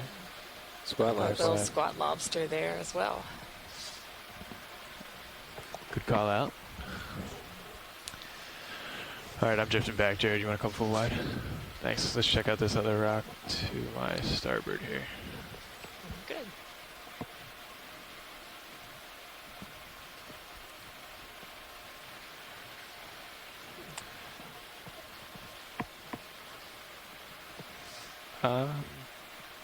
Swarms of krill, maybe? Yeah. Yeah, I mean, if it's Probably. okay with pilot, I can tilt my camera down. You okay, pilot? Yeah, sorry, go ahead. Is that a squat lobster? The squat lobsters seem to be somewhat substrate associated. We've seen them in burrows as well as at the base of small rocks and some larger boulders. We've seen a few, what look like What's a few that? different possible types. Okay, yeah, I was gonna. This one coming into view has try been to- quite common in most of the dives that we have done during this You expedition. can come in, Jared, a little bit here. Try to get you up there. Again, looks to be a long, thin hake. One Yeah, on that's each another side. igneous rock on the left, that gravel, that variety of rock types here. Sorry, Jamie, what are the various rock types that you see here? Well, certainly that whitish rock in the foreground, we just zoomed out of view, is a granitic rock. It's an igneous rock, and you're seeing a variety of rock types in the gravel-sized material here. So this could be a dropstone accumulation. When you see exotic rocks, a variety of sizes in one place, and just dropped a pile of material and it's slowly being dispersed. Drifting. So we're seeing a few of the smaller squat lobsters. See anything else, Bobby? No, I've come a little off my track, so you should push out towards the big one again to get lined up. So what is the time range that these drop stones may have likely been deposited on the seafloor, Jamie? I'm lined up again. Okay. So head up. I'm sorry, did you say size range? Time frame. How long do you think that they've been out of 500 around? then. How long do you think they've been at this location, given that they may have been associated with glaciers? The last glacial maximum was somewhere in the range of 20,000 years ago, or probably substantial efforts coming down this route inside of 10,000 years ago. Keep coming this and, way. How about even some even less than 10,000 years ago, you'd still the occasional iceberg, but probably not this far south. I would say these are drop stones that are in the 12 to 15 to 18,000 year range.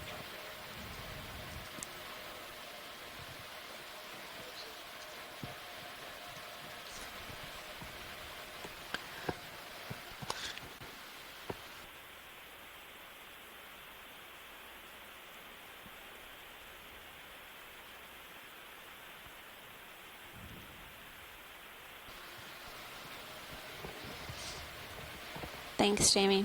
Is that better, co-pilot? So if we were to see these drop stones at the base Live of... to serve. Well, we appreciate that you're here. Thank you so much for being present at the Inner Space Center for the duration of this cruise, remaining days of the cruise, and been here for a few days as well. Appreciate your help and your insights. If we were to see the drop stones at the base of the deep canyon sites, for instance, so there are deeper sites around over 1,000 meters or so, what are the likely causes of their distribution downslope like that? The drop zones themselves would be governed by the currents that were allowing the icebergs to move along the margin. As I said yesterday, they actually, as the Laurentide ice sheet, as the last continent ice sheet was disintegrating, the Gulf Stream was depressed to the south. There was a lot of meltwater, cold freshwater moving offshore across an exposed shelf. The icebergs would have been moving inside the Gulf Stream north of it, so they would have been moving along what is now the upper slope where we are right now. And they would have been, the drop stones would have been aligned along the axis of movement of the iceberg. Since that time, of course, the drop stones have been impacted by the slope current. So You would mostly see them aligned along the old last minute, sorry. direction, more or less, so I would say to the southwest, inshore of what the Paleo Gulf Stream was doing. But since then, they've been dispersed. So you were seeing thousands of icebergs from the Laurentide ice sheet, and they dispersed many tons of material along that current axis. But in the last 15 to 18,000 years, they've been redistributing. So it would such a clear correlation then. Come on. Come full web. Thanks again, Jamie. Thanks. Is that full web? It'd be great to have a map of all of the large emissions. If we had such a map, if you could do a really good job of, if we had 100% video coverage of the seafloor, my guess is we could make some pretty good maps of icebergs from the continental ice sheet. Well, it may take a little while to gather that information. Yeah, but it's job security. That's right. That's right. Yeah, but it's job security. That's right. That's right.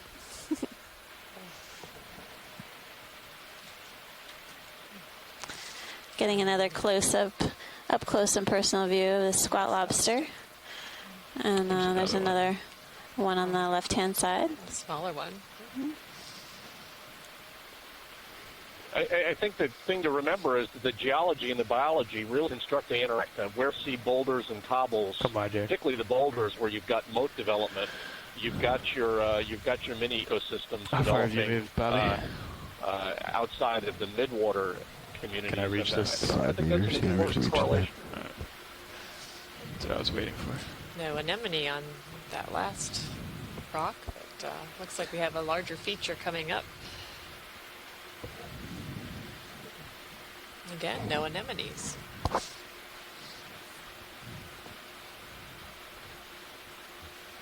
So seeing some of the large quill worms. Yeah, clearly there's a tight link between substrate type, the current regime, and food availability in terms of the fauna and the faunal groups that we see represented here, as well as the depth.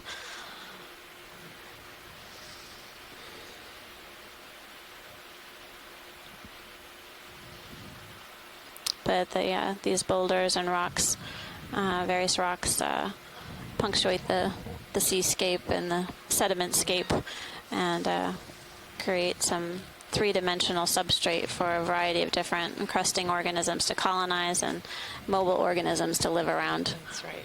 You want to come in, Jared? On the top of this rock here, co-pilot, take my camera. A long, thin hake. Look at the three types of encrusting sponges that we've been seeing throughout the day.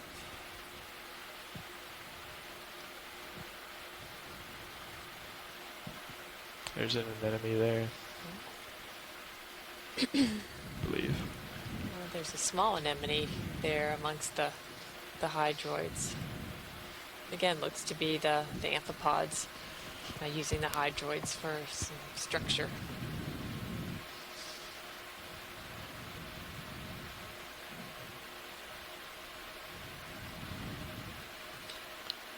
I guess we have seen ophiuroids on this dive, so there were scattered ophiuroids on the rocks, and I think we saw some buried in the sediment with their arms extended. So I guess the echinoderms haven't been completely absent, but generally not well represented, and there is a clear depth-associated faunal break with these different groups of organisms, not just with the echinoderms.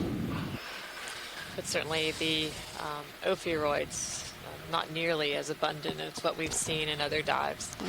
In some places, the ophiuroids on the sediment surface carpeted the seafloor as far as the eye could see, and on the rock substrates as well, you could see them completely covering surface. And sometimes they're living subsurface, discs were subsurface and arms were extended above, waving around in the near the seafloor. Not going to make that one, am I, Bobby? Which one? Again, all the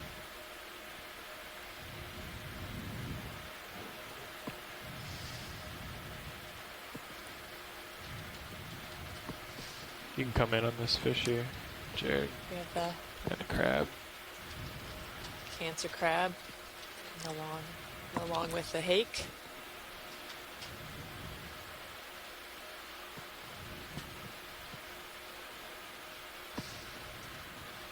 We're seeing some more small gastropods on the rock wall, on the rock behind the hake. He doesn't look so good. Again, I haven't taken a close enough look at these gastropods to determine if they're different than the larger one that we observed. It's not. I haven't focused on the whorl shape or morphology of that. But those are the only tiny gastropods, I believe, that we've been seeing on this dive.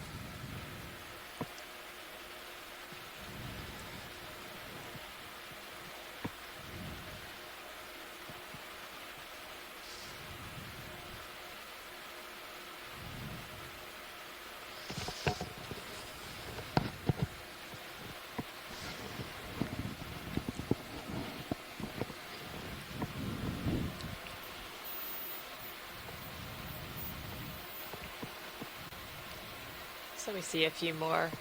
Here the synaphobranchid eels, the red crab. Oh, he's eating something. And, Go ahead, Jared. This rock again has several of those flytrap anemones. It's the hake perched there at the bottom of the rock. Apparently it's looked like a cancer crab was up there sitting on top of one of the anemones.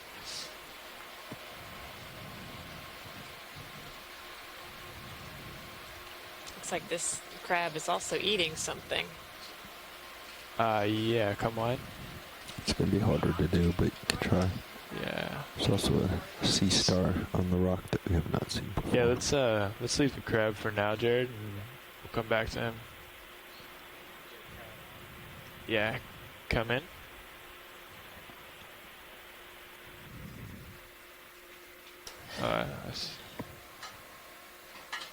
I see your sea star.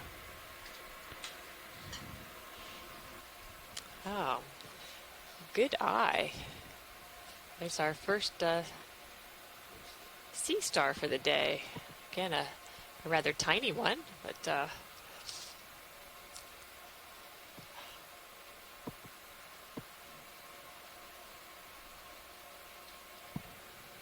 we're currently working at a depth of 498 meters. This rock is encrusted with a variety of sponges I'm gonna come over, and Jared. some hydroids. We see Yep, several of sounds those good. gastropods, but certainly it's nice to see something different, and hopefully our Come back in on this shrimp here. Attention on the Explorer. The command inspection is complete. The command inspection is complete. hopefully we can get an ID on that starfish from our shoreside expert.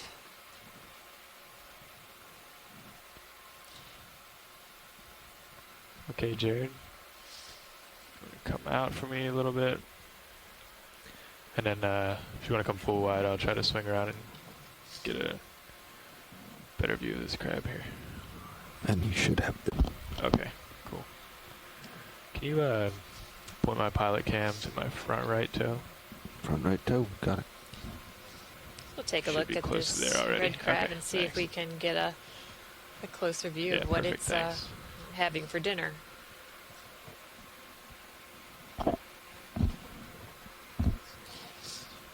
Could you put the lasers on, please, pilot, as we Sure. move in?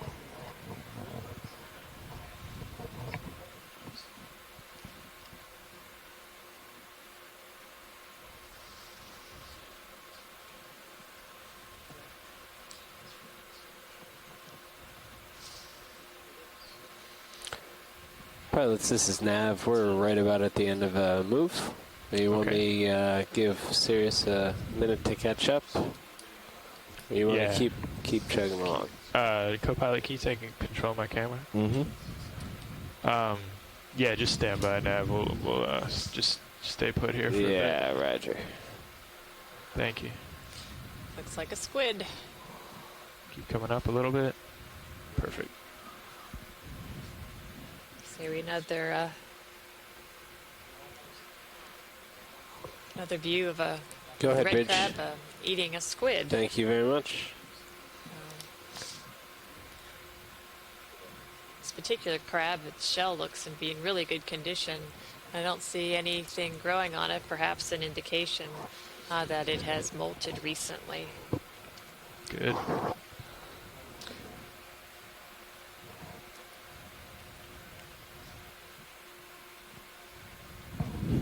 And we're getting information from our starfish expert, Chris Maw, that that small sea star was perhaps Poramphomorpha.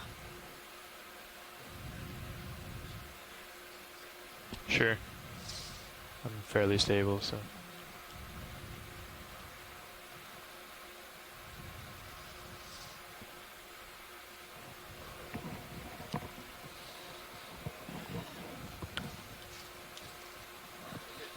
All right.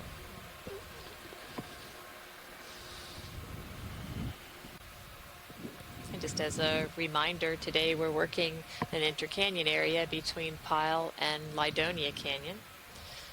We know very little about these minor canyons or sedimented areas between major canyons, so it was a good chance today to do some exploration here and get a better idea of what organisms occur here and how they're distributed.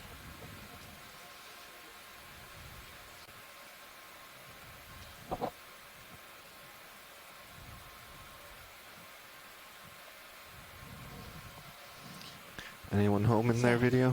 Is that looks like to be a larger gastropod shell. Yeah.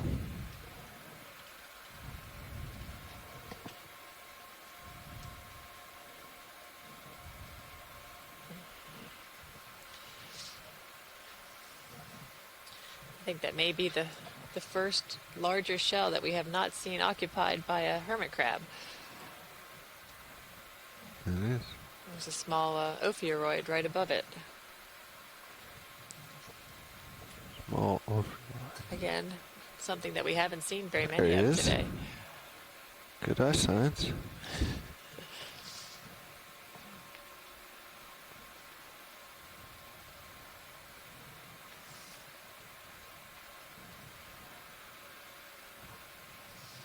All right, let's come on.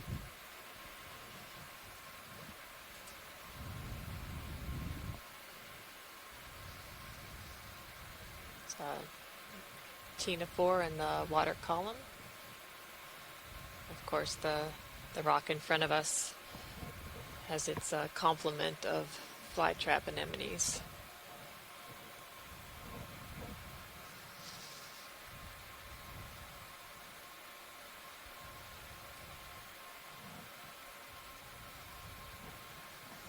It's Morgan's birthday today, and she's just having a mini party here in the ISC. Oh, oh, sorry, we can't participate. She's getting some NOAA stuff. Yeah, so if we zoom in on these rocks, we see several squat lobsters, certainly a lot of the encrusting sponges and hydroids. Well, I hadn't actually planned on going closer on this one. We see a lot of red crab. A lot of creatures we've seen. Another cancer crab, whether that is a molt or a dead crab, we're not quite sure. Okay. Moving on.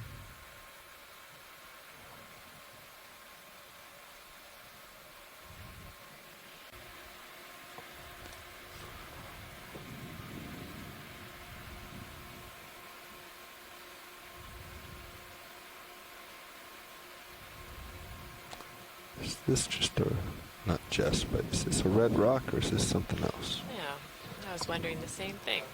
Yes, please.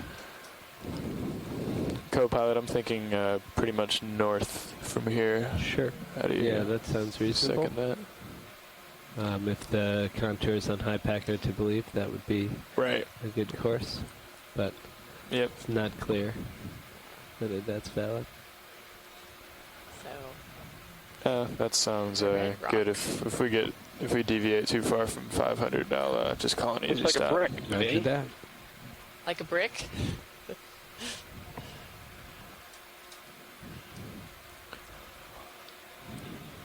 I doubt it, actually, but it looks like it's got grooves on it, Yes. and those grooves could actually be caused by ice. Oh. Okay. Thanks, Jamie. Yeah, let's come on. We've got it. What's our new move? 030? No, north.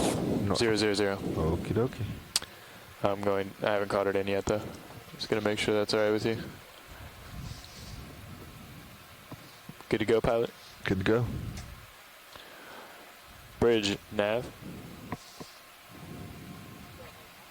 Hey, we'd like a ship move, please. 40 meters, 000 degrees, 1/10 of a knot. Did I do it? Good copy, thanks, Matt. No, I think that's witch flounder. I'm not quite sure what I'm looking for, so. Much smaller than that. Is it going to be flat? Yep. Okay. Both eyes on the same side of its head. Wow, that's going to be hard to find. All right. Oh, another witch flounder. Okay.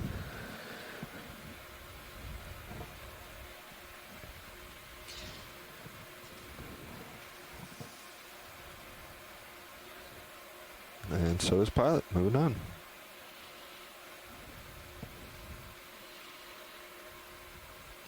Your heading is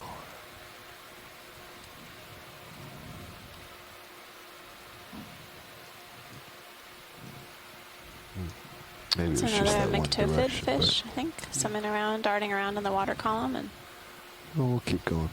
We're fine. another eel on the left-hand side of the screen. I think there's a pretty good example there of how these quill worms line up. I'll keep an eye on your depth.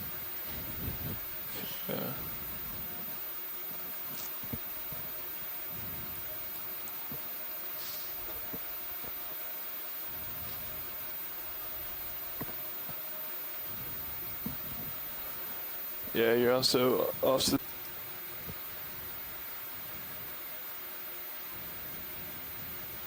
Yeah, these quill worms are known to be, they can be carnivores or scavengers. So they eat fairly high on the food chain, if you will.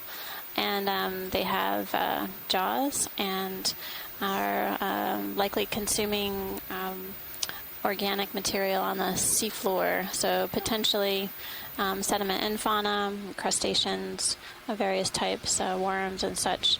And they may be keyed into other dead organic material, dead food falls that occur on the seafloor. But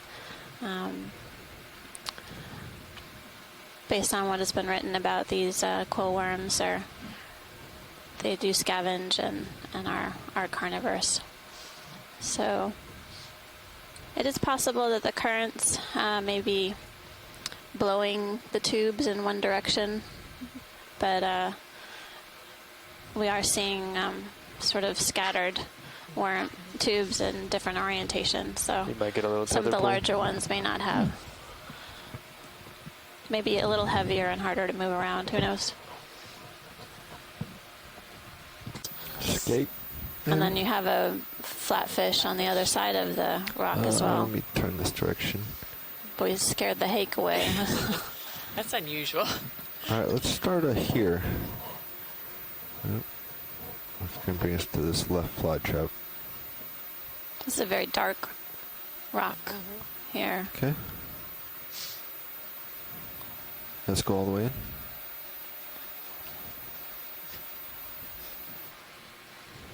Yeah, it's very fine grained. Could be an igneous rock, could be a basalt. Co-pilot, do you want it's to been take my smoothed camera, again please? by water. Roger that. It could also Ever be so a gently, let's metamorphic tilt up. rock, slate or something. Along the length of Would you say it's kind of hard to tell because there is stuff coating it as far as its specific composition? Keep coming up. Yeah, well, it's awfully hard without get fresh surface, and so many of these boulders are at least partially encrusted exactly, that you have to do it the old-fashioned way and get a sample and get up and see a fresh surface by breaking it. So we just need to bring our chisel down with us next time. We'll be able to get a fresh surface. Yeah. Yeah, you biologists are subtle. We geologists go hang on things. Hammer away. Is that a witch flounder? Yeah, sure looks like it. Okay. Thanks, Copilot. No problem. Transferring back. I don't have anywhere to fly off to, though. I have no more tether that direction. I'd hoped the vehicle would catch up while looking at this. We're almost to the end of our move. I'll probably just tack on more north. Seems like we're... Yeah, we can maybe increase the speed, too. You want to? Yeah. Okay.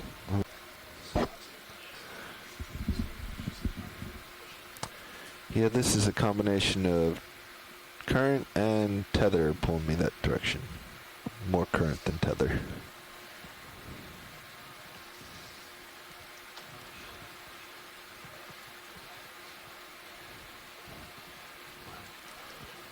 Well, it's huge. It's everything from physically moving the vehicle to where you set up for shots. Often on terrain like this where it's muddy and flat, we can touch the vehicles down on the bottom ever so gently to get a more stable picture, but you got to now imagine you have 40 horsepower of thrusters that are all spinning. If you're using just your verticals to hold yourself pinned against the floor, that's still 20 horsepower of motor thrust that's spinning and trying to keep you there. So on soft sediment like this, it's likely to kick up, and you want to make sure you're set down current. So if you do kick up any dust, it's not going to be coming into your screen and ruining your shots. So it's everything from moving the vehicle around to setting up shots and knowing where you can set up, what you can touch against. Sure. Seems like a really delicate procedure to go through all of those motions to try to make sure the vehicle is situated in just the right place in order for us to get the images we need and collect the data that are essential for this mission. Absolutely. A lot of surface area on this vehicle too, so there's a lot of area for the current to catch. Pilots, I'm going to 40 meters, 0.2 knots. These worms are scavengers and carnivores. Yeah. What do they eat? Well, there's definitely a lot of animals to choose from that live within the sediments. There's a variety of different species of worms and small crustaceans that live in the sediment. We call those infauna. And then, in addition, as we saw, there are clearly times when there's other animals that other animals can prey upon and scavenge.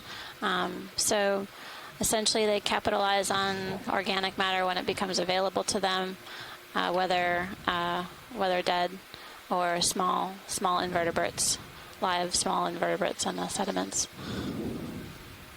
Great, thanks. Sure. Or like we saw yesterday where they're 3 or so inches out. Nav, Yes, watch leads. do you have a minute to explain how you calculate our off-bottom time? Sure.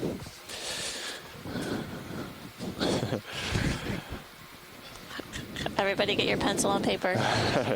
No, it's actually not that. It's not that complicated. We have a typical winch speed that we pull up at. It's around 30 meters a minute.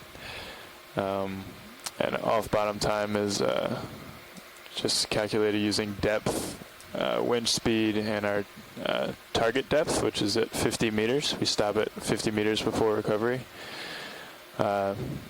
So we just do the difference between our current depth and our target depth, and then use the winch speed of ascent and figure out our off-bottom time.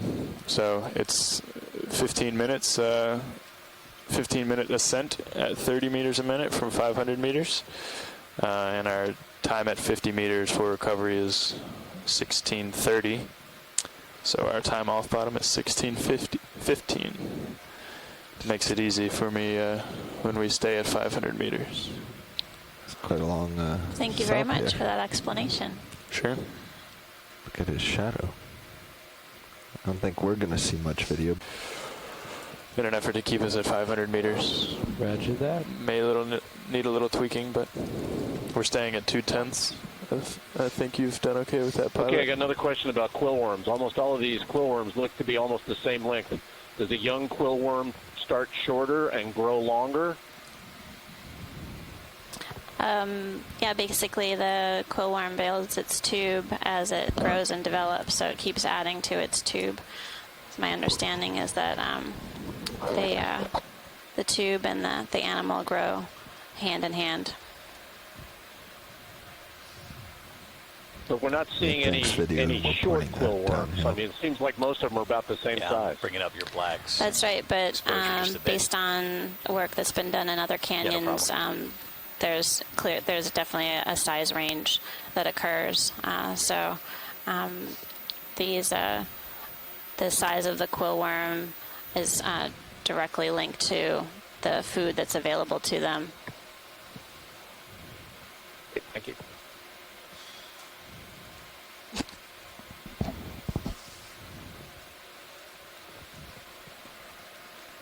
Actually, I have a quillworm question as well. It's the day of the quillworm. Awesome. When they feed, do they just burrow in place, or do they do any locomotion? Coming out of their shell to move to somewhere that has good food. Well, quillworms are polychaete worms. They have parapodia, paired feet, and so they have some ability to move themselves. We have seen quillworms just basically stick their heads out of their tube to feed, and but they also can get around. So I haven't done any direct experiments with them, but they are keyed into food availability, and it may be that they move towards areas where they can feed and find their nourishment. Shell? Thank you. Sure. It's small. Small shell, yeah, filled with sediment. It's a bivalve shell. Very small shell. Thought it was a ring far away. Not like a ring, but just a creature that was shaped into a ring. Not a piece of jewelry. No, not the accessory.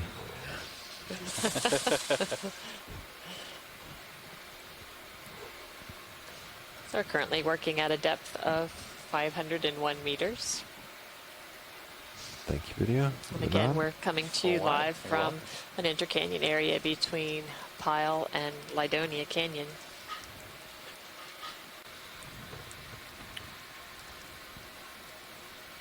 This is Elliot Hui. I'm wondering if we could just get the lasers on briefly to get a size on these quillworms. I'm not sure if you guys had done that earlier or not, but it would be nice to have an actual size. Sure, we have, and we can do it again. It's always a good idea to get a few different size estimates. Thanks for asking for them. When you're ready, Bobby, I'll give you a partial too. Great, thank you. Sure. Let's actually just leave it wide. We'll drive over a couple of them. Okay.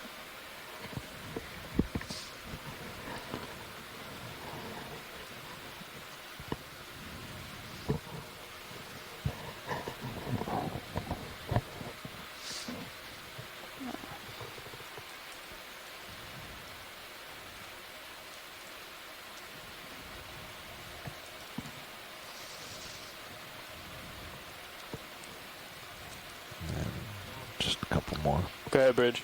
All right, yeah, let's bring lasers off. Bring lasers off. Okay. Hey, does that take us out of DP, or? So for all of our viewers out there, I'm sure you've noticed by now that there's a difference in color between the sand that's close to the RV and far away. And Okay, sounds good. I have a bailout plan as doing this kind of ocean exploration is making sure that the color we're producing is accurate.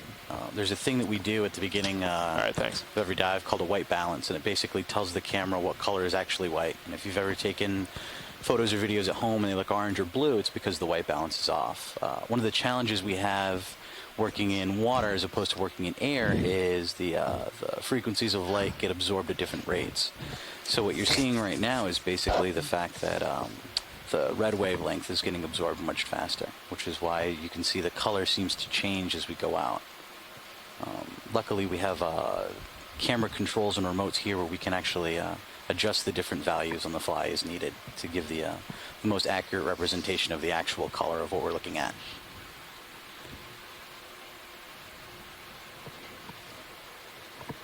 Thanks, video.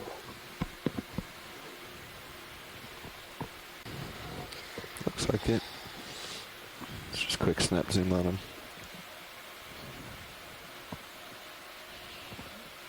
There's a little bit better costume than Another hermit crab. a little bit better disguise than some of the others that we've seen. You can see he's making a clear depression in the sediment surface. Biogenic activity. Look at that.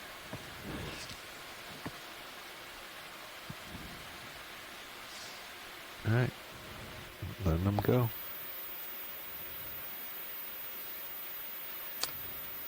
Thanks, pilot.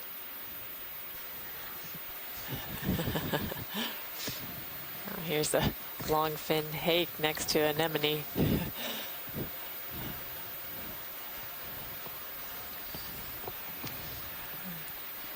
Can't even see the rock that the anemone is attached to.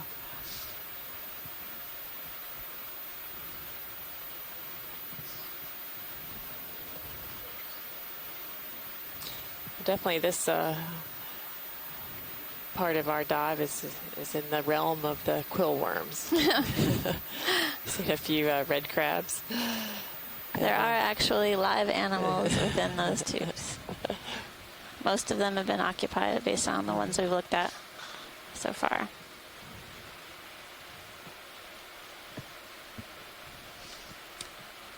Is that a... No, it's not. What is it, though? Let's find out. Yeah. It looked like a flatfish for a moment, but it's... Ooh, it's a clearly cluster of zoanthids. Sort of in this little depression in the sediment surface. And then there's something over on the right-hand corner. I don't know if that's the same thing or... Looks like another type of anemone that we saw earlier. So... Just for those looking and viewing here, the zoanthids have the really long, thin tentacles. So there are multiple pink ones here, and then the anemone in the foreground, sort of a lighter lavender color, I guess. Right. And one in the upper right-hand Happy with corner. that video? Yep. All right, let's come on. These are likely zoanthids. Thank you.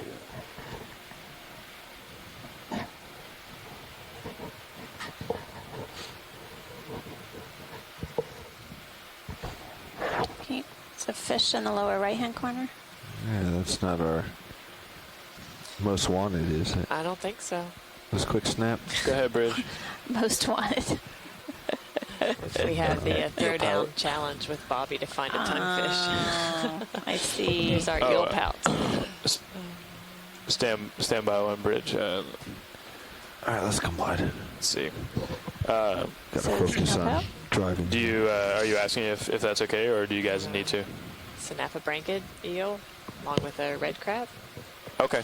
Yeah, that sounds good. You're just going to do it at the end of the move and then call back when it's done? That's perfect. Thanks.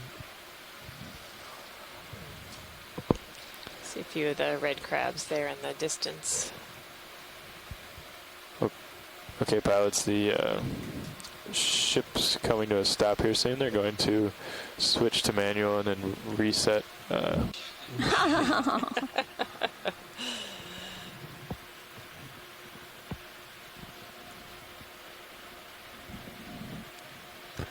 Now, looking at these two here, what's the difference between the lower one and the top one? Well, we can check it out. Some of these tubes may no longer be occupied, but Video, what's going on the lower one? Some of the older tubes get epifauna that grow Yeah. on it. So this one clearly has a resident. You can see the pink organism within a tube.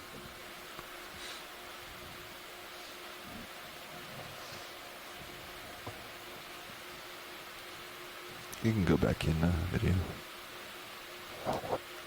It's a polychaete, and you can see the antennae just extending beyond the end of the tube.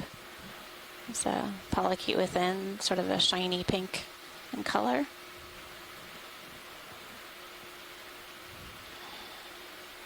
All right, Copilot, I need your help for the camera.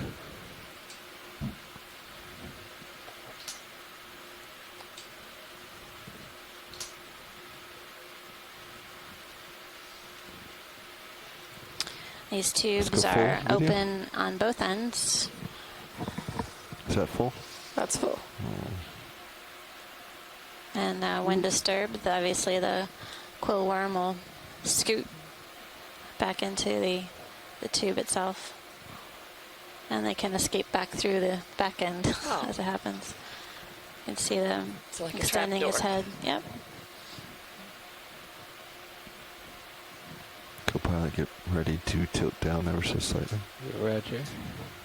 That's great. Hey, Bridge, can we come to an easy stop here? Yes. Keep his head and tentacles out in view. Pilots are coming to an easy stop. Thanks, Now it's extending its jaws and scooping. Yeah, and let's come scooping down, around. Copilot. I'm trying. We're watching a worm on the move. Oh. So does that answer everybody's question? Right on cue. Ooh. You might be full down, and that might be causing stir up now. Yeah, I couldn't go any further. All right, well, we'll let him be. We got 3 of his launches. Again, good shot. Some Yeah, you were all the way down. That's natural why you couldn't move. behaviors that we don't usually get Thanks, to see. Nat, for stopping it. Sure. We might not get there, but 30 meters, bearing 050 degrees, 2/10 of a knot. Yes, thank you. Fish? Right. Sure we have. Video, let's just snap on him. Roger that. Ooh. Somebody different. Let's come wide then, video. We're taking a better look at this fish that we've come upon. I haven't seen it on this dive. All right, try again. Geologists will tell you that that's a roughie.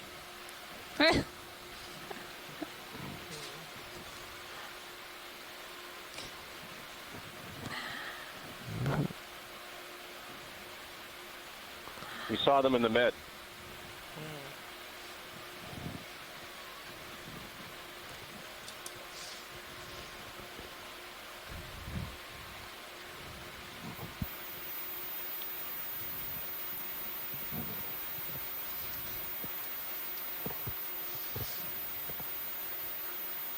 Let me get him lined back in.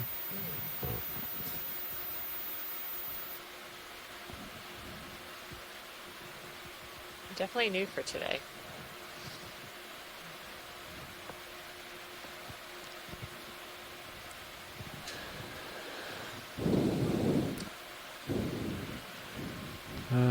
It looks like it could be a juvenile too. Yeah. Actually.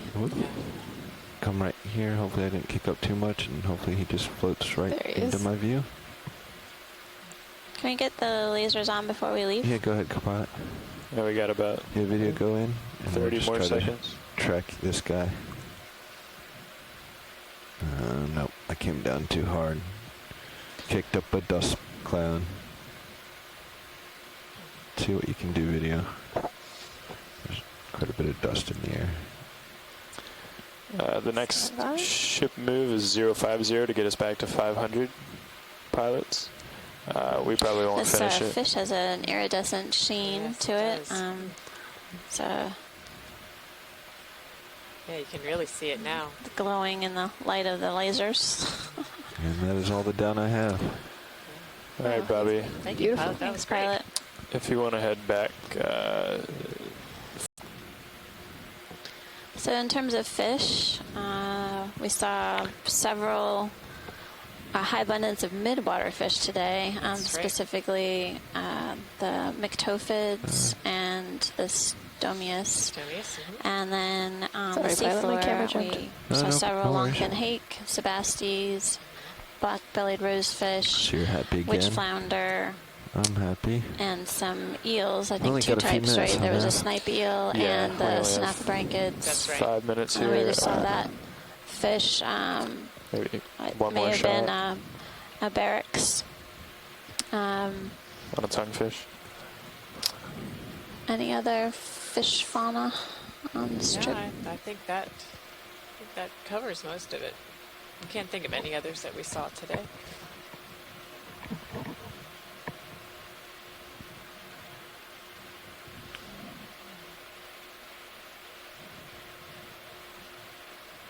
In contrast, we saw 0 corals. That's right.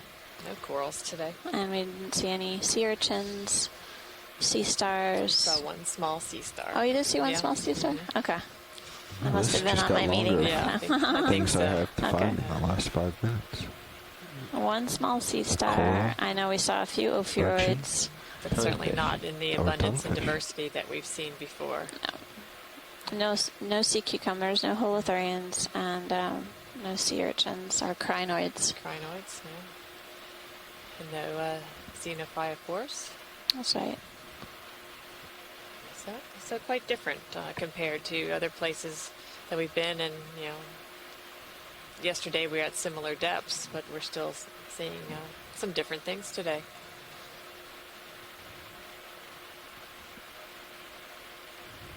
Well, we saw eel pouts, too. That's right.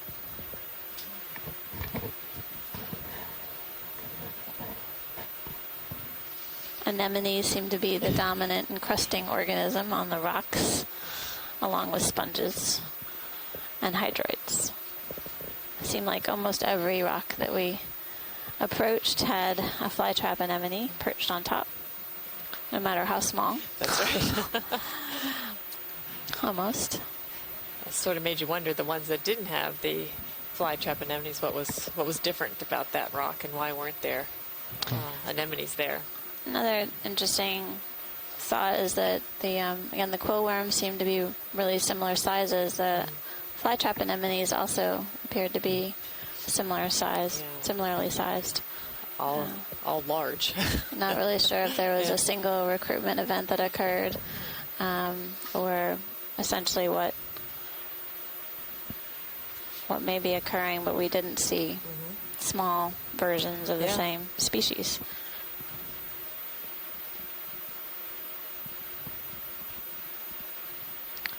We're finishing up our dive here in an Intercanyon, and next stop tomorrow is a deep dive at Lydonia Canyon, and we're continuing along with our canyon investigations, exploring the benthic communities and geomorphology of deep sea canyons along the U.S. Northeast continental slope. Real quick, right? So for those of Now- you who need your Go. deep sea coral fix, I think tomorrow might be a Good day to watch. good day to watch.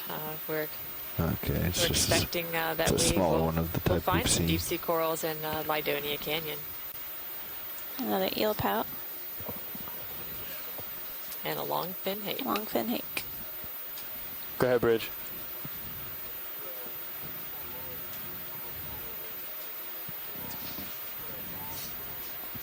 Okay, we're recovering here in 3 minutes. We can just start now. So we can pull off here, kind of while you're doing that, and then that shouldn't be a problem.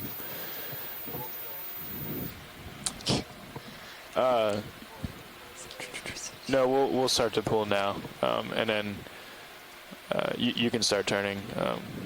Yeah, that's fine. So he's going to end up 180 degrees out the other way. Yeah.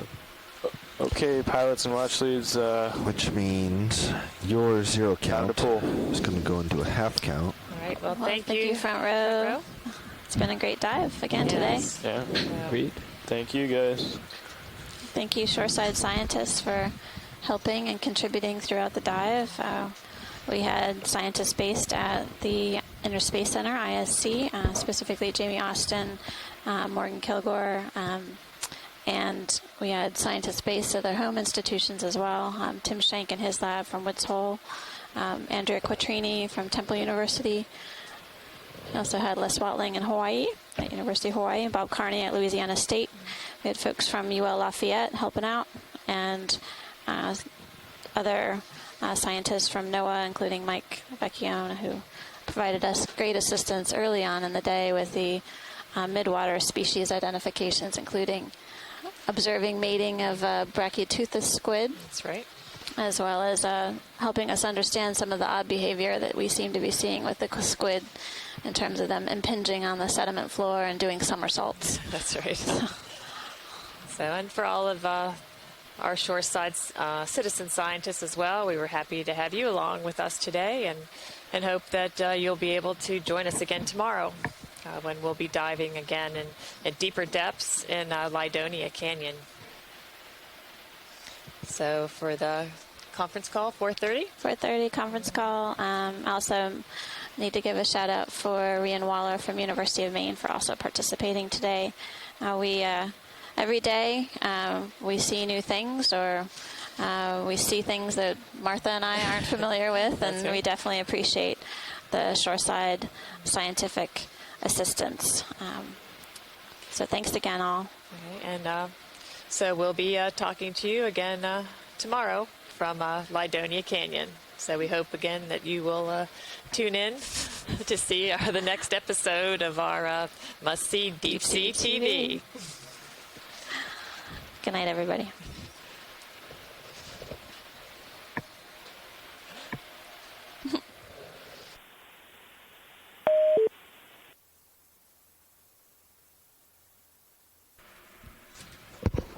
All right, pilot, let's get off. Co-pilot, ship's coming around to the right, which means you're going to have to come around to the right.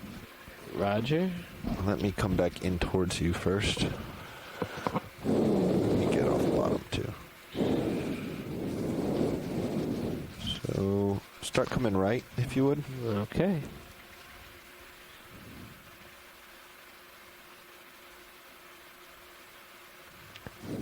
You'd like me to keep you in view? Can follow each other around? No, I'm just trying to come in a little bit closer, so... Let's see. You're going to actually have to make almost a full revolution to keep up with the ship.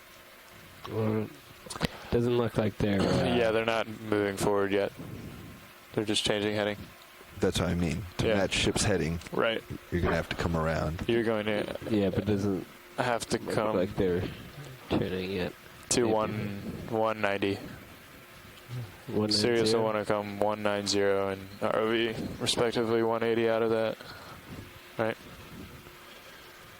No, so your heading's going to want to match the ship.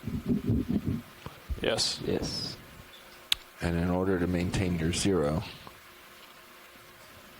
yeah, you have to come to 190. That's right. Correct, you are, Nav. I should not doubt that position. Should I wait for the ship to catch up? It's no, maybe a little slower. We can start going that way. So if you want to bring your heading around. All the way to 190? Why don't you come up a little, co-pilot? And I'll also have a turn that I need to take out. Come quicker. Yeah, there you go.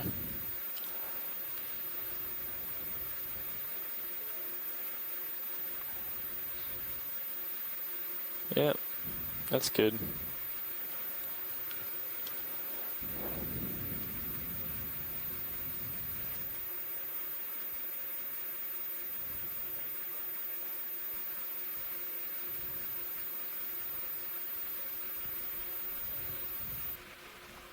Which way's your turn, Bowie?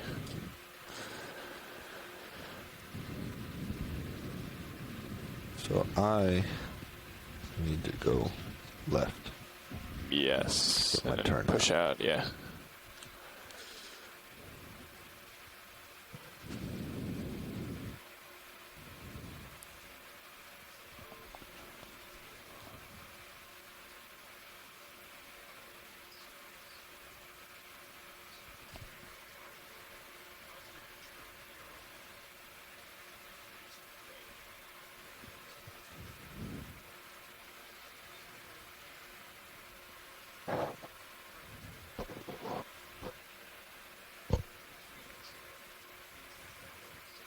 As soon as you guys get set up, I'll call bridge for 15 minutes.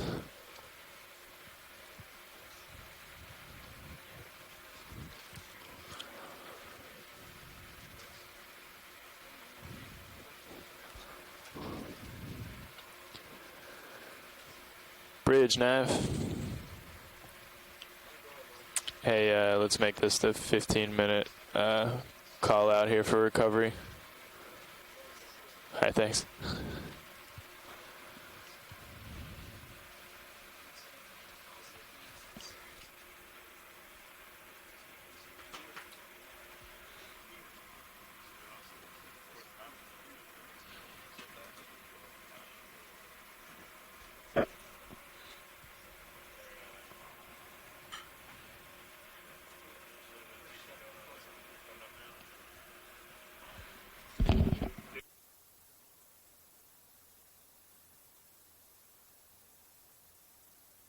So, Copilot, could you please turn your auto head off? Roger. It is off.